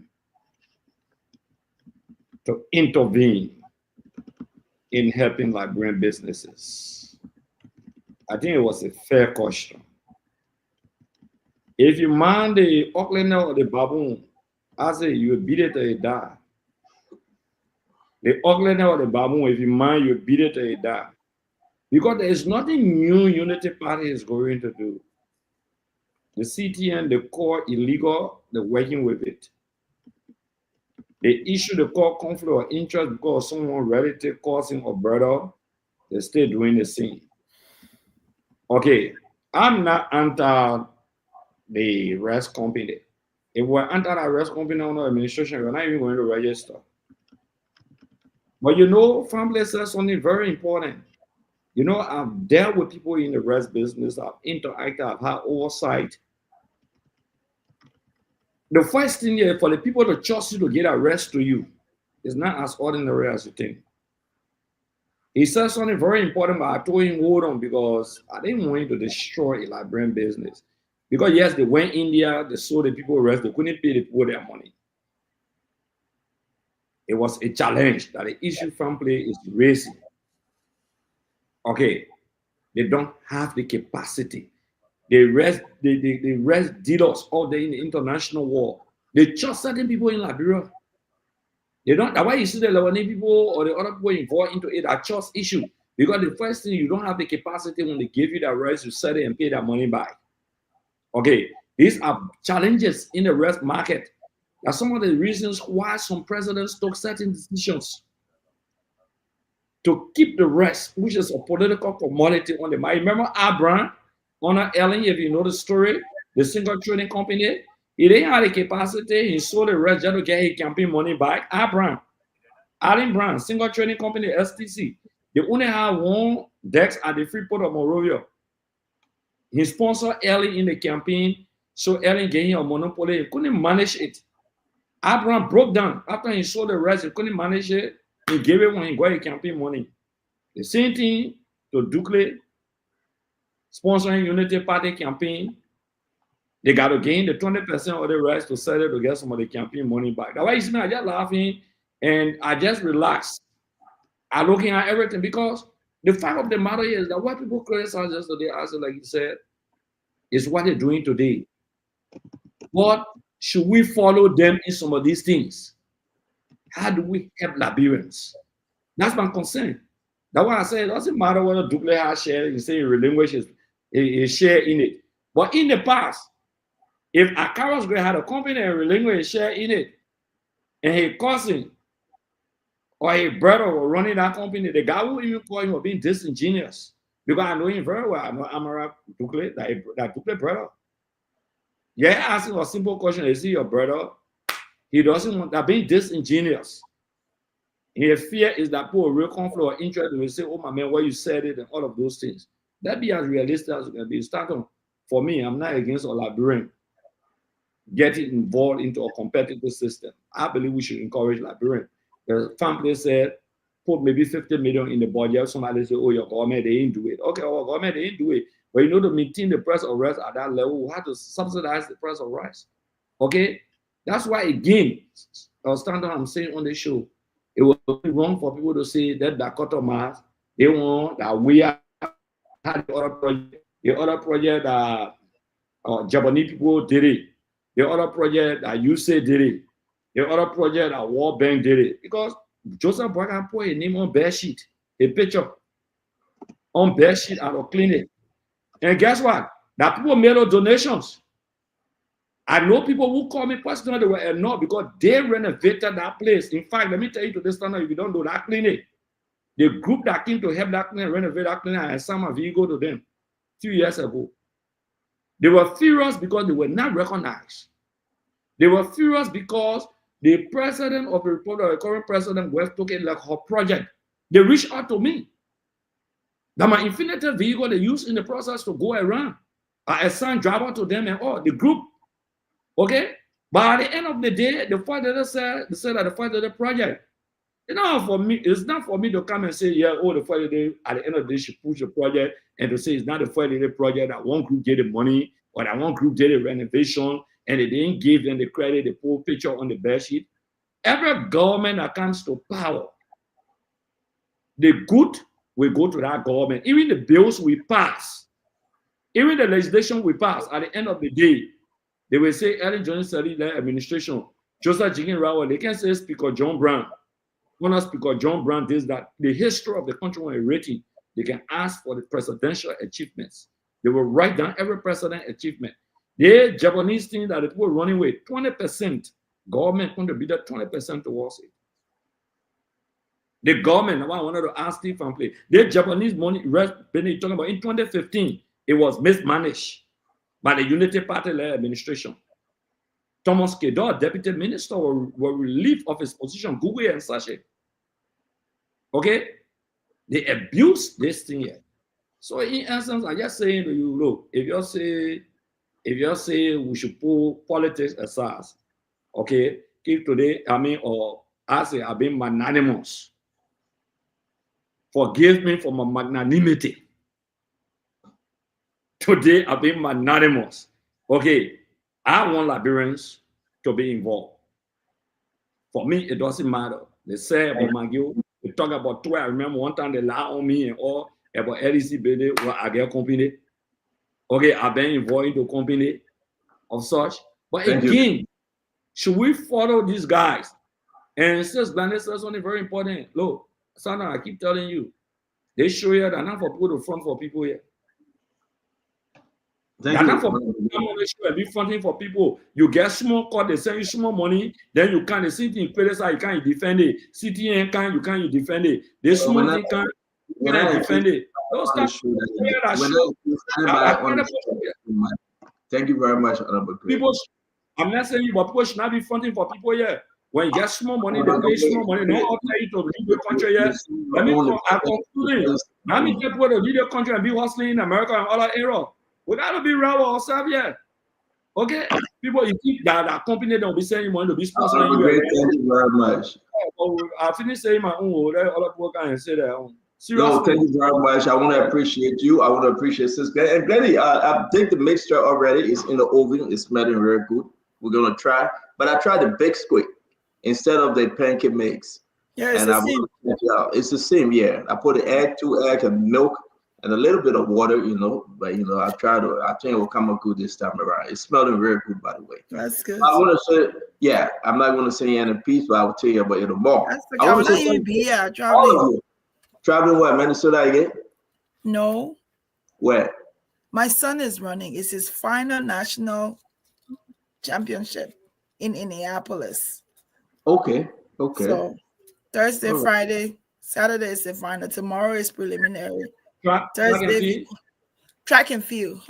He does 60, 200, and the 400 relay. That's good. He will win for Liberia. He ran in the Olympics. Are you going alone? Usually, my son and I don't go with anybody. Please don't bring any kind of stories here. My man, you're not Holy Mary. You got a father. Is his father coming? I don't know about that. But you see each other because you're both of you supporting the young man. Who are you talking about again? Father. Who are you talking about? You and your son, father. I don't know him. All right, Greg, good night. I said good night.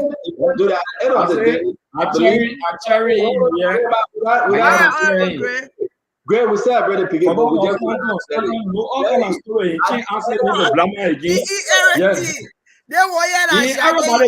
not make it. You will not make it. You will try. You will not make it, Papa. Really, I heard that. I said, what time you have the chance to see your son, father? Somebody tell you I'm looking to see him. I don't want you in a radio. You're good there, nonsense. That old story. That story. We all new story.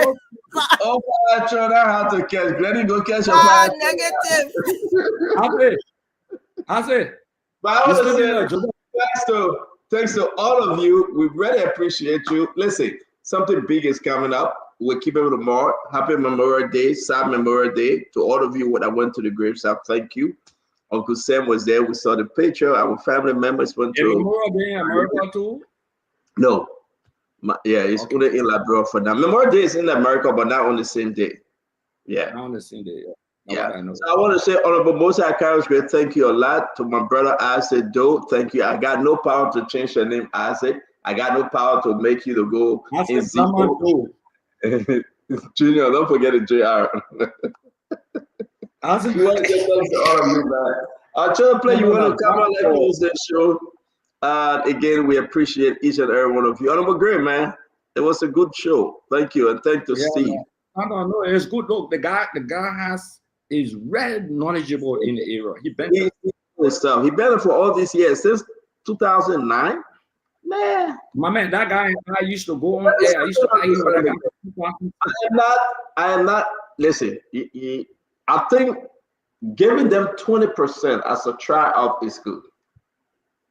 I agree. Giving them 20% as a tryout. Let's try it. We'll get them 20%. Let's see whether they will perform. Douglas said, I took my name for the company. So many people in my bro said they took their name for the company. But in government, we can have that argument, conflict of interest. But to build Liberia own and say, you know what? When I give you all, we'll give you only 20%. Prove to us that you can pay and you can pay within the given time. Then we can trust you for another, round. So, except you want to play politics, I think it's good to try them. It's good to see how we can make their life better and Liberians own. And let's see what happens in 4 months.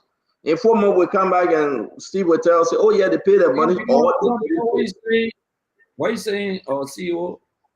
We could register a company for rest now in Liberia. Okay, we don't know. They may not be in power. Next time we could come, I could relinquish my share in it. Okay, that's what I will look at tomorrow. If they were to tell me, say, listen, I'm under pressure, and they say I should give them everything, I will get mad. But I think it's no, he's under pressure. He doesn't want to say so. But I agree with you on the point. What are you under pressure or not? He's under pressure. I know that. But like you said, CEO, we can't be saying for many years I've said the Liberian businesses, let's try to help them.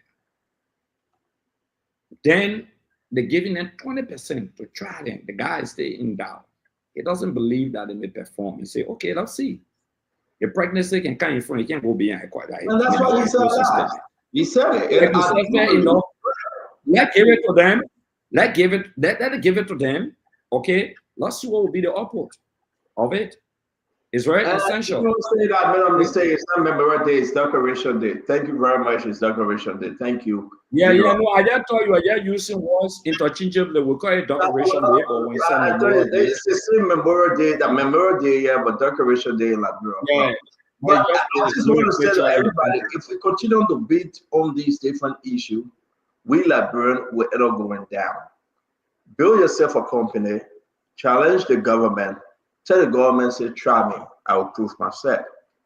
The government is taking risks in other areas. They gave Northwest 20%. We'll see, 17,000 back. If they eat that money, we can go after them. And we're not trusting them. Second, 17,000 back of rest. Exactly. So let's see how it work out and want to appreciate. I mean, 17,000, they should be able to sell it, yeah. 17,500. Chill play. Yes, thank you for producing for us tonight. We'll see you guys again tomorrow by God's grace. Honorable Gray, thank you very much, sir. Have a good night. Yep. All right. Thank you, Amphigan. Thanks a lot. You did extremely well today. Have a good night, okay? Okay, likewise. Have a wonderful night. Okay. CEO stand coming with the spoon. Yes, sir. A special one from the CEO stand coming with the spoon. And your boy. All right. So that's how we are concluding the March 12th, 2025 Spoon Talk edition. Many thanks to the team headed by our former CEO for the show.